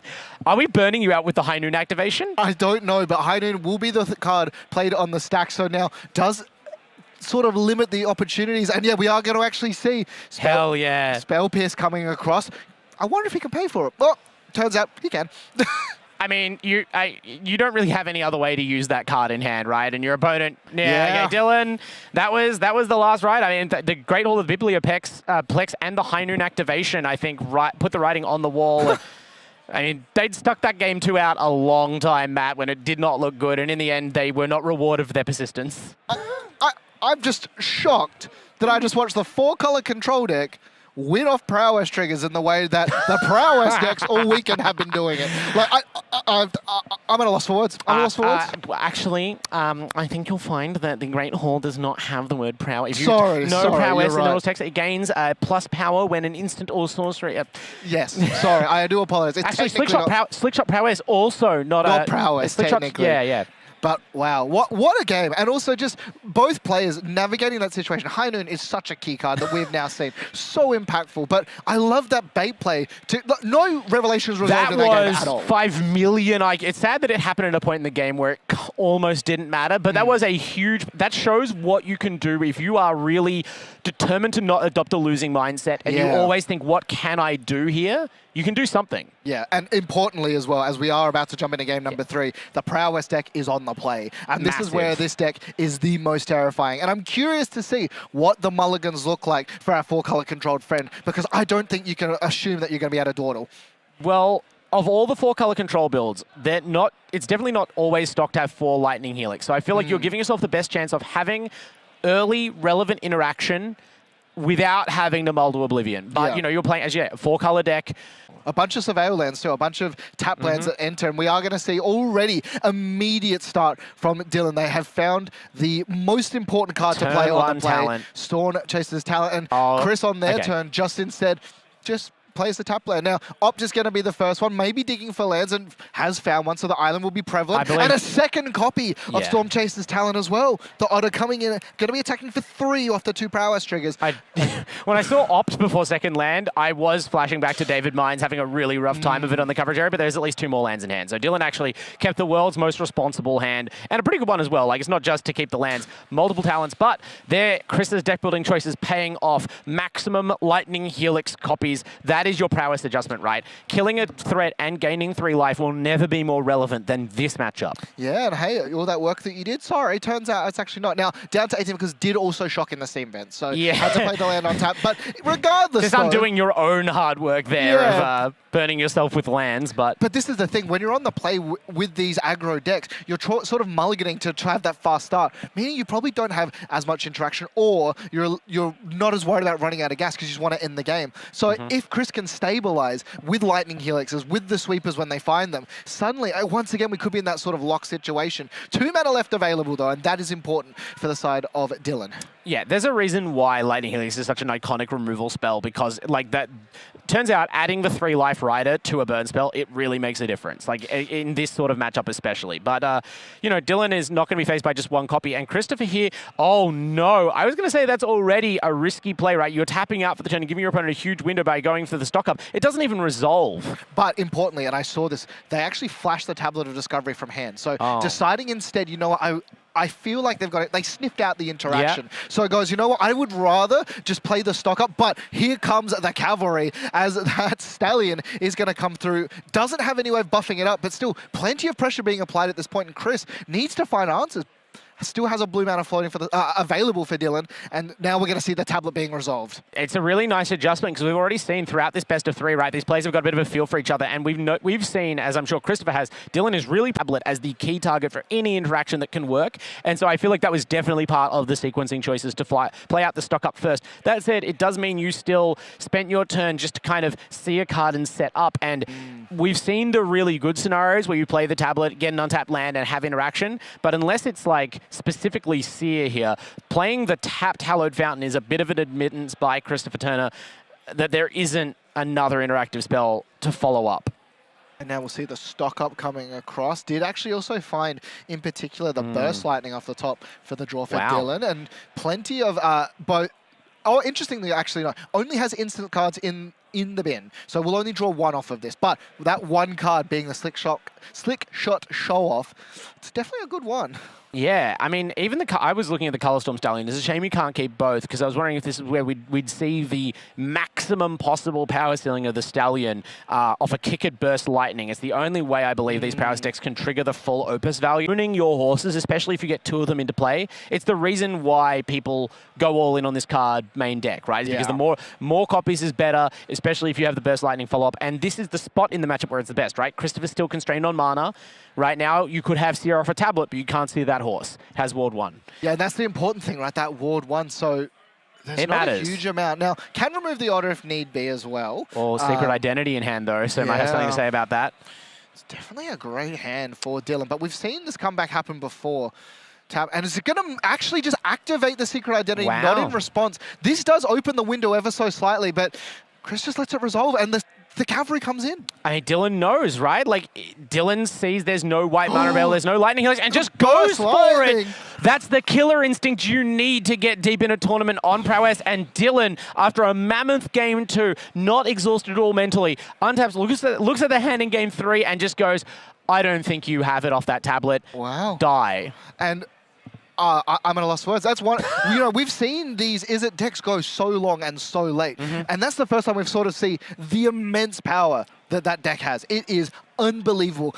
In saying that, though, Christopher still has a chance to make the top 8. Goes to 6-1 if they win their last. I do believe can still make it. So that is true. Definitely lots to play for. But what an incredible game. Yeah, I don't think Christopher will be like losing confidence in the deck off of that, but you'll have to feel if you do lose the next round, if you don't make the cut, this is the one that got away. I feel like that was winnable, but Dylan really squeezed every ounce of juice out of the prowess deck, even in the direst situations, and then when there was a real chance to win, capitalized immediately. And it's one of those things where it's like blood in the water happens, and if you've been inspired to play in these sorts of events, we definitely have some pretty incredible events coming up later in the year, and I'm really excited for this next one. Could you perhaps be talking about Spotlight in Brisbane? Yes, I am. I mean, I've been plugging this event for almost a year now, it feels like. I'm not tired of doing it. I'm so excited. The biggest event we've had in Australia for Magic for donkey's years, right? Like, and we'll have international stars there. There'll be artists. There'll be side events. There will be, most importantly, the main event, which is modern. Huge stakes attached to that. The Spotlight Series taking place in Brisbane in what everyone from Queensland keeps telling me is the best time of year, mate. You got to come up to Brisbane in August. Oh, it's so good. So, you know, they're insufferable, but probably correct. I mean, that photo is all the advertisement. The appreciability of Brisbane at this time of year, but I would travel there just for the magic. It could be, you know, the middle of an Arctic winter and you couldn't keep me away. Exactly, so make sure you get around that. Now, let's take a little bit of a moment as we are about to lead into the final round of the day to talk a little bit about meta. You know, as we sort of have seen a little bit throughout, the most represented sort of color pairing is that Is It pairing. Yeah, absolutely. I mean, and that's been true for a while, but I feel like it has been less in the lead over time, and especially it feels like there hasn't been as much of the other Is It list in the room today. Right? There was Is It Prowess, but also significant metagame shares for Lessons, for Spelementals, for 2 different Maestro combo decks, and more besides, right? We've seen Is It Elementals, I think, in the feature match area today. And those decks are still playable. I don't think they're outright bad, but it seems like there's been a circling of the wagons, and even a lot of the prowess representation in the room comes from one team. Yeah, and that team does seem to be doing pretty well from what I've heard. Decent players all around. Now, yeah, so prowess is going to be representing 19% of what we have here today. But the other thing to note as well is the Spelementals deck, a kind of similar vein, is also about 6% as well. So 25% on that Is It pairing, alongside 4-color control actually being the second most represented, followed of course by the Boogeyman, the Selesnya Landfall deck. Yeah, and I'm not sure whether the Selesnya Landfall deck incorporates the mono-green Landfall players. Or it doesn't, they're separate. Wow, okay, so there's so few mono-green players in the room. That is interesting, because mono-green, I think it's like the metagame this week, I couldn't blame anyone for not keeping up with it, because it's literally on a week-to-week cycles. But that's, if you were thinking about, oh, standard, so stale, Is It, Landfall, actually take a look. It's pretty intense right now, how much movement there is. Look at those 4-color control decks. They were all but non-existent a few weeks ago. And the other thing as well that's super exciting is in that 4th spot, where we've recently seen a lot of like the Spelementals and the weird versions of the Ouroboros. Dimir Excruciator. That deck is so interesting because you've got the statistics and I don't in front of me right now, but I want to say about 30% of the room is on Rest in Peace alone. Like not even counting Ghost Vacuum and Soulguide Land, which are also extremely prominent. People are playing Strategic Betrayal. Some people are playing Dauntless Scrapbot. Pop quiz, does that cut? No, it exiles the graveyard. There's so much graveyard hate right now because I think you kind of commented earlier, oh, this is another graveyard deck somehow. It's almost harder to find a deck that doesn't use the graveyard in standard right now. Yeah. And yet the graveyardiest deck of them all, the superior Spider-Man, Spider-Manimator combo deck. Hey. I mean, I guess you can always hardcast an Excruciator for black. It's an option. It's legally possible to do.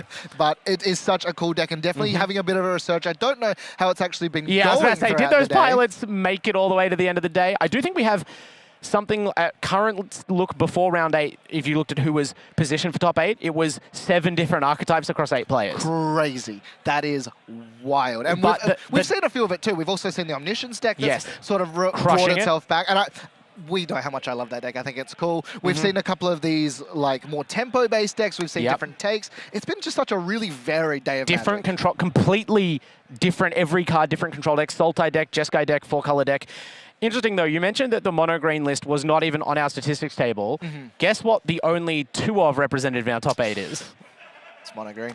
Well, the metagame cycles, and then it kind of cycles all the way back around. Scissors, Paper, Rock is only a 3-sided shape, so it doesn't take long to get back to, hey, turns out that just straightforward Badger Mole Harbonizer deck's good again. Turns out, and there's only one way to find out who's going to make it into that top 8, as we're going to take a short break, but then be back for the final round of Swiss at the ANZ Super Series Regional Championship 12 from Adelaide. Do not go anywhere.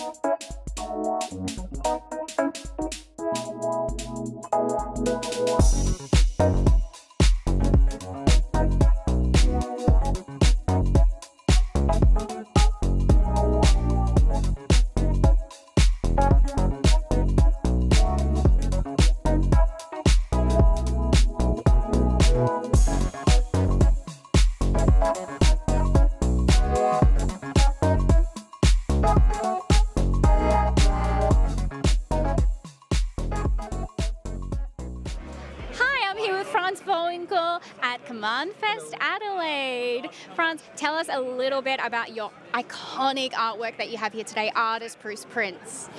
Yeah, so I guess the most iconic artwork is still Blood Moon. At least I have signed it the most at this event.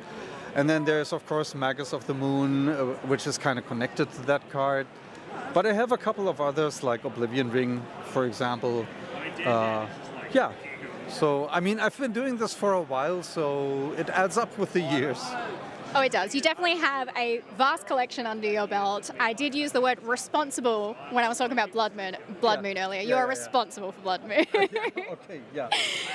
You also have some beautiful original oil paintings here as well. Yeah, so right there. Actually, I sold most of the paintings I've done, so this is basically what I have left now. And it's over the years, it was a mixed story. So in the beginning, I started doing acrylics because that was in 1996, I think, and Wizards wouldn't accept any digital artwork back then. That was a no-no. Yeah, and it's all digital now, is that right? Or? No, actually you can choose which one you want to do. So when they started accepting digital artwork, I did digital for a couple of years. But eventually I realized that I miss having originals and I missed kind of getting dirty with the painting and all that. So that's when I started oil paintings. So, and now I do them if I have enough time, because, you know, it takes longer, of course. And absolutely, it's a process. Work. Yeah. And so, yeah, when I have a chance, I do it. And we really appreciate it. We really appreciate you bringing them along this weekend. So make sure if you're here in Adelaide this weekend, you get your hands on a print. You're here tomorrow as well, and you're enjoying Australia. Yeah, oh yes, absolutely. We have 3 weeks after the event, and we'll do a tour of Kangaroo Island, and then we'll pick up a camper van, and we'll drive straight up to Darwin and fly home from there. Yeah. That's so interesting. Darwin is such a fun choice to visit in Australia. Well, I mean, we have never been there, so but we wanted to go through the desert. Because that is a new thing for us. I was going to say, I hope we see some Australian desert and flora and fauna inspired art from you in the future. Oh yeah, yeah, I hope so. All right, well, welcome to Australia. I hope you enjoy it. Thank you so much for sharing your art. I already am enjoying it, so it's it's great. Beautiful. Well, have a good weekend, and thank you so much for joining us. Okay, sure, you're welcome.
Welcome back, everybody, here to RC12 in wonderful Adelaide, Australia. If you're just joining us, what are you doing? You've missed almost the whole of day one. Please go back and watch the VODs, but you are just in time to see the real business end of our Swiss rounds. Finally, we are going to lock up who is going to make our top 8, who is going to secure an invite to the Pro Tour, and with me to do that, I'm Thomas Anderson, by the way. With me is Molly Rowe. Molly, it's exciting stuff right here. We are at the business end of the day, Tom. We are here ready to find out who clinches their 10 Pro Tour invites and the one spot at Worlds, or at least the opportunity to fight it out tomorrow in the top 8 for that spot at Worlds. Yeah, you might not be able to win that spot at Worlds today, but you can absolutely lose it. You have to make the cut in day 2 to eventually go on and win the event, and that's what our players are fighting for right here. They're on the bubble, they're primed, they're ready to go. We have 2 very exciting matches for you coming out of round 8, and we are about to jump right in. We will be looking immediately at 2 of the big dogs of this tournament so far. We will have for you a Teamer Aggressive deck, which is Teamer Prowess versus 4-color Control. Marcus, isn't this the last round? My apologies, we've got a slight error. We're showing you round 7. We would instead like to show you round 8. That's all right. There we go. Look, you weren't 100% wrong. We do have an aggressive blue-red deck up against a mono-green deck, where the players will be seated soon. But Connor, the names, one of these names at least, Conor McGillivray, looks remarkably similar or familiar to me, Molly. I feel like long ago I've almost forgotten. We have seen Connor a couple of times today rocking the Is It Prowess deck that has been the namesake of Team Heavy Play here today at RC Adelaide. It is a team of, I think it was 17 players who are all rocking the identical 75 cards. Yeah, wait, and how many Is It Prowess decks are there in the room by our stats, right? Like, what percentage of Is It is just that team? Yeah, so we've got 19% Is It Prowess in the room. It goes up to 23% if you're including Teamer Prowess. Sure. And a total of 46 decks across those 2 Teamer Prowess. So almost half of the people who registered Prowess are from one team. Correct. And they're all on the same 75. Correct. And I think about 8 of them made the top 16.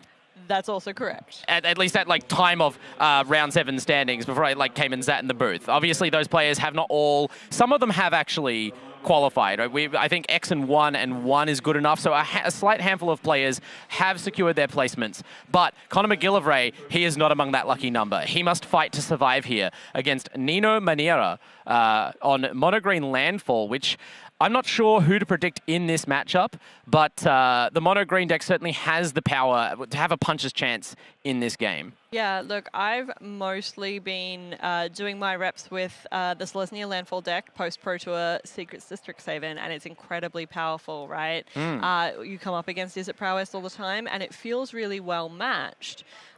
This is a more traditional mono-green landfall deck that we saw pre-Pro Tour Secrets of Strixhaven. And this is a very, I would say, versatile version of Is It Prowess that Team Heavy Play has gone with here today. I think it can both be the aggressor and, do things exactly like what we're seeing, a Storm Chaser's talent into a Boomerang basic Storm Chaser's talent. But it can also take on more of the controlling role in this matchup. Yeah, it's interesting. It's similar, I think, in terms of threat mix to the build that Team Channel Fireball championed back at Pro Tour Vegas, right? And it's not as threat dense as some of the other builds. It's not quite as fast. You have these big Eddy Merc crabs that require some setup. But as you say, it allows you to have flexibility in how you approach a matchup, which is really valuable if you have the reps and you're confident you can kind of cash in on that potential. And we are seeing one of the most aggressive starts that this deck can produce from an Is It Prowess perspective, with mono-green landfall looking down the barrel of some big otters each turn. Talk about cashing in potential. How much power would you like to squeeze out of one mana enchantment in Storm Chaser's talent? Absolutely. And we're also seeing quite a slow start for the mono-green landfall deck. No Lanoa Elf, no Chocobo, no Badger Molcub. First play on turn 3, very unusual for a mono-green landfall deck. Yeah, I mean, it is interesting in these sorts of situations. We might not have much time as Nino falls to 11 life, but I love to almost people watch and go, okay, so what was in the hand that made you keep this, right? Sometimes you don't have a choice. Maybe you like the power of, the Esper Origins life gain to help you survive the matchup, but I think we saw one of these mono-green decks earlier that is on multiple copies of Esper Origins, and while it helps you stall against the Is It deck, stalling is Not good enough as we see a very, very fast end to game one there. Connor McGillivray already a step closer to securing day 2. Yeah, if the Is It Prowess deck gets to an unimpeded, very aggressive early start like that, 2 life ain't saving you, Tom. Yeah, so I guess ultimately we'll never know what Nino had planned for that hand, because it kind of folded upon, no plans of eyes contact with the enemy, and Connor made contact in a real hurry there. But okay, Sun Tzu. All right, we're going full Art of War here in round 8 of the ANZ Super Series. I've been called out as pretentious. It's over for me. I'm a fake intellectual. All right. Not yet. Not fake yet. You've just got to validate yourself through the rest of the stream here, Tom. Okay, so now I got to put my big brain hat on for real and go and call the sideboarding for these 2 players. The sideboard is another opportunity for skill expression, Molly. And I think mono green landfall, a lot has been said about the Selesnya landfall deck, because what you gain from white is a lot of great sideboard options. With mono green, you're more limited and you have to do more with less, but there are some good tools here still. Yeah, look, absolutely. You know that any removal run by the Is It Prowess deck is likely to be damage-based, and therefore something like a Surak Elusive Hunter, where it's always going to be a targeted removal or bounce spell, is really good just for maintaining your card advantage, even in the face of generally superior card advantage through cantrips and things like that. You've also got a Dragon Sniper, which is a really unusual one, but we're seeing it now in these mono-green decks just to be able to successfully block a sure shot. Yeah, it's interesting. I think some of this, right before the rise of the Selesnya landfall deck, I feel like we have to go back a couple of metagame cycles, but we were starting to see Dragon Snipers sneak into the main of some mono-green decks and even some of the Nature's Rhythm decks. But I mean, it doesn't do a lot in some senses, but it does. It's almost like prepaying for a removal spell, because they're going to have to either trade a card for it in terms of like a Burst Lightning or swing a creature into it at some point, which will die no matter how many prowess triggers it has. That's exactly right. And, we're looking at things like Paw Patch Formation as well, just to remove those pesky Storm Chasers talents. And Slickshot Show-Offs. And Slickshot Show-Offs, absolutely. Let's look at Connor McGillivray's list. As much as we've seen this prowess throughout the week, we've not seen it up against this mono-green landfall. What's his priority? And what role does he want to assume in this matchup? That's the tricky part for me to call out here as I desperately try to validate my intellect, is that, as you pointed out, the vaunted power of this deck, and I say it's vaunted, listen to the players for 2 seconds, they'll tell you, it's the flexibility of this build. Eddie Merc Crab is a great card for either trying to accelerate the pace of the game, but also for sitting back and taking it slow. You've got 2 copies of Roaring Furnace / Steaming Sauna in the main. Speaking of cards that are flexible in when and how you play them, and ability to stretch the game with card advantage, and of course the long-term engine of Storm Chaser's talent plus spells like Get Out or Boomerang Basics. In terms of how you can change that texture after sideboarding, Slag Storm and Finisher, excellent against mono green, right? Yeah. You're going to have to put creature bodies on the board. There's no real 2 ways about it. You weren't in the booth with me earlier, but we actually saw an ultimated Ral Crackling Wit. Okay, that probably wins the game too. It was incredible, but the reason I bring it up is Slag Storm was cast with Storm Count 3. Oh my god! It was incredible. That's disgusting. It was fantastic. Okay. Really thinking from Connor's perspective that he is coming into this match, he's going to be on the draw, he's got the opportunity to transform this into more of a controlling archetype, which I think is really where he wants to be on the on the draw against an on the play mono green landfall deck. Really want to be going deep into that early removal, early permissions suite. So one thing I'm interested in seeing is, like, do you trim the Storm Chasers talent? I've seen some people advise that against mono green, but I think looking at the other members of his team so far today, they've left it in.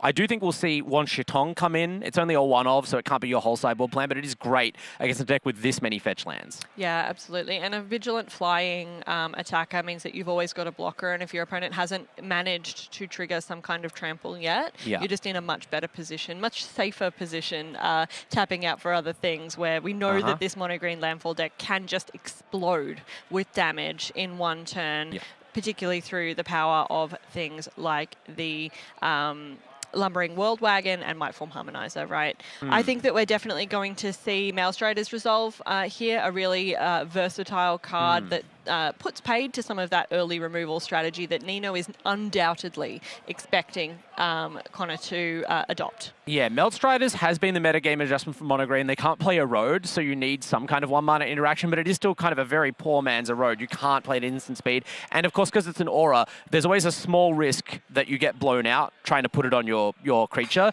It becomes about sequencing whether you can make your opponent commit the mana first, at which point, yeah, it becomes hugely valuable, not only usually killing their creature, but making yours harder to remove.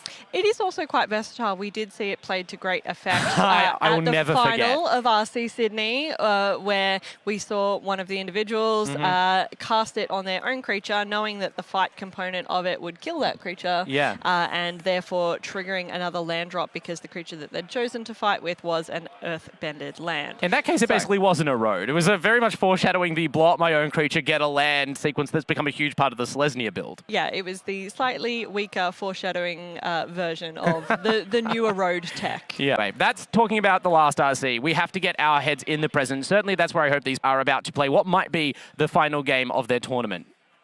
I am super excited to see whether or not Connor can take it home in 2, or whether we're going to get to go to Game 3 with Nino getting on the aggressive. Yeah, it's not saying much about the matchup to say that Nino doesn't, it sucks to be in this spot, right? We have to win 2 games, but against a deck like the Prowess deck, it's so consistent and so good at winning the game from like most spots, you never really feel out of the woods against it. So giving them 2 chances to just find one of the draws that kills you like we saw in Game 1, I feel terrible about that, but it's the challenge Nino must face now. You're going to earn your day 2 spot. Yeah, absolutely. We're seeing an immediate Bolt the that's a good start. Immediate Bolt the Bird, Burst Lightning on a Llanowar Elf, but then double Chocobo to replace from Nino, which is a great start.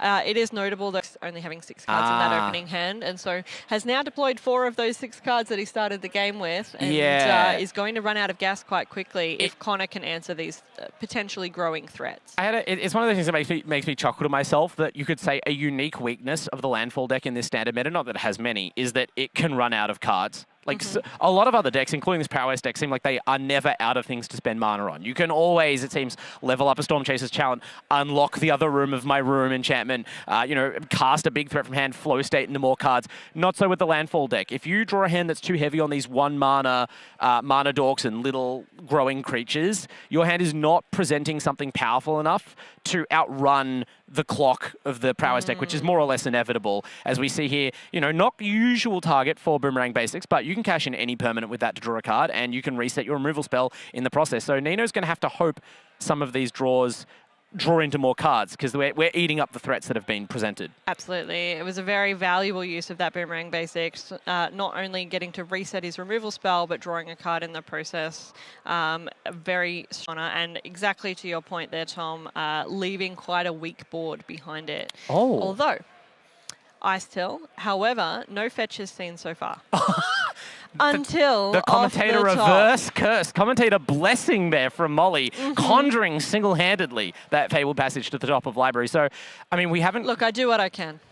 You are working for a Game 3 here, which is the absolute commentator thing to do here. We want the hype. We want the narrative. Connor, though, under no such obligation or bias, wants to end the game, a match right here and now. Nino doesn't, I mean, the Explorer isn't itself generate lethal, but so important to the huge turns this landfall deck has become known for. We're about a harmonizer away from ending the game, it feels like. The Ice Till Explorer to you as a green player needing to have drawn that land instead of a spell is just so incredibly powerful. Yeah. It is setting up for what could be an amazing next turn from Nino, depending what that card is in his hand. Yeah, a 4-mana 2/4 doesn't seem like the most aggressive creature, but when you understand it as like +3 landfall triggers a turn, you get why it's good. But Connor drew that one-off Wanshitong from the sideboard, and it's already up to 3 counters. So if you didn't have an answer in hand, you're going to draw into one pretty quickly, and you are also getting value from your opponent's Ice Till. There is... I won't say a little utilised element of the wording on Wanshitong, but certainly often the less relevant one in considering when you play it is, whenever opponent searches their library, you put a +1/+1 counter. It's very good against these landfall decks, both Selesnya and Mono Green, because every time you crack a Fabled Passage or an Escape Tunnel, you're bumping up your bird. And there's the power of the Archer. It has Death Touch. So even though that Wan Shitong had already grown considerably, it's not ever out of range of Melt Strider's Resolve. You do 2 for 1 yourself, but considering that Wan Shitong represented drawing a card every single time you crack a Fabled Passage and getting bigger, and it's a Flying Vigilance, like you'd pay any amount of cards to get that off the board. Yeah, absolutely. It was going to be a game ender for Nino. And as you said, I mean, this is an open deck list event, which means that Nino knew that was a one-off Wan Shitong. Yeah, that's the one time you have to get rid of that bird. I'm spending two cards right now to make sure that I never have to see that pretentious library. Of Avatar: The Last Airbender, I'm assuming. That beloved character, Wan Shitong, defeated by space enchantment. And now we see actually another beloved figure from the universes beyond, Esper Marduin. Final Fantasy fans rejoice. I actually also think this card is sick. This card is sick. So look, we saw this card there. Esper Origins. Thank you, sorry. We saw Esper Origins hitting the bin as part of one of the mill triggers off of the Ice-Till Explorer, and then the ability to cast it with flashback is what we've seen happen here. I feel like that's like the optimal thing. When you put this card in your deck, you're like, I hope that this happens, because casting the front side of Esper Origins isn't bad. It's a card selection spell that gains you life in a deck that really does have some bad draws that it would like to avoid. But when you can just pay the one-time casting cost and immediately get the effect and the saga, that's huge. Yeah, absolutely. And, it just means that you've got more versatility. Those mill triggers aren't negative, or they aren't only aiming at fetch other elements in your deck that you don't Mole Cub or a Mightform Harmonizer. It feels a little bit bad, but this is a really good hit for that. If you were worried that Ice-Till Explorer wasn't a good enough card, don't worry. We've improved it. Don't worry. There is also flashback in Standard. So Connor, this is interesting because in the previous matchup, a couple of rounds ago, we broadcast a similar Prowess Landfall matchup, and it seemed like every time Esper Marduin was on the table, the Prowess player took the opportunity with Boomerang Basics, forcing you to play Esper Origins 2 times to get the Saga creature back on the battlefield. Now, I'm not saying this is an obvious misplay, but it's interesting to understand the context where Connor... Looking at the fact that Nino has 7 lands on the field, and the mana next turn, somewhat irrelevant, right? And then the ultimate the ultimate component of Esper Marduin of other creatures you control get +2/+2. As long as Connor keeps removing all of those creatures, it's not that good. It's true, and admittedly, after you get that ultimate effect, it is a Saga creature. It does go away, which is very, very canonically flavored. I believe that Esper Marduin only appears in a dream in Final Fantasy VI. It's like a flashback, literally a flashback. Thank you, top-down design. I am not conversant enough with Final Fantasy. I'm glad that you're adding that color, Tom. Final Fantasy VI is cool, but so it's like this character. We're currently in a flashback episode, but that can only go for so long. And actually, we've seen a Mightform Harmonizer and a land, so I'm just going to interrupt you here so we can keep track of state of play, because we're currently at least 8 damage coming in at Connor. I was about to make some sort of quip about how this game itself might be an episode that only goes for so much longer now that Harmonizer's on the battlefield. Yeah, okay, very good. I'll pay it. You get this one, Tom. Thanks for validating my intellect. That's what I'm here for. So the Harmonizer was hard cast. We have enough lands, surely. Yes. Okay, not warped this time. Correct. Connor is thinking about how dead he is? There was some sort of scry trigger that just happened there. It seems like we may have taken damage. I think he must have taken the 8. Life total's not reflecting that yet, but Connor should be at 4. Yeah, so this is not immediately lethal. Didn't have anything else to add to that, Nino, apparently. But, I mean, as you said, it seemed like Nino was flooding out a bit before this, so... Sorry, I want to say, I think Connor's life total may have just edited earlier. Oh, okay. Looking back, I'm not sure he's taken any damage up until this point. Either way, if the board state is untouched, if you can't interact with these cards here, particularly the Harmonizer, it almost doesn't matter how much life you're on. Like, you could easily die from 12. Yeah, I'd like to errata my previous comment because I know that Connor took damage off of his multiversal passages. So it's possible that he is currently on 4. Right. Was there a land? Yeah, we saw the dice added right after the Harmonizer hit the board. Yeah. Yeah. So in any case, next turn we see not only potentially landfall triggers, but at least one of those Esper Marduin abilities is going to resolve. And as you were talking about, Connor really wanted to try and keep other creatures out of play. Is this in your turn, tap your creatures? That would be a great line. I think that's what we're seeing. So yes. suddenly we go from lethal to nothing. We're seeing the start of Nino's turn, and we're seeing those creatures tapped down and therefore unable to attack this turn. And the third creature, of course, as soon as that third Saga ability resolves, unfortunately, as with all Sagas, its time must end. It's only just a dream. All right, so we are now looking down a very different matchup to where we were a moment ago. You can hear we were ramping up the excitement because it seemed like the match was on a precipice, about to end, and then everyone actually, the crab says, go to sleep. Time out. Yeah, you are... Oh, we've seen a Melt Strider's resolve here. Okay. We've got a 4/4. Okay. I like the choice of trying to play it onto the enchantment creature, like not the Mightform Harmonizer that seems like it's a more valuable long-term threat, but kind of having nothing, none of it no matter what. That's an annul, I believe. So it was indeed an annul. Beautiful annul. Perfect in this very specific relevant matchup piece. Targeting the Mightform Harmonizer there as well. Whilst Connor wouldn't have much 1 mana removal at instant speed that would deal with a 4/4, it's definitely opportunistic to not target your main source of win here. This is one of the prowess builds that has bounce off, so there's at least a card you're playing around there. Not everyone is on it, but I feel like if... far be it from me to tell these players what is or is not good, but I agree with Connor. Bounce off is definitely worth having in the current metagame. Sometimes you just need 1 mana answer to any creature. Absolutely, and I think that bounce off is particularly efficacious against this deck, resetting chocobos and other things. You wouldn't have looked at Get Out when you were, say, just reading through the spoiler or drafting Duskmourn and thought this is going to be the high-impact game-changer standard play, but it feels so good every time you get to cast it, especially in this mode. Double Boomerang Basics almost, resetting both of my cards, and we see both ETB triggers take massive effect here. Nino's board suddenly just mopped up. Yeah, so we finally had our life totals updated appropriately, and we are looking at Connor at 4. So he took 2 life from that Steam Vents to go to 4 to make sure that he could cast that Eddie Merc Crab in Nino's upkeep. Yeah, I mean, I see it, absolutely, but like... We are talking nerves of steel. This is Connor's winning in. If he can take home this game, he is going to the Pro Tour. So very dangerous precipice to be sitting on top of if you are Connor McGillivray right now. But when you are so right in your read of the players. When they were sitting down for this feature match, I did overhear, Connor was mentioning, I've been here before earlier today, and it's like, oh, okay, you're a veteran of coverage, and it's like, well, that's what it means. You've been here before, not big, not too small for the moment. Connor rising to the occasion here and willing to take a risk and drop to 4 life, because I think once you get in control of the board against mono green, Nino's hand is 1 card. All these lands in play have been doing nothing. You're not looking like a player who's about to take a win out of nowhere, and Connor is smelling that blood in the water. Absolutely, and this isn't Connor's first time. He is a storied RC player and top 8er, well known in the Australian Magic community in general, but also has been here today.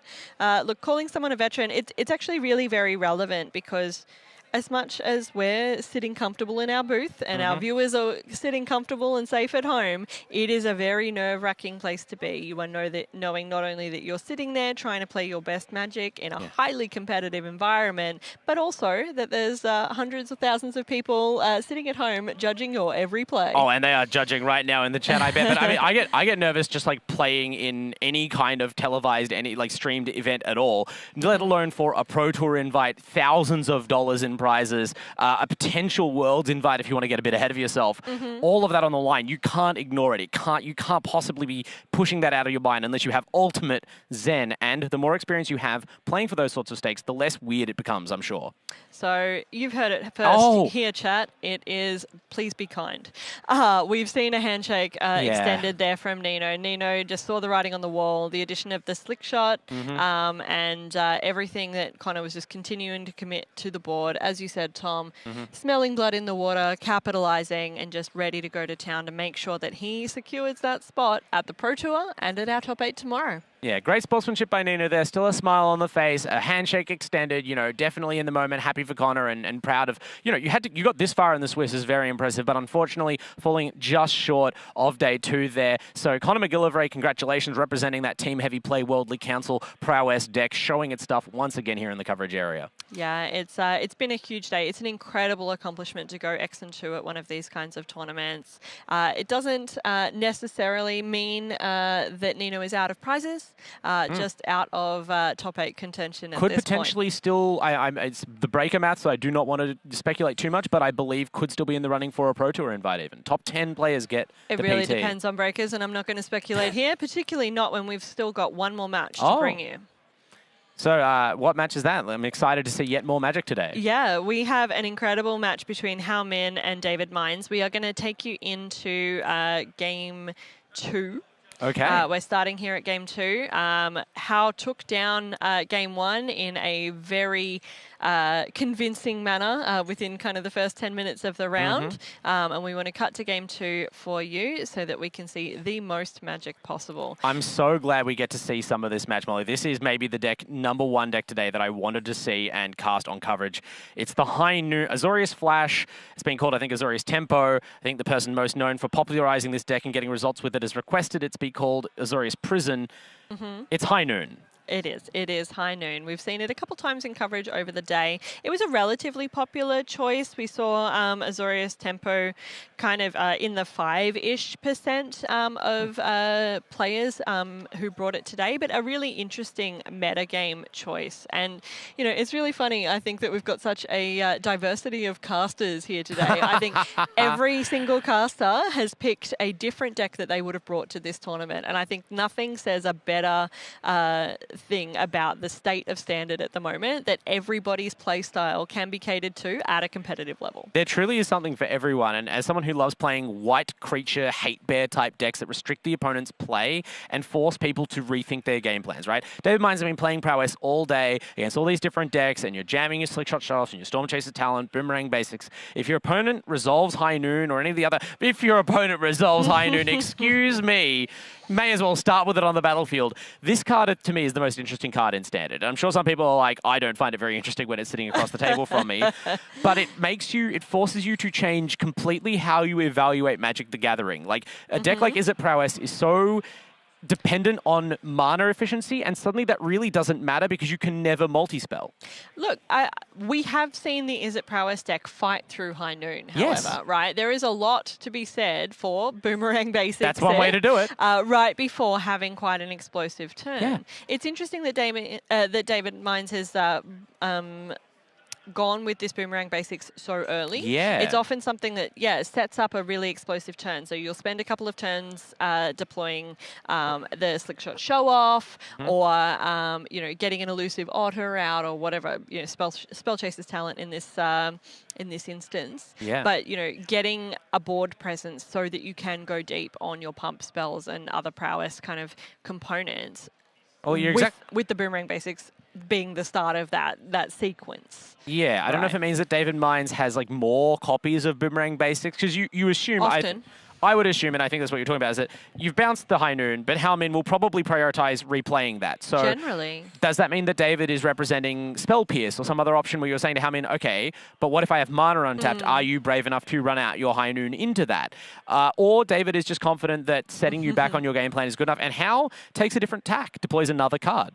it also might be a deliberate play from David Mines if you Boomerang Basics the High Noon and essentially time walk your opponent where they recast it on the following turn. You're then free to play something like a Ral Zarek unimpeded, right? So there's definitely options for why that looked incredible. And we've got a Wan Shi Tong instead from David Mines. That's why I think High Noon's an interesting card, right? It's not Omniscience. The game doesn't end when it resolves. It gives both players a chance to play around it. You just have to play very differently. I've fought my way through an Omniscience before. Omniscience Omniscience requires you to also have other cards to win the game in your hand to play, right? Okay, so well, not all of us can be such powerful wizards. Look, it's more incredibly stubborn, Tom, than necessarily powerful. It's please show me that you have me killed. This is not a deterministic end just because you have an Omniscience. Great point to make. I think I actually made it on coverage earlier when we were watching Omniscience. So Birds of a feather and two birds staring each other down on the battlefield here. I like that the Sky Coach conductor, very well dressed for an owl. Yeah. Oh, he's in his conductor's uniform. I want to see someone cosplaying the conductor. It's a lovely outfit. Get the wings on as well. Hao Min does redeploy the High Noon here. Has 2 mana available. David Mines 4 mana available. Will we see a classic stack battle here? Yes, quite possibly, right? I do find it funny, and I'm really sorry if I ruin the owls in Secrets of Strixhaven for anyone at home. But why do they have wings and arms? And legs? They're Aven? Yeah. I'm gonna. But they're birds. Look, it's not. I mean, that's a very evasive answer from me. But that's all I got for you. Is that well, the other Aven do, and they're birds, I think. So. Yeah. But you're right, they're definitely some sort of bird-like fantasy creature, whereas Wan Shitong is an honest-to-goodness owl whose only exceptions to the sort of normal expectations are godlike powers and, I think, telepathy. I can't remember that episode of Avatar very well.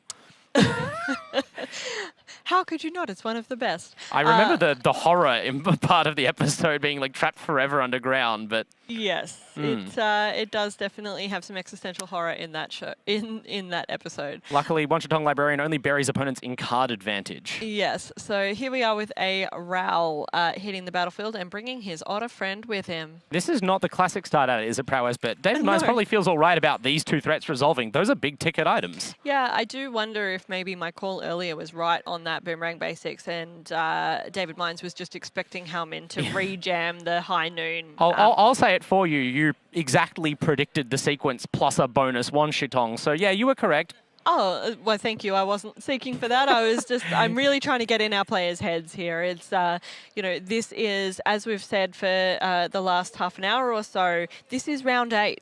This is 8 of 8. These players are now fighting for their opportunity to be at the Pro Tour.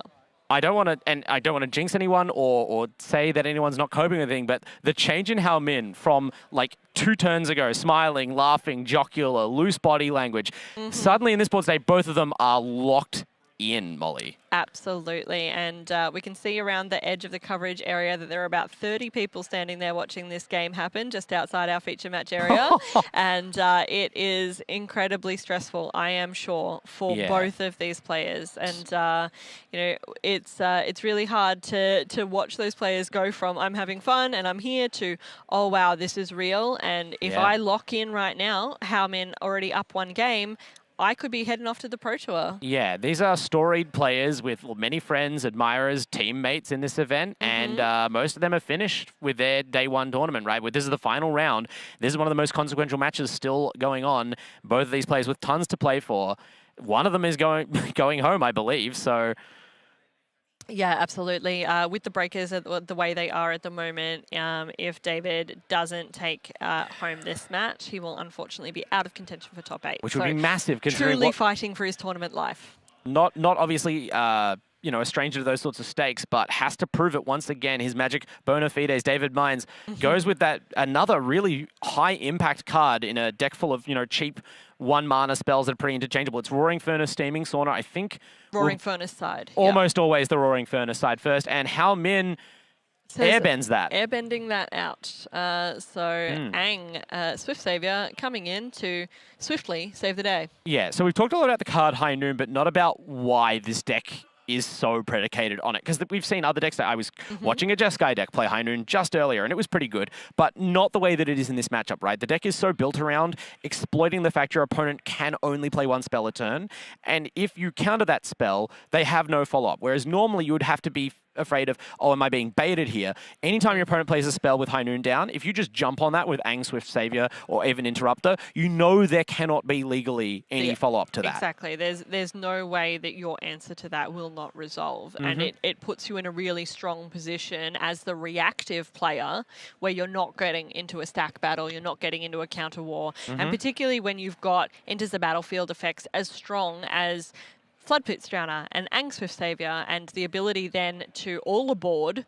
just sitting on the battlefield. You do not have to cast a card from your hand even to make sure that something on the opponent's side doesn't resolve or at least gets airbended. Yeah, and even on coverage, sometimes it sneaks up on people with these great players, how fast the match can end in favor of the Azorius player, because you are thinking like a normal game of Magic instead of like, okay, so my next play is already accounted for. They'll ang it again. Yes, you can replay it airbended very cheaply, but they can airbend it a second time off the stack. The next thing I play is going to get answered by this card from hand, and by that time I'll be dead because I'm getting hit for 5 a turn in the air. Exactly, and I'm only I'm only attempting to resolve 1 spell per turn. High Noon does not say only resolve 1 spell per turn. It's only cast 1 spell per turn. I'm sorry, the Wild West is merciless. You can try once. If you are unsuccessful in that resolution, you get to come back next turn and try again. And it's so interesting to see how different players react to that, because this deck is still not that common. You obviously understand it exists, but to rep against it, and depending on the board state, it can be really challenging.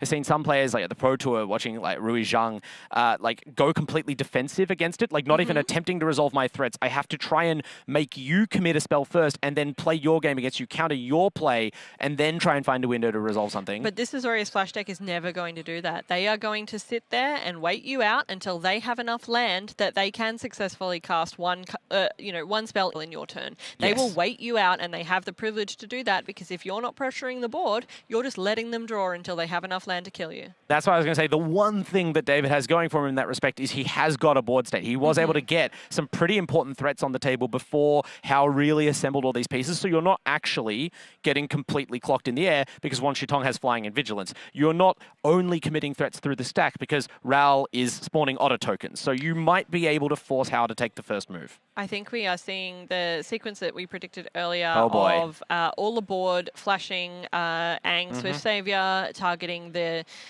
airbend, the attempt of casting the Roaring Furnace out of the airbend zone, which is now resolving as unsuccessful. Yeah, and David's not at all surprised. Like, both players knew this was going to happen, but it's like draining your mental stamina. You're like, I have to put this on the stack and get it counted again effectively, and that's my whole turn. That's all I'm... There is a point to be made, though, spell that adds a loyalty point to Ral Crackling Whip. And then Ral adds another auto token. So yeah, again, I guess that's why I'm holding out hope for David still. Although, wow, there is another line of text actually on Aang Swift Savior. And that is something you can do. That's the other thing this deck has, right? There's a number of ways to use your mana effectively without casting a spell. So you have things to do under High Noon. True of both players' decks, but the relevant one here is the Water Bend ability on Aang Swift Savior, and conjures up the Spirit of the Water. Aang and La together are a mighty force. Aang and La, Ocean's Fury, a 5/5 reach trample, and whenever it attacks, put a +1/+1 counter on each tapped creature you control. It's a big body.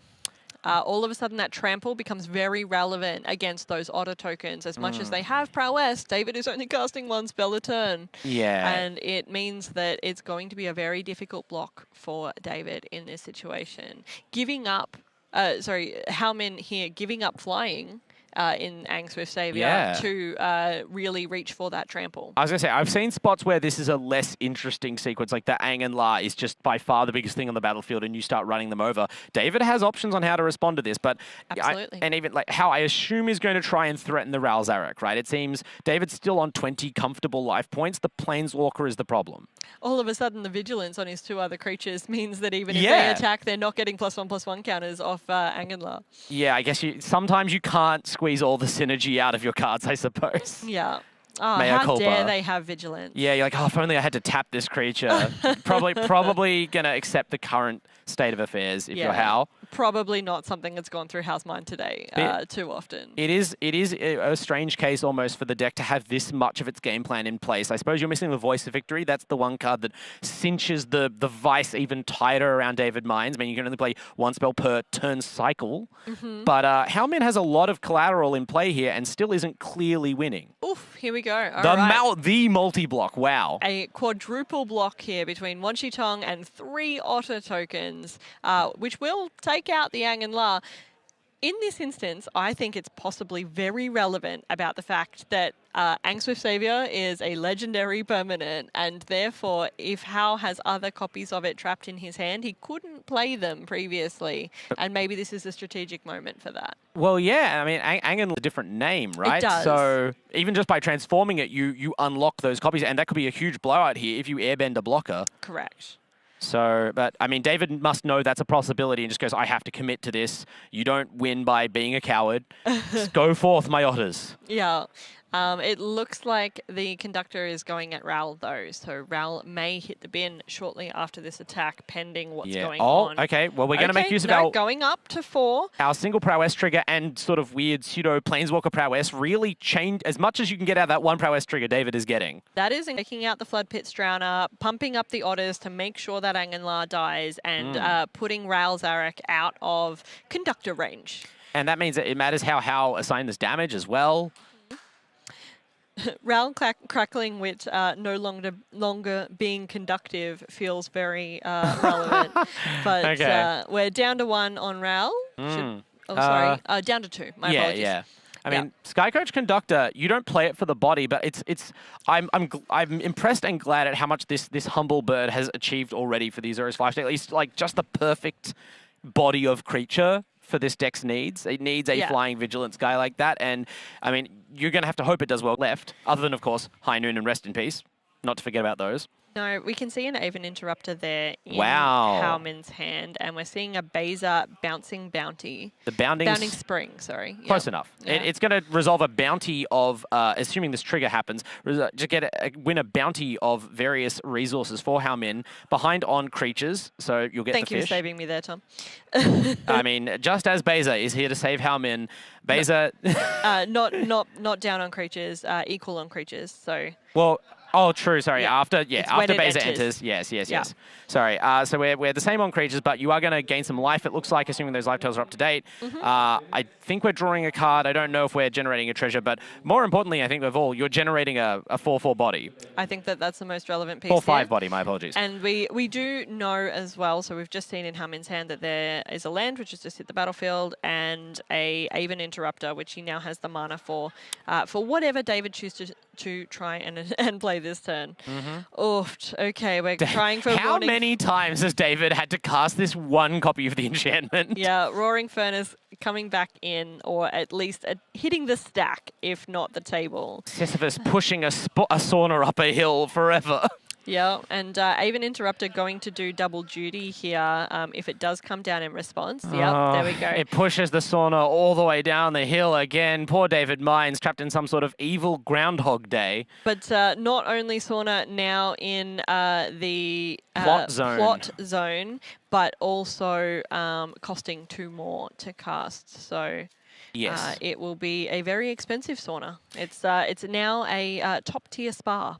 Yeah, it tends to not. I mean, it costs 2 more to cast than it normally costs from plot. So I think it costs from free. So now 2 still. Yeah, but the important part is that under High Noon, that's like High Noon transforms these cards so much, because normally you go, well, that's not so bad. At least I can replay this. And in fact, I've seen one recent build of this list that was running the 1 mana. I believe it's like Lightstall Inquisitor. So like even the most minor, set your card aside, you may cast it from exile. Suddenly, no, you actually may not cast anything. Don't cast a spell. I have High Noon. Yeah. But to get back to the current game, David, Violent Outburst, Vibrant Outburst, sorry, that's the pun being gone on. But tap a creature, 3 damage. Where are we putting these targets?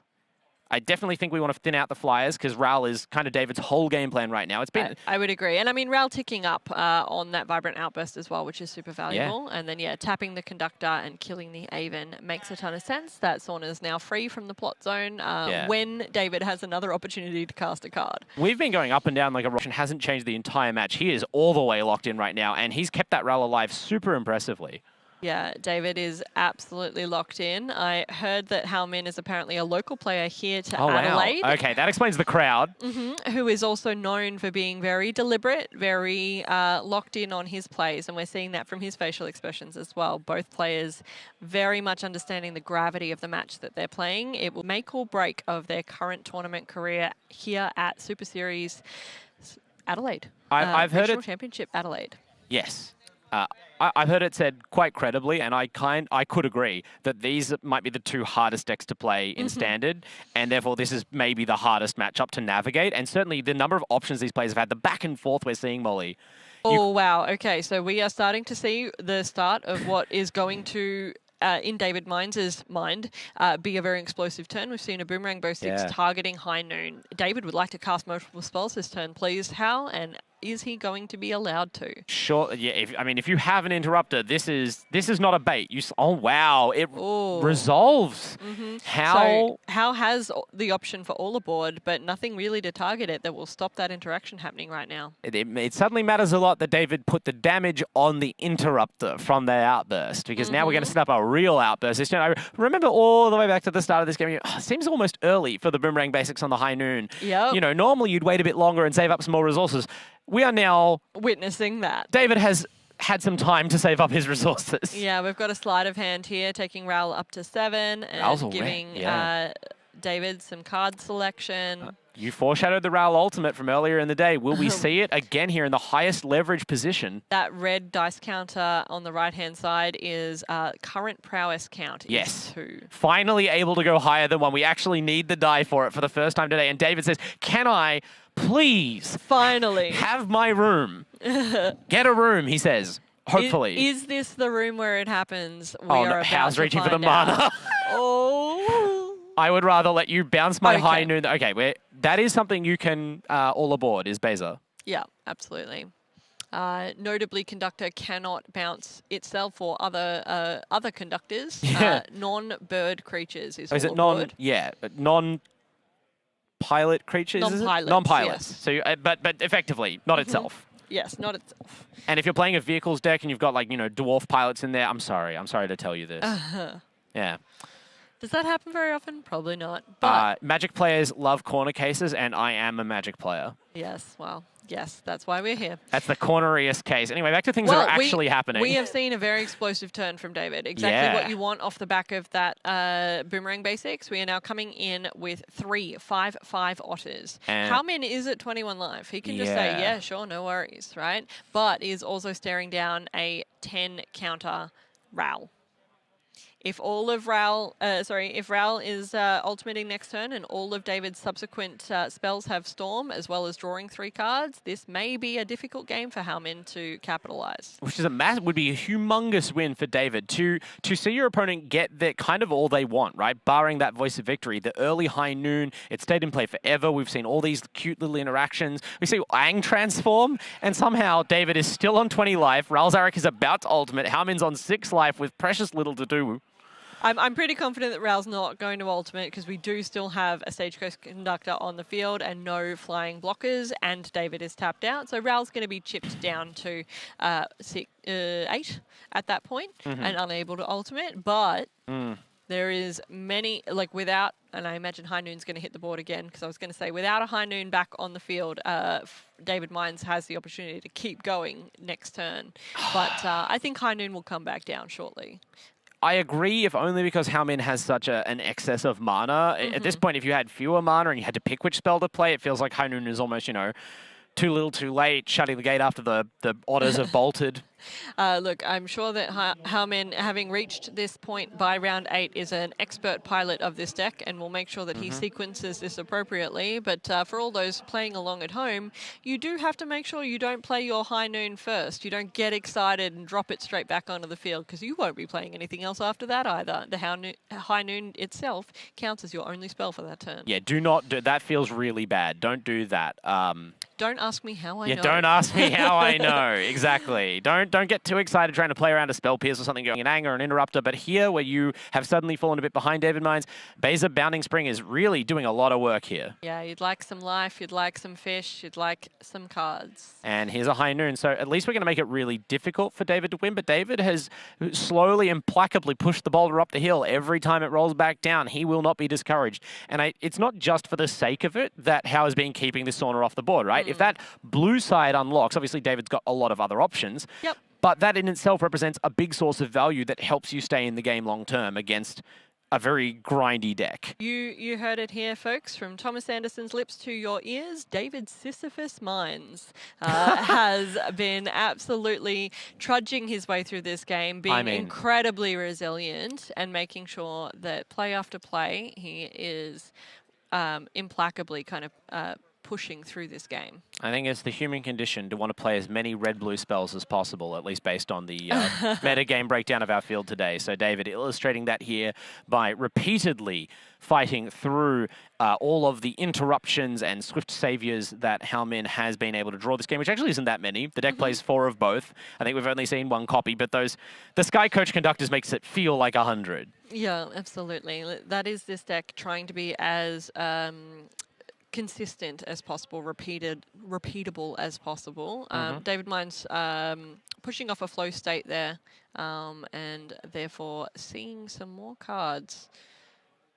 Oh, yep. So that is one of the benefits of this Roaring Furnace Steaming Sauna combo, is that opening the second door on your room does not constitute casting another spell. Yeah, yet another way you can invest mana under a High Noon. Both these decks actually have a surprising amount of that going on for you. It just does a lot. Hao-Min, I mean, we were talking, David's obviously come a long way in this matchup and has a lot going on. Look at all those otters. Yeah. They're adorable. But David is also not, like, it's hard to say who's winning right now, but Hao-Min is absolutely not out of it. We've got multiple Vigilant Flyers, and this is a deck that can and will activate the ability on High Noon. You've got starting towns in place, you've got your red source. You have to watch your life total and not get too locked in the mindset of how can I keep playing stuff, because suddenly you will just be dead. Yeah, absolutely. It's wow, Hao-Min attacking with the ground creatures as well. Yep, so trading some fish for some otters, knowing that David Mines is tapped out, so those otters will not be pumped with prowess. Yeah. Throwing 1 otter in front of a Baza and letting Ral tick down to 2. I like that choice because you're like, I'm not going to give you a chance to have another Boomerang Basics on your turn. I want to guarantee that there's no prowess shenanigans when I go to combat here. Yeah, absolutely.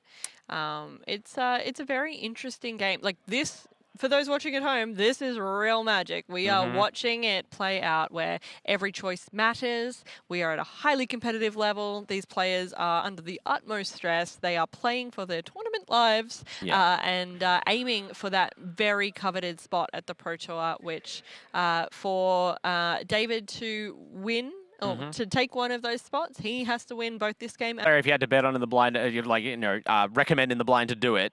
He has the he has the pedigree.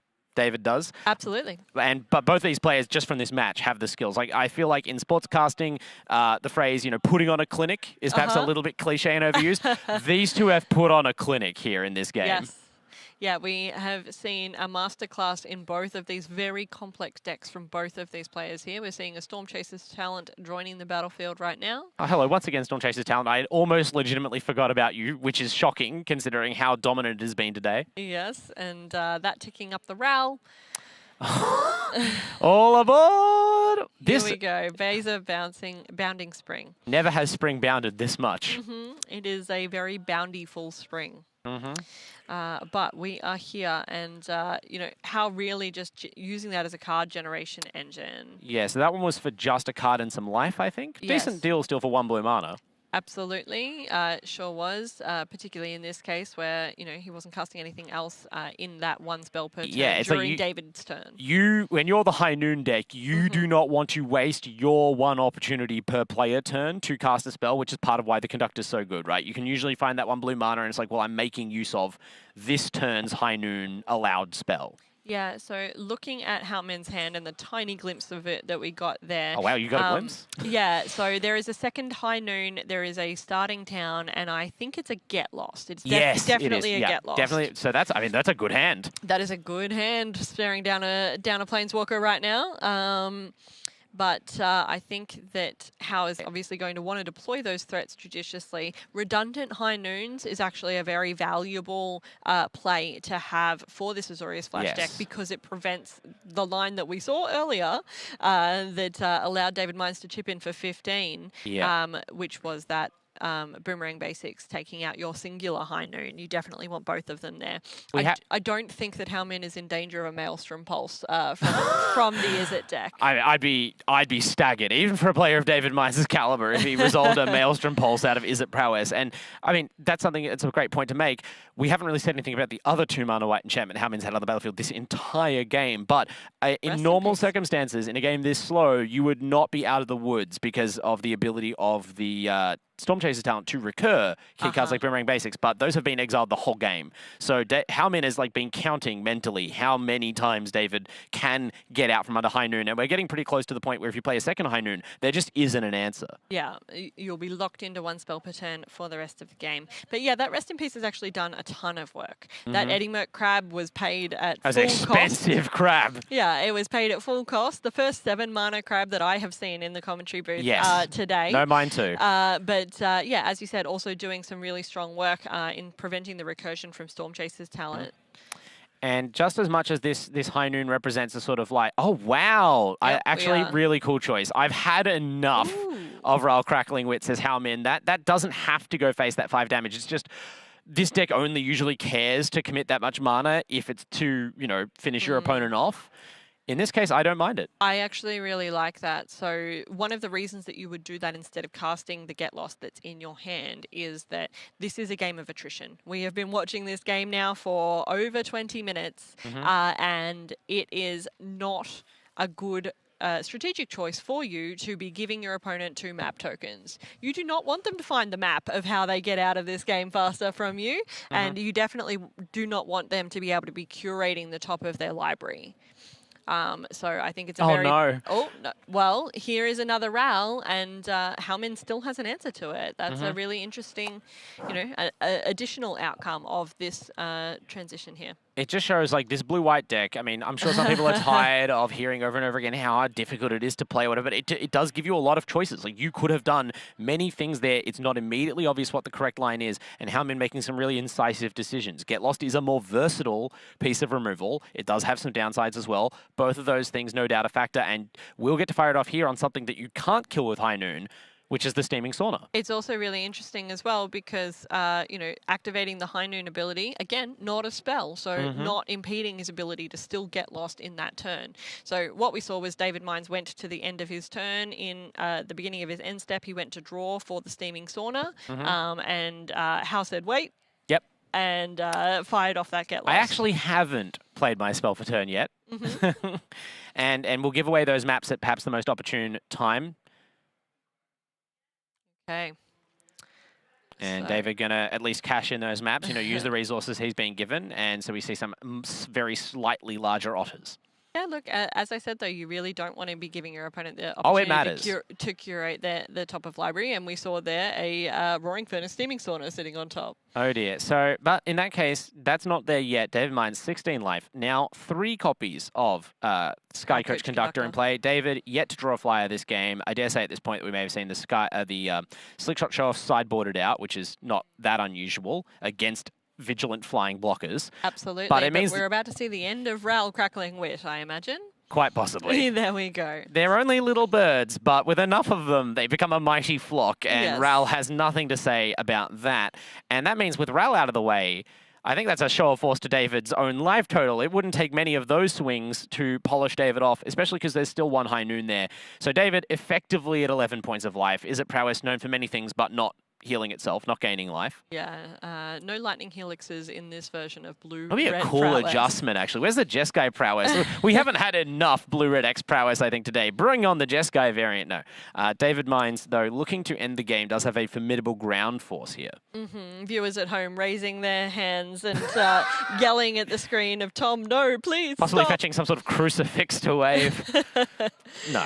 It's fine. It has been a privilege to watch so many skilled pilots of this deck show us how it should be done in the coverage area. Iroh's demonstration. I think that's a bit of sideboard tech we're seeing. We are in game 2 here. If you've been lulled into just a hypnotic state by this intense gameplay, we are in game 2 of our win in here, and David Mines deploying that one of. Yeah, it's actually a one-of in the main... Oh, no, in the side deck, yeah.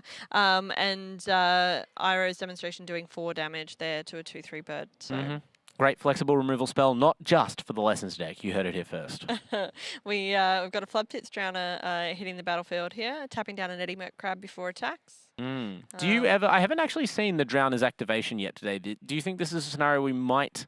Because that crab represents a long-term threat, and How is still seemingly not ready to win the game. Yeah, I could see it. I could see that activation of the Flood Pit Drowner is secondary ability of shuffling that crab back into the library. Definitely something that, particularly in the current board state, where How doesn't have any Aula boards available, he can't repeatedly trigger that Flood Pits Drowner. I think that's definitely something that you want to consider. Yeah, you make an excellent point for me, Molly. That's kind of what I was going to say. It's like, I feel like any other, in the Dimir deck, right, which I think is the main other place we've seen Flood Pits Drowner while it's been in Standard, you actually see it fired off quite a lot.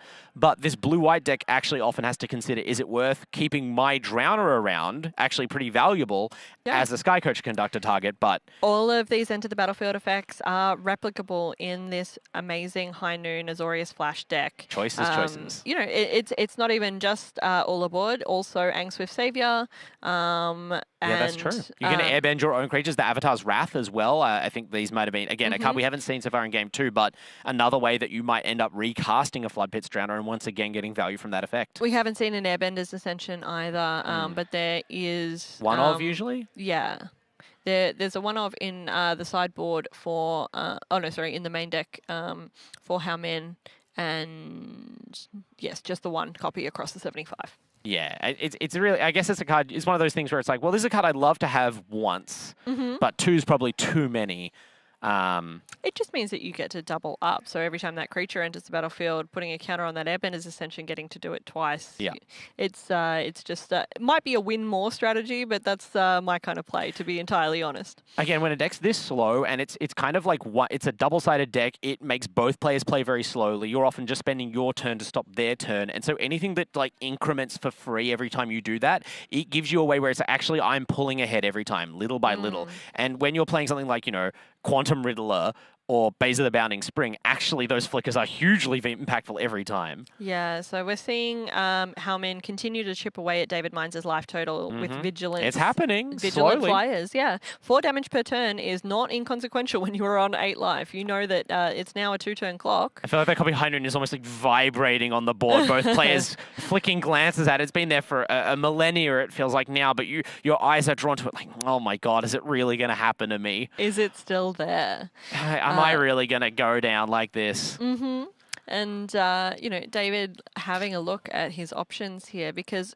he does have quite a board. For absolutely 2/2 otters, 1/1 otters, and an Eddy Merc Crab, all otters with prowess, and the crab just being a 5/5 in and of itself.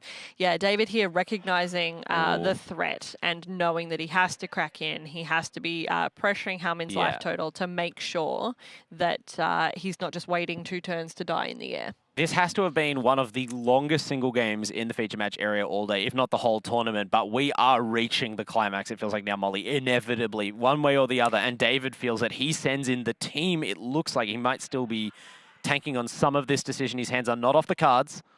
This tournament cannot end until this game ends, Tom. We need to know who makes the top 8, who is going to the Pro Tour. So there is a lot on the line, and you can see David thinking. He may have turned everything sideways, but he's not committed an attack yet. We are waiting to find out. One of the all-time champions, just statistically, of Australian Magic, counting up combat damage with no clear right answer, but makes the brave call, sends in the otters, but hold back the crab. There is nothing worse than your opponent tapping the table, counting damage. Yes, you begin to like get your will and testament in order at that point usually, but Howman knows that there's no deterministic lethal for sure here. There's just combat maths to work out. Absolutely. They say math is for blockers. Howman is currently in that particular hell. Yes, exactly right. And, you know, it's a very interesting situation that Hammond finds himself in. He does have enough open mana to be able to crack his own High Noon to take out one of these blockers, even if he chooses to block in a way where David can construct lethal, which in this instance with a High Noon on the field couldn't do. But I don't think Howman hasn't played a spell this turn either yet. I mean, all the lands are untapped. No, correct. So potentially multiple lines of interaction, but David knows this. David's lands also all untapped. And those otters may have prowess. This game may have been going for a while, Tom, but both players are making game actions. They are continuing to fight this fight, and we are seeing a lot go on. This has been a marathon. Like, there has been no point where either player was just stalling or not doing anything. They have been grinding at each other like an arm wrestle. At a really reasonable pace, honestly. Yeah. I'm not sure that I could say the same if I was sitting in either of their seats. I think I would have been paralyzed by now. With this much stakes, oh my god, okay, Slagstorm comes down. No, it does not. It goes to the air, actually, it goes up. Yeah, Angswith Savior instead. But that means it's still a threat, right? It's only temporarily exiled. It should have hit the airbending zone, I think, based on this play. There we go. However, David's life total may be the thing that at this point impacts when you can replay that Slagstorm, because you can't cast spells when you are dead. That is definitely true. Oh, wow, okay, immediate Waterbend. Waterbend 8. Yep. Untap, my turn. Yeah, David. He's also got 5 damage off the High Noon as well, so only has to get 3 damage David's untap lands are the only reason we haven't, like, this is no foregone conclusion, but you have to have something pretty good here. Yeah, so he's going to take at least 4 in the air from the conductors. Everything at you. So you're dead just from the conductors and High Noon, but if you have interaction for that, consider also these now slightly larger ground attackers. Yeah, one of whom has trample. Yeah, so I mean, the crab is big and can soak the trample damage, but you still have to have interaction on top of that, and then you're still in a bad board state. Yeah, absolutely. And I mean, there's lethal on board in the High Noon representation there as well. So yeah, David. David takes the damage. Yeah, he has no removal for the conductors. They crash in. David down to 3 life. High Noon activation. The hand is extended, and Hao Min, in a slobber knocker of a win and in, gives the thumbs up to the crowd. The local hero crushes it. Oh, what an incredible match! We just heard an absolute cry, a furor go up as the local takes it down. What a match! I am sated. I said I want to see High Noon Prison on coverage, and I have seen, Molly, as much as I could possibly want. What an incredible match to end today with. We have brought you over the last 8 hours, at least 8 incredible rounds of Standard here in our Swiss at RC Regional Championship Adelaide at the ANZ Super Series. Thank you so much for joining us. Thank you for having tuned in. We will be back at around midday local time tomorrow to bring you the top 8. I'm so excited, Molly. I can't wait, Tom.